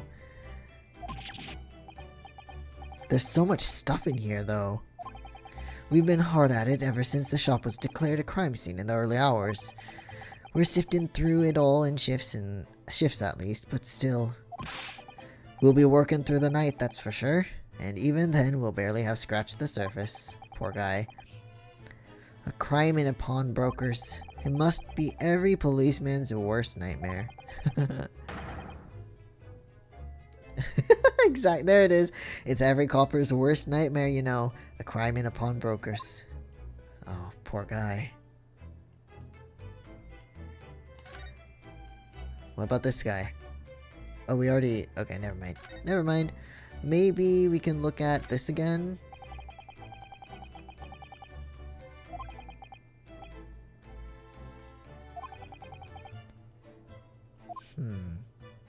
No?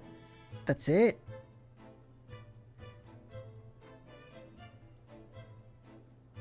Wait, what? Oh, okay, this? I mean, we looked at this already. That ledger that's open on the counter, there really is enormous, isn't it? It must be an awful lot of work to keep track of all these hundreds of items in pawn. It's too much to think about. Better to sell it all and have a clear head if you ask me. But clearly Mr. Windibank was very careful when it came to the articles in his care. That's it? Really? But...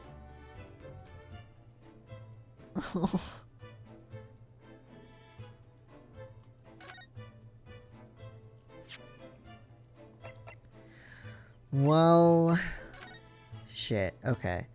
Thrice fired Mason, Pop Windibank, and then an unknown person's blood was found.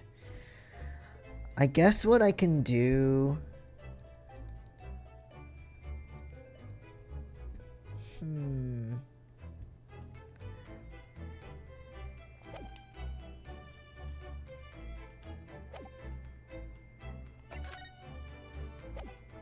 I mean, I guess all we can do is look around, maybe? Or let's go to the storeroom again, maybe I missed something.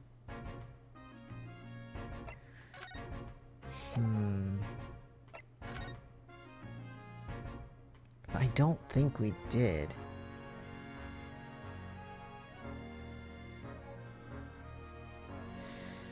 No, okay. What about...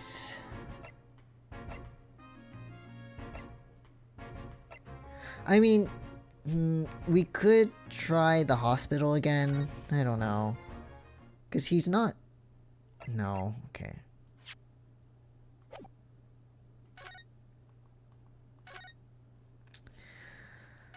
Never mind. What am I missing?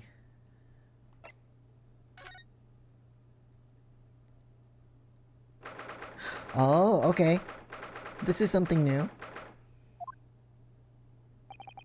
Gina doesn't appear. Oh, never mind. Gina's not here. Wait. Oh, there's something new. Well, if you examine the scene here carefully, there's another possibility, isn't there? Oh, my cat's scratching at the door. Maybe.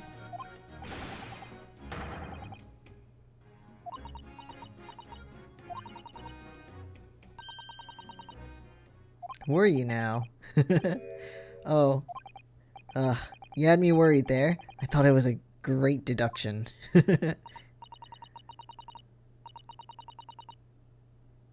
I mean, she's a very, very smart individual, this girl.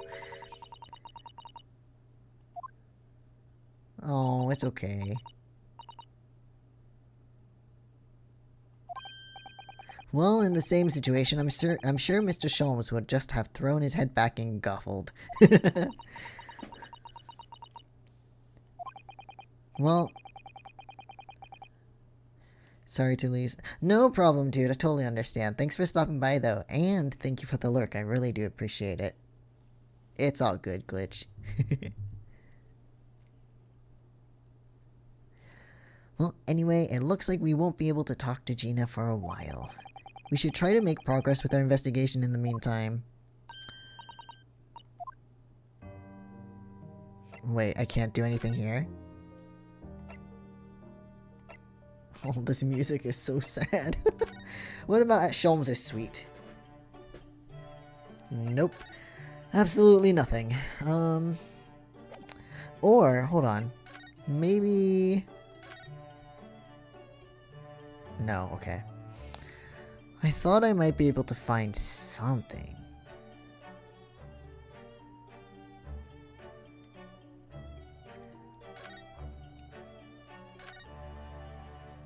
Make sure to pop in early next time. Maybe... I mean, right now I'm looking for some new games to play, so I'm not 100% sure, but I'm trying for... Friday latest. And I try to do around 7:30 to 8, depending. But let's see.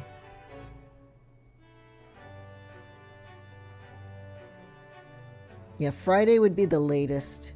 And in between today and Friday, I'm not 100% sure. Because I have work on Wednesday.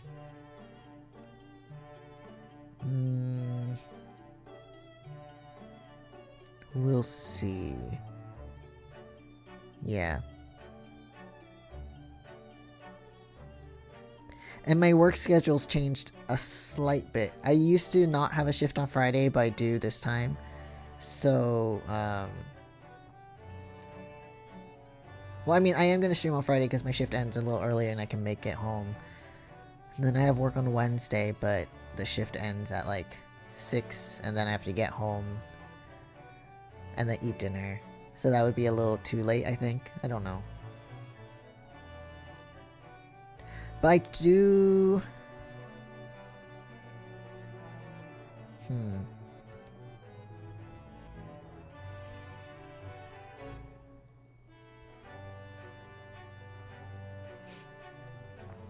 If you're looking for new games. Yeah, I mean... I mean, I got some because they were on sale.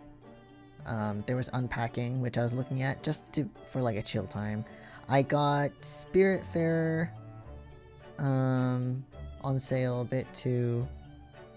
So I'm looking at those.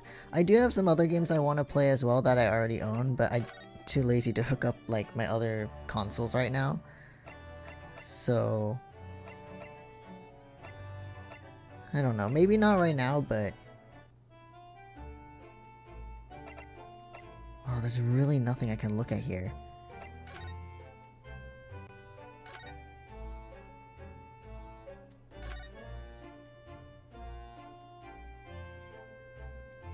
But I'll figure something out. It's all good. Wow, really? Am I missing something?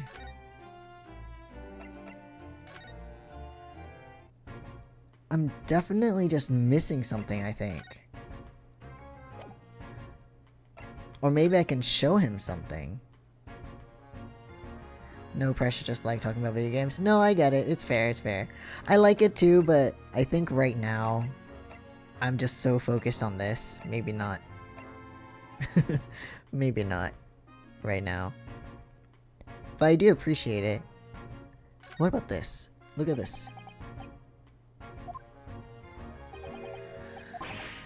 Alright, fine.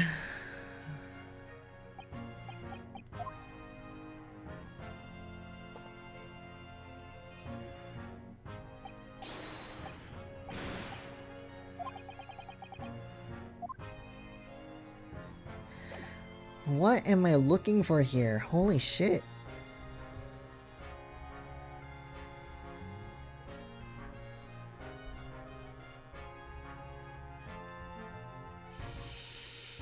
I don't know.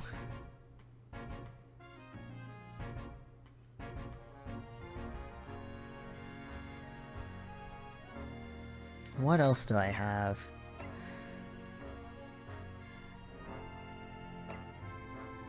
You know, we never found this, the box. So maybe we can ask him about it if they found a box or something. Okay. What do you make of this?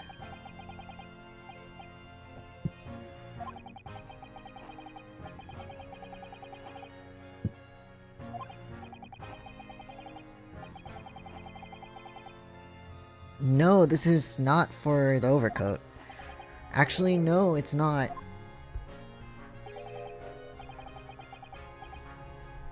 Yeah, just read the fucking paper, dude.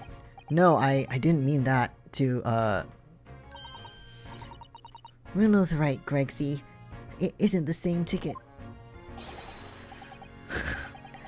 Gregsy, oh my fucking god. Been replaying a lot of old SNES games. Beat Donkey Kong Country and Link to the Past. Ooh, sounds fun. Like, I'm looking at... Like, I have some GameCube games. Well, I mean, I already played Twin Snakes last year? 2 years ago or something? Last year? I don't fucking remember.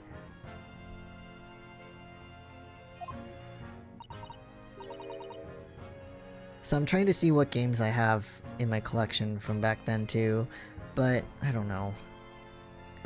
I have to connect it to the capture card and it's annoying. Yeah, no problem, dude. I'll see you soon. Or sometime. Again, thanks for stopping by and lurking though. Much appreciated.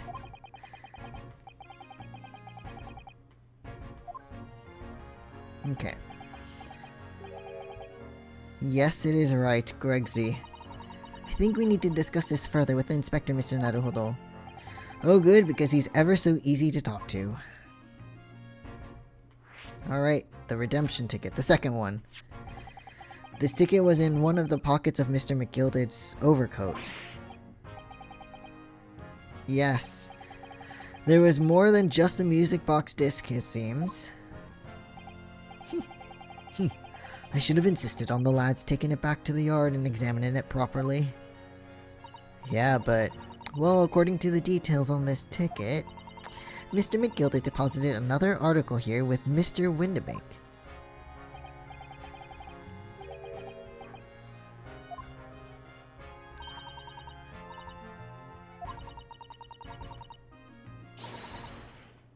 It could be.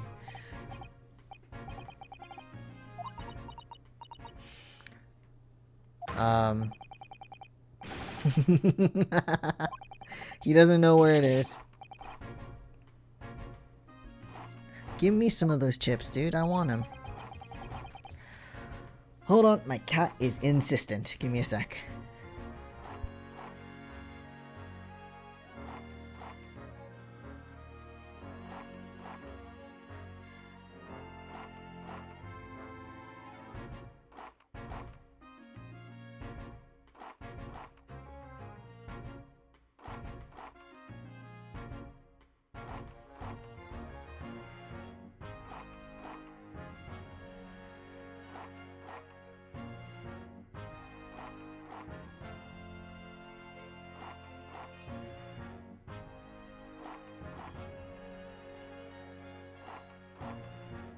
Alright. Hold on, let me get my cat down a little bit. Okay, Foxy, you can sit here. And we can play a game together. Or you can leave, it's up to you. Okay, this is no time for dog impressions, Inspector. Dude, why are you so mean to me?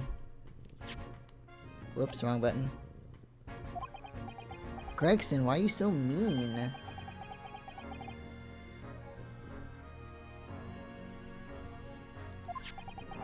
According to this ticket, the redemption deadline's already passed, hasn't it? Yeah? So that means it must be like in the store floor now? Oh, that's gonna be so annoying. God damn it, that's gonna be annoying. Fox, you wanna go? You wanna go? Okay, leave.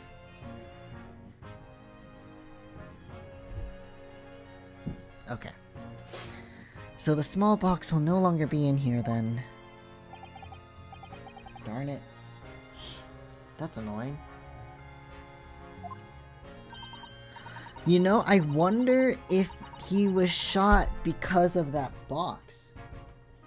Like, they're like, where's the box? And it's like, the date's been passed. I'm sorry, the box is out there. And they were like, fuck that. And they shot him. I don't know. Foxy, if you want to go out the door again. Oh my fucking god. No, you're stuck in here now. I'm sorry. The shelves in the front. We must search them at once. You're wasting your time. Oh, why? I mean, there's a lot of shit, but...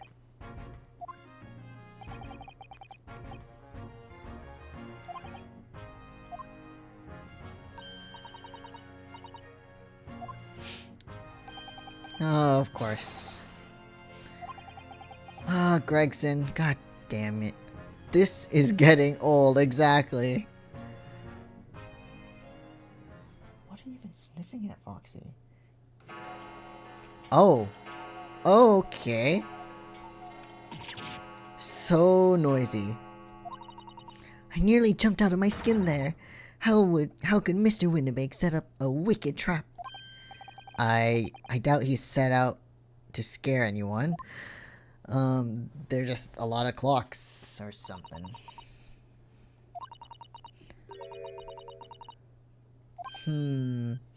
But I want the box. I want to look for the box. Foxy, nope. Don't lick tissue, you weirdo.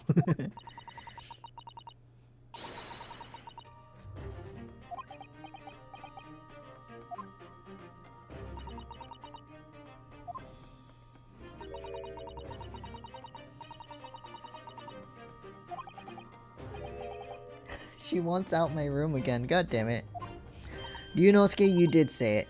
You did.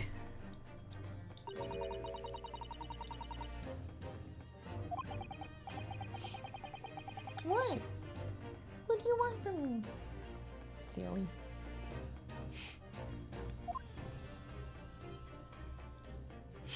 Wait, so I can't, like, look for the box now?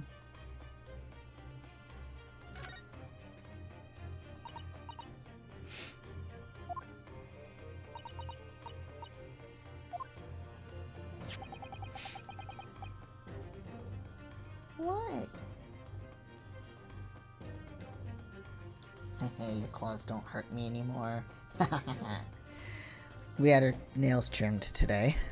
The box that McGilda deposited here just over 2 months ago. Even if it were, finding it promises to be very troublesome indeed. Maybe she'll just bite me instead. Are you hungry? I'm sure you had food. Hold on, let me just finish this dialogue and I'll check, okay? There's so many boxes, it could be any one of them.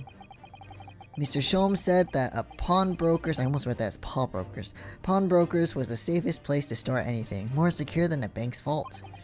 So perhaps this small box of Mr. McGilda's contained something of a very great value. Well, if that's the case, he'd probably have kept it locked. So then we need to find every box with a lock and break them all open.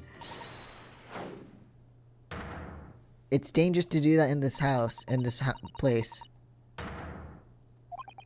Can you stop throwing me? Can't you use words? What if... Alright, hold on. We've been flipped upside down. Maybe I should let my cat out. Give me a sec.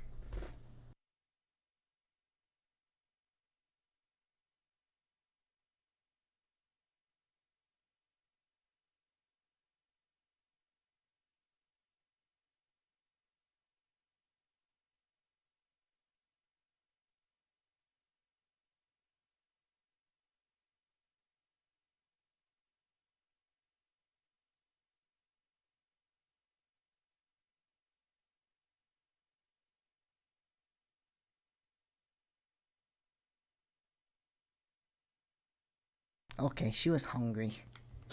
I just gave her some food. But seriously, I wish you would stop flipping me. Like, it's not cool. It's dangerous. What if we broke something? That wouldn't be Yunosuke's fault anymore. That'd be her fault, right? It may have been his body that did the breaking, but she's the one that threw the body. Okay. So... I guess we can't really look around here anymore right now. And just look for Gina, I guess. Or visit her at the prison.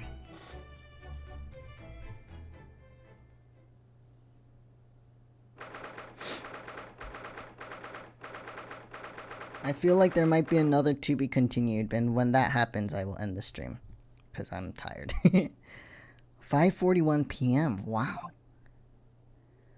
Did you change your mind? Ah, Gina, good, you're back.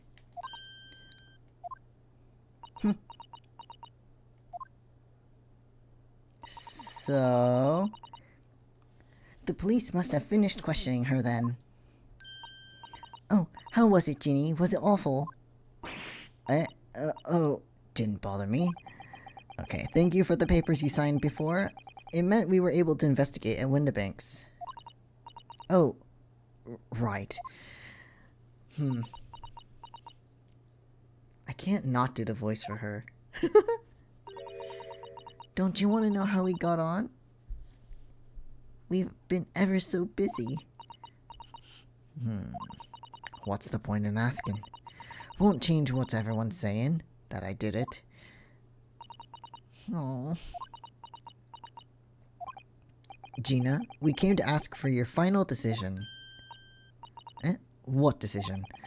About tomorrow's trial. Will you let me defend you or not? I must submit the paperwork now if you'd like Mr. Naruhodo to represent you. Right, I see. She's really lost in her fight, or lost her fight all of a sudden. I think she's just tired. But I know what it feels like. The worry is just so hard to bear. So, here's what we uncovered, if you want to know.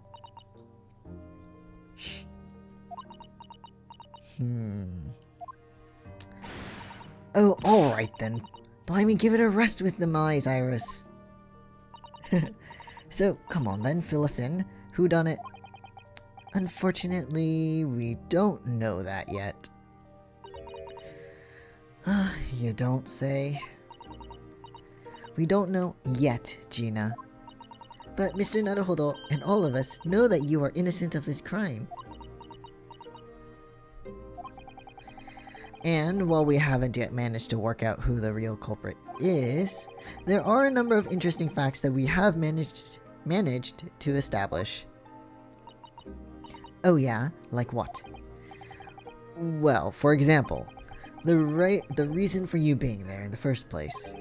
I think I know why you broke into Windibanks that night. It looks like I'm going to have to take some evidence that clearly reveals the reason and thrust it in Gina's face. Or I could present it to her calmly, I suppose. Let's be nice about it, Ryunosuke. Let's do this first. You were here for this. Oh wait, hold on.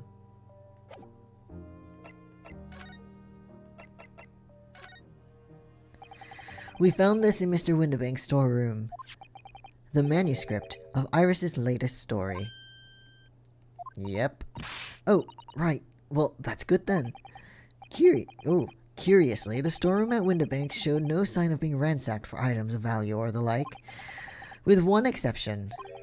The box file that housed this manuscript. It was you, wasn't it, Gina, who broke open the box containing this manuscript last night? You were determined to find out whether or not the Hound of the Baskervilles was really there. That's the real reason you broke into the storeroom last night, isn't it? Oh, good deduction, sir. Why don't you tell us what happened, please? Come on.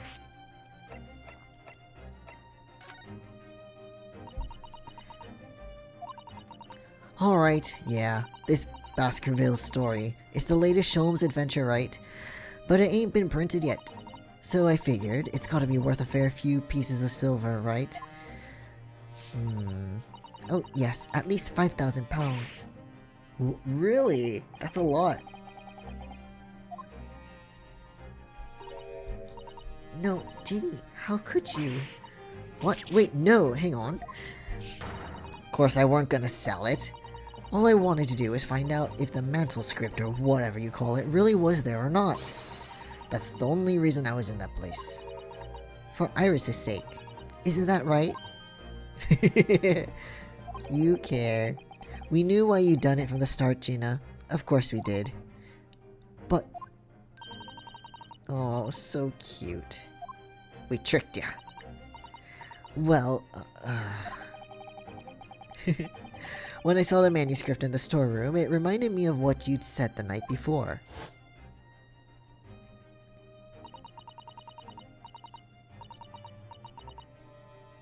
She just wanted to make sure it was truly there. That's so sweet.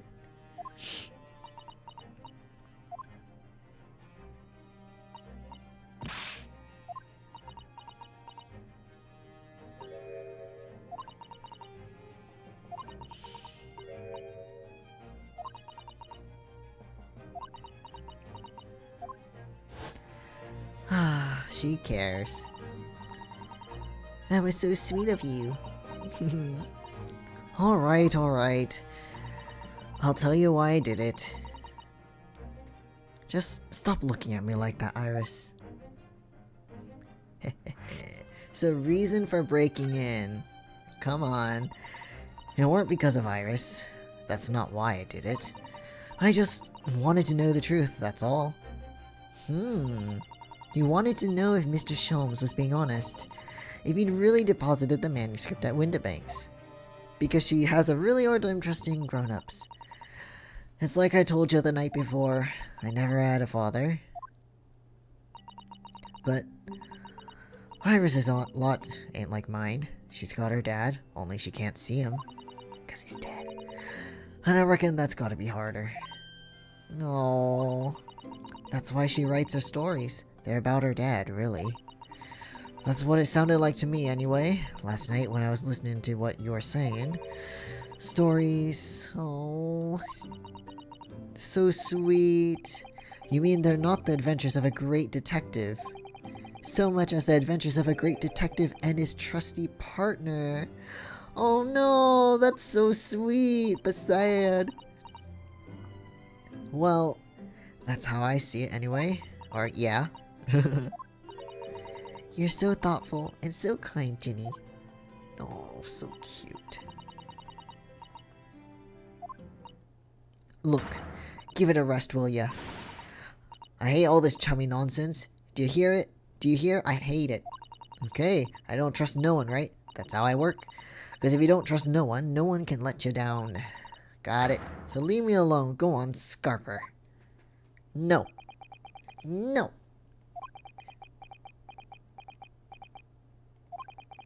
I hadn't noticed until now, but it's unmistakable.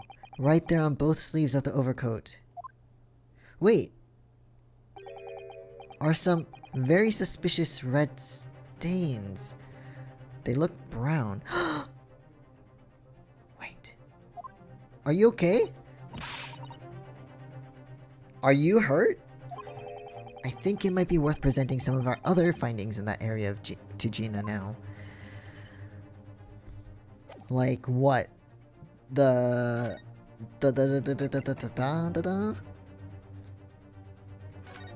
blood samples? Maybe this? Oh, yes, okay. Those stains on the sleeves of your new coat, Gina. They're blood, aren't they? Not that I know whose blood yet. Wait, is it green for Gina? Blood! Mr. Naruhodo! You don't appear to have any obvious wounds yourself, though. So it could be blood that splattered from Mr. Windibanks when he was shot last night.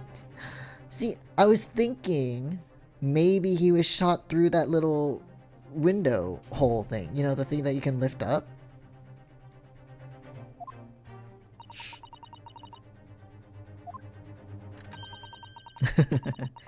Alright, let's go. Come on. It's not gonna hurt you or anything. Don't move, Ginny. I'm going to shoot. Okay, what color? Or is it gonna be blue? It's purple. It's old blood.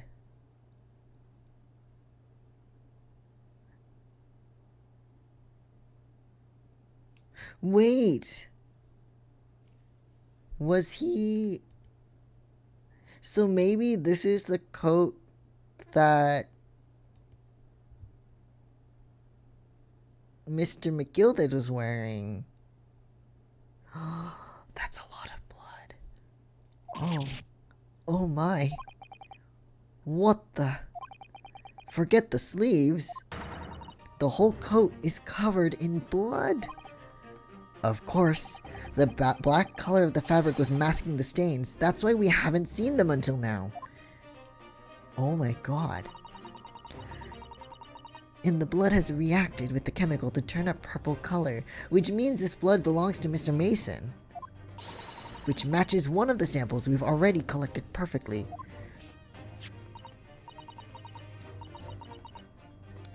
It was Mr. Thrice Fired... what is it?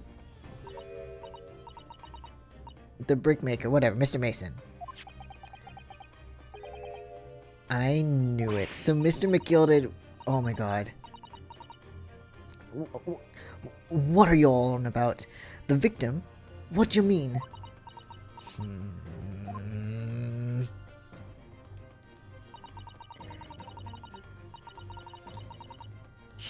It's a rather uncomfortable situation, Mr. Naruhodo, but I think this makes things quite clear. It means the omnibus case is finally solved. The truth about who really murdered the brickmaker, Mr. Mason, is revealed. Why would McGilded have the need to kill a brickmaker, though? Oi, would someone explain what's going on? Stop telling half a story.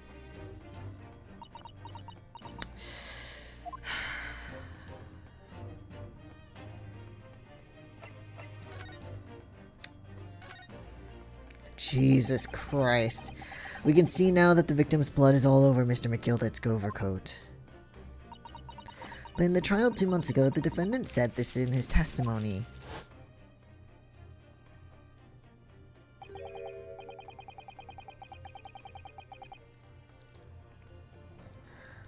I mean, I guess...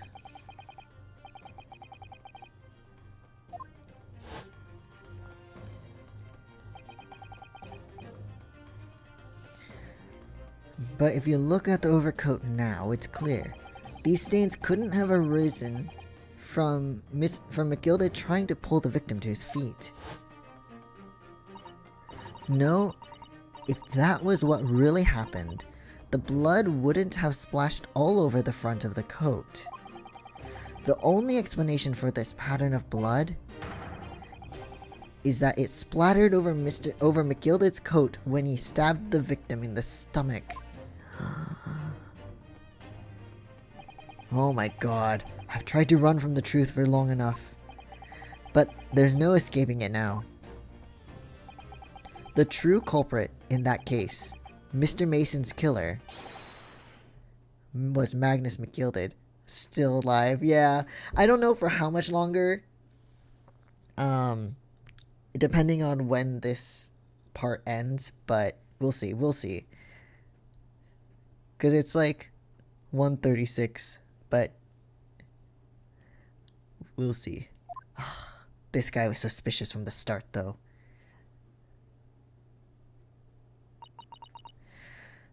Mr. Naruhodo, that horrible case is solved at last. And I helped the man walk free from that trial. I used all that twisted testimony and all that sham evidence to prove his innocence. How could I have let that happen? I mean, it's not your fault. I mean, you used the evidence given. You know, did you believe him, though? Did you believe Mr. McGilded was innocent? Not really, no. We only said he's not guilty with the proof that we had, but we could see the other side of the story. God, the words aren't working right now. I believed, or rather, I think I was trying to believe.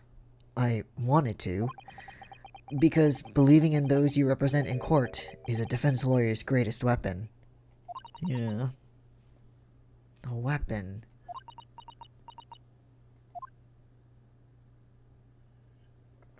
Oh, this is giving me, like, making me think of the Engard case, in Ace Attorney, or the Phoenix Wright Ace Attorney, second one, Justice for All. A lawyer's weapon. Before we came to Great Britain, a great friend of mine taught me a valuable lesson. Oh, no! You mean Kazuma-sama? Yeah, oh no. I miss him. I miss him. Listen, Ryunosuke. We lawyers are only human. We can't know for sure what is the truth and what is a lie. Which is why we must resort to our primary weapon. An unwavering belief in our clients. That's all we really have. Huh. Only when we truly believe that our clients tell us, or what our clients tell us, can we fight with everything we have for their cause. In any battle, there can be no victory without faith. Oh. Oh. So, I believe you, unwaveringly. So sweet. I miss you, dude.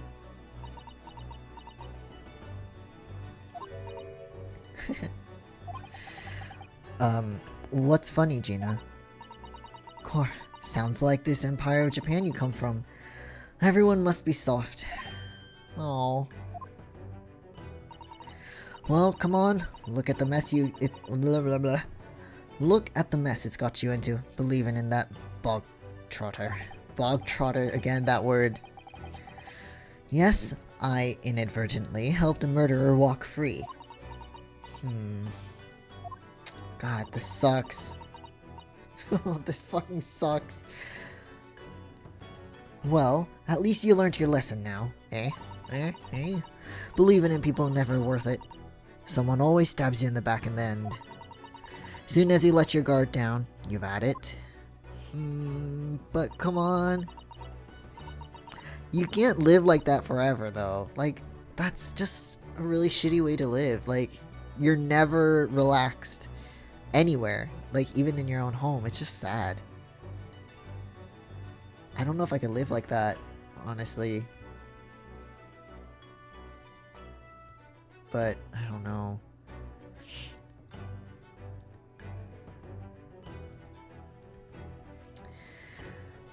Take a leaf out of my book. Believe no one. Get hurt by no one. I don't know. Gina, may I ask you something? What? I'd just like to make absolutely sure. What would you like us to do with these representation papers for tomorrow's trial? Do you want to rip them up, or are you going to let us represent you in court? How many times do I have to say it? Rip them up and chuck them away. Alright. Are you really sure that's what you want? I bet that's what he wants, and... Okay. Oh. So mean. Don't forget it was me in that trial 2 months ago. I led everyone up the garden path, didn't I? Yeah, but your life was at stake. Like, the life of you, not only you, but the other orphans and street kids, you know. And you're telling me you can believe in me after that? Not likely. Well, Mr. Naruhodo. Oh, Iris, don't cry! A lawyer's primary weapon is an unwavering belief in his clients. Ultimately, it comes down to whether or not I feel I can trust Gina after everything that's happened. I mean, I know what I'm gonna say, but I'm saving just in case, because you never know. Gina, after everything, I trust that you didn't kill Mr. Windibank. Gina, let me say it again. Please allow me to represent you in tomorrow's trial. Not at all. You've not once admitted to committing the crime, have you? You haven't. Exactly. What's more, I believe that you're telling me the truth. Hey, you told me all the things that happened in the end, right? Oh, Gina. Seriously, Mr. Naruhodo. You tried. Didn't you hear all of what I said before? I'm a born liar. Fibs just trip off me tongue. And I'm a diver, don't forget. I pulled the wool over your eyes 2 months ago, and got you into all sorts of trouble. Why would you ever trust me now? I just don't get it. Well,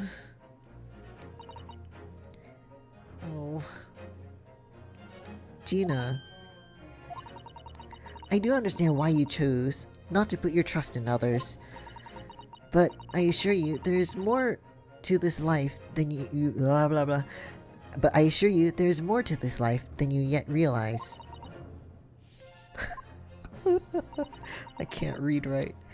The world we live in is full of people you would do very well to trust. People who won't ever let you down. I mean, yeah, I understand where she's coming from, or Gina, because, like, it's hard to let go of that mentality if it's happened to you so much. But, like, if you do that, you'll never find the people who actually are people you can trust, you know? Because you push them away.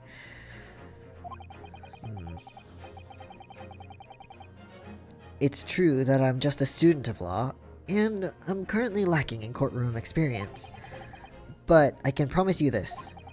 Whatever happens, and until my very last breath, I am completely on your side. Is she gonna cry? She looks so shocked. What'd you expect me to say to that? Oh, don't cry! Oh, no. Oh, poor Gina. She's probably never had anyone say something like that to her. Then it's decided. I will take these papers now and carry out the necessary preparations for tomorrow's trial. I mean, Susato, don't forget, you're leaving tomorrow too. It would be a shame to throw them away now, after it's been penned with your name so beautifully. Oh, do what you like. Oh, whoops, wrong button. You Eastern Lot are... I don't know what you are, I don't get ya. It's fine. It's fine, oh. Gina's taken herself off to the back of her cell. She'd never admit it, but I hope she's feeling relieved. That turned out alright in the end, I think. Huh.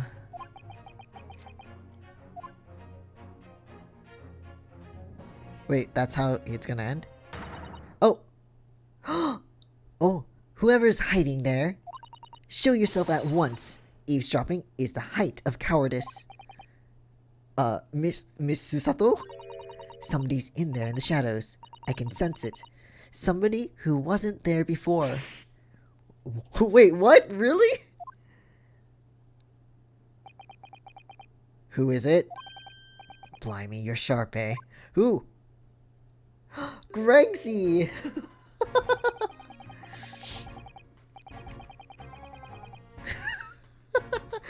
When did you get here? And how much did you hear?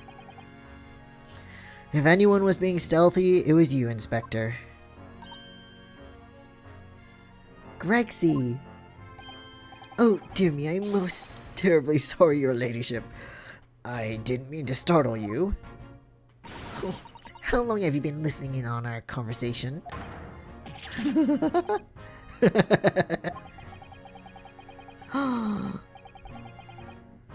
Oh, sorry. Alright, alright. Alright, Gregsy. After hours, is it that late already?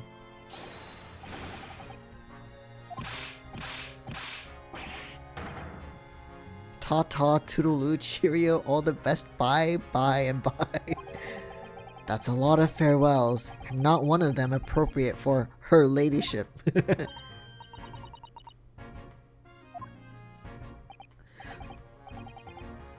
Wait, is her luck okay though?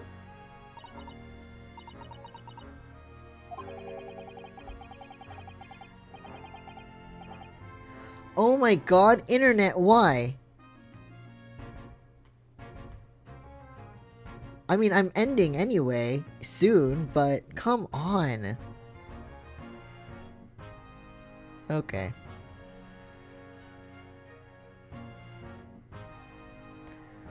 That's fantastic.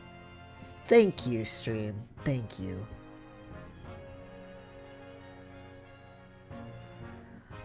Oh, oofers. Great. It reconnected!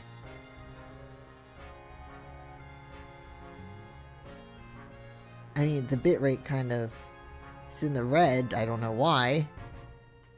But...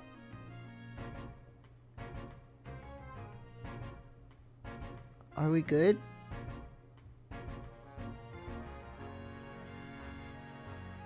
You know what? You know what? We're still live, so that's good. Wow, that really sucked. Okay. Well, I mean, I'm almost finished, so it's not too bad. Okay. If I don't get this emergency at the Supreme Court dealt with sharpish, Lord Strongheart will... well... ooh, an emergency. Nope. It is in my mind forever.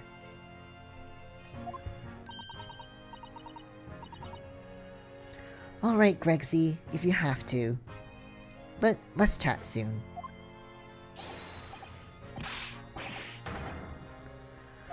Bye, Gregsy.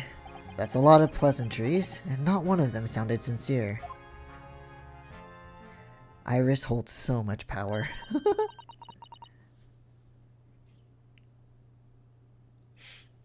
Gregsy's so funny. He says such silly things. It's certainly entertaining to see an inspector of the police fawning to a 10-year-old girl.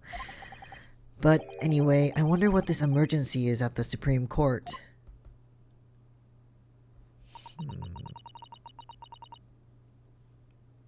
Yeah, okay. Yes, of course. Thank you, Mrs. Sato. And you should also get ready because you're leaving tomorrow. Oh, which is sad.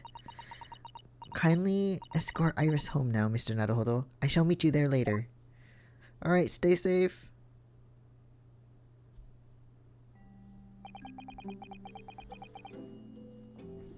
We never figured out what the last blood sample was, though. Or whose blood it was. And so our investigation came to an end. Susato-san went to file the necessary papers for my defense of Gina the following day. And then it hit me. I could no longer suppress the wretched feeling that had been gnawing away at my insides. Yeah. Oh.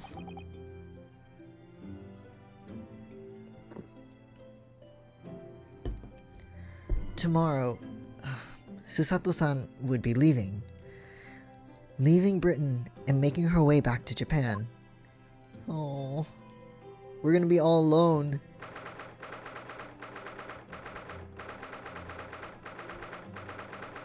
So sad. 11:13 p.m. Naruhodo's legal consultancy. Oh. I kind of like that, depending on how they greet each other or how they speak to each other, you can kind of tell they're changing their language. So like whenever she says Mr. Naruhodo, she's speaking English. But when they're alone, usually they're speaking in Japanese. So you can see like, because the way she addresses him right now is Naruhodo-san, right? So I kind of think that's cool. I like that. It's been a very trying day, hasn't it? I do hope you're not too exhausted. Oh god, yeah. What about you, Susato-san? Today has been even more trying for you, I'm sure. Mr. Sholmes was shot right before our eyes. Gina was arrested. And all on the back of the news that her father has fallen ill and that she must return to Japan at once.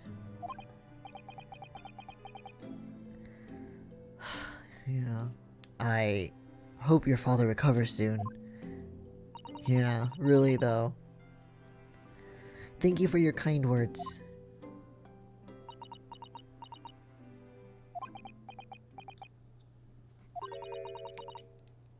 I wonder why it is that so many thoughts rage in my head like a storm, and yet I seem unable to find the words to express any of them.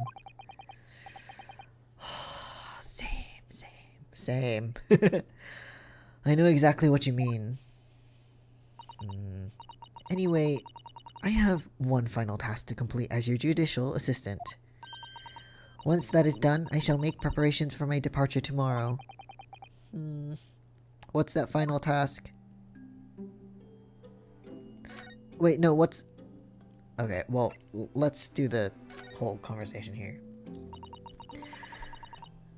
It's just 2 months since we arrived in London, but we've managed to establish this office. It was finally feeling as though we were settling in. I would be lying if I said I felt no regret. I'm so sorry, Susato-san. It's just so sudden. I really don't know what to think. I've had no time to gather my thoughts. Yeah. Man, they were only... So much shit happened to them and they were only there for 2 months. In my limited experience of the courtroom, I feel I've learned something. It seems to me there are many facets to people's personalities. And like a jewel, the light plays off them in a complex pattern, illuminating their actions and their motives. But we see only... what? But we see only see. I think that's a typo. But we only see a small number of the total facets. Excuse me. And what is illuminated is only a part of the whole story. Yeah. What lies in the shadows? What do those facets we cannot see look like? Perhaps there are some parts we'll never lay eyes on, for as long as we live. Huh. Yeah. Oh my god, these words. Sometimes I feel as though I'm blind to so much. But I keep hoping that one day it will all become clear. And that all the facets will be illuminated, and I'll finally understand how everything fits together. Oh no. This is so sweet. Sad, but sweet. I suppose what matters is that we keep our eyes open and keep moving forward, even if the way sometimes seems dark. Yeah, I mean, the only way you can is to keep going, right? You've grown so much. Oh, don't look so sad. Sorry, I've what? Oh, no, it was nothing. Unimportant. The 16-year-old is telling me I've grown so much. But I mean, she's not wrong. Do you know what time you will leave London in the morning? 4 a.m.? That's so early.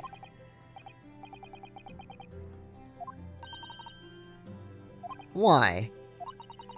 I'm sure you realize why I couldn't possibly let you do that. You have a very important day ahead of you tomorrow. I know, but... Every word you utter will have the potential to determine Gina's fate. Okay. You must get as much rest as possible. I feel like she's talking to me right now. It's 1:57. Even though, like me, I'm sure you will find it hard to sleep. But please, for me, do try. I'll try. Alright, what is your last one final task?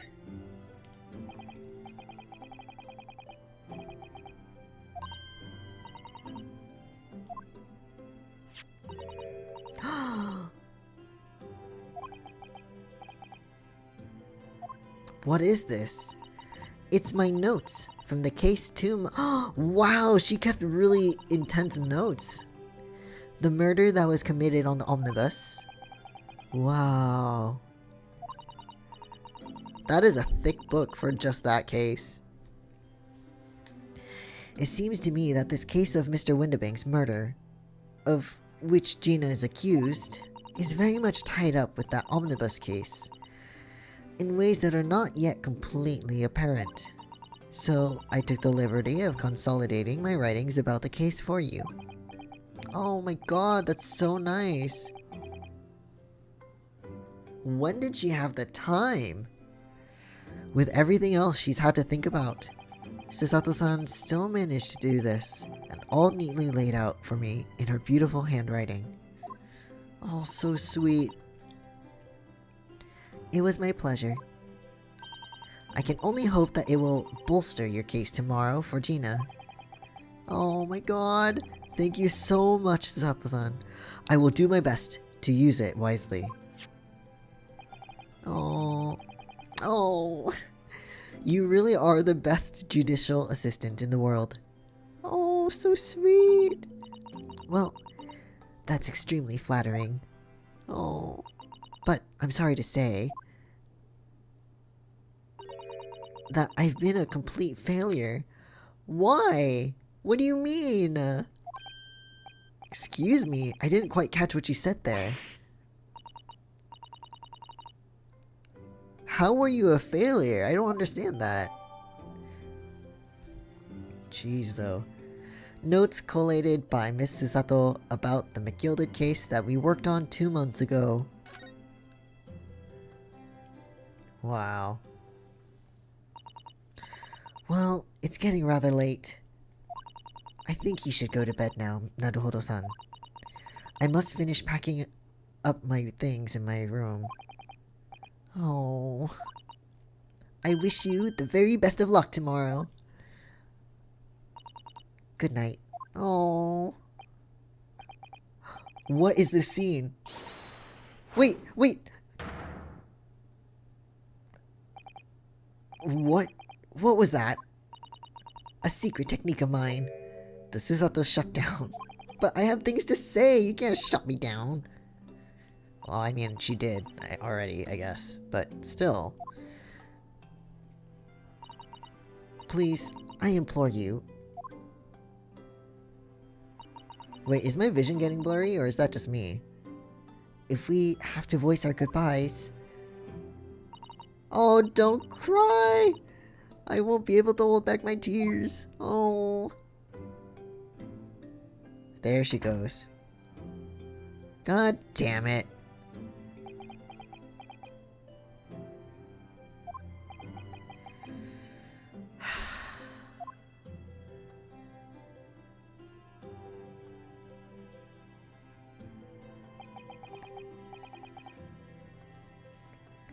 It truly had been a trying day.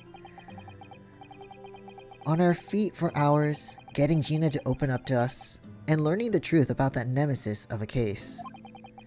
Physically and mentally, I was exhausted. And yet the idea of sleep seemed impossible. Oh my god. That's me. Physically and mentally exhausted, yet the idea of sleep is impossible. But I forced myself to close my eyes. And as a cacophony of scenes of our lives here in London played through my mind, eventually, my fatigue triumphed, and I fell into a deep sleep.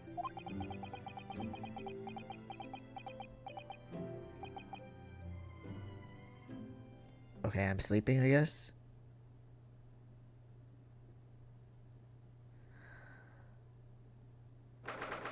Wait, it's still not over?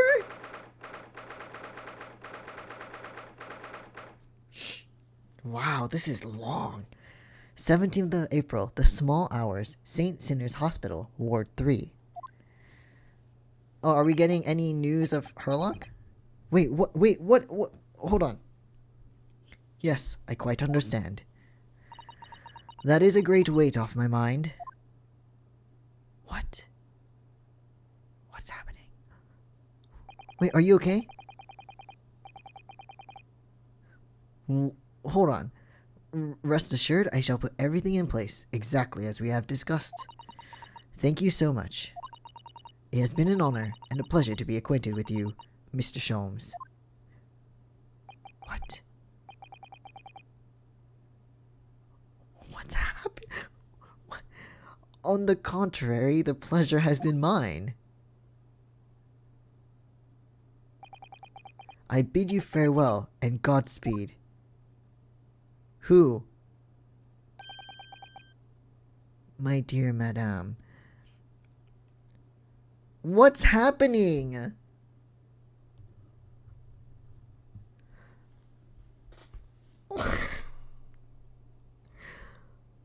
What?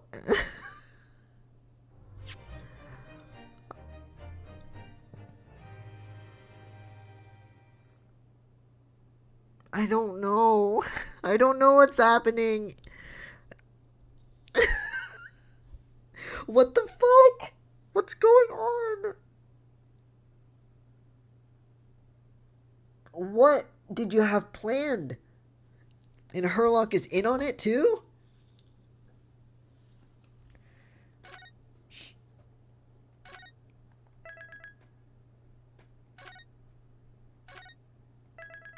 Oh my god. Okay. Well. Hold on. I'm trying to go back to the title screen. Give me a sec. No, I don't.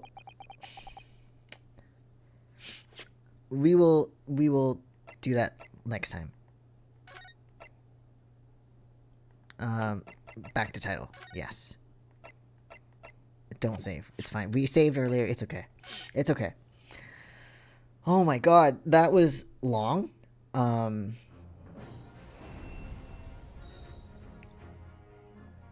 What? What did they have set in motion? What? I'm so confused. This whole investigation was a fucking... I don't... You know what? Whatever, it's fine.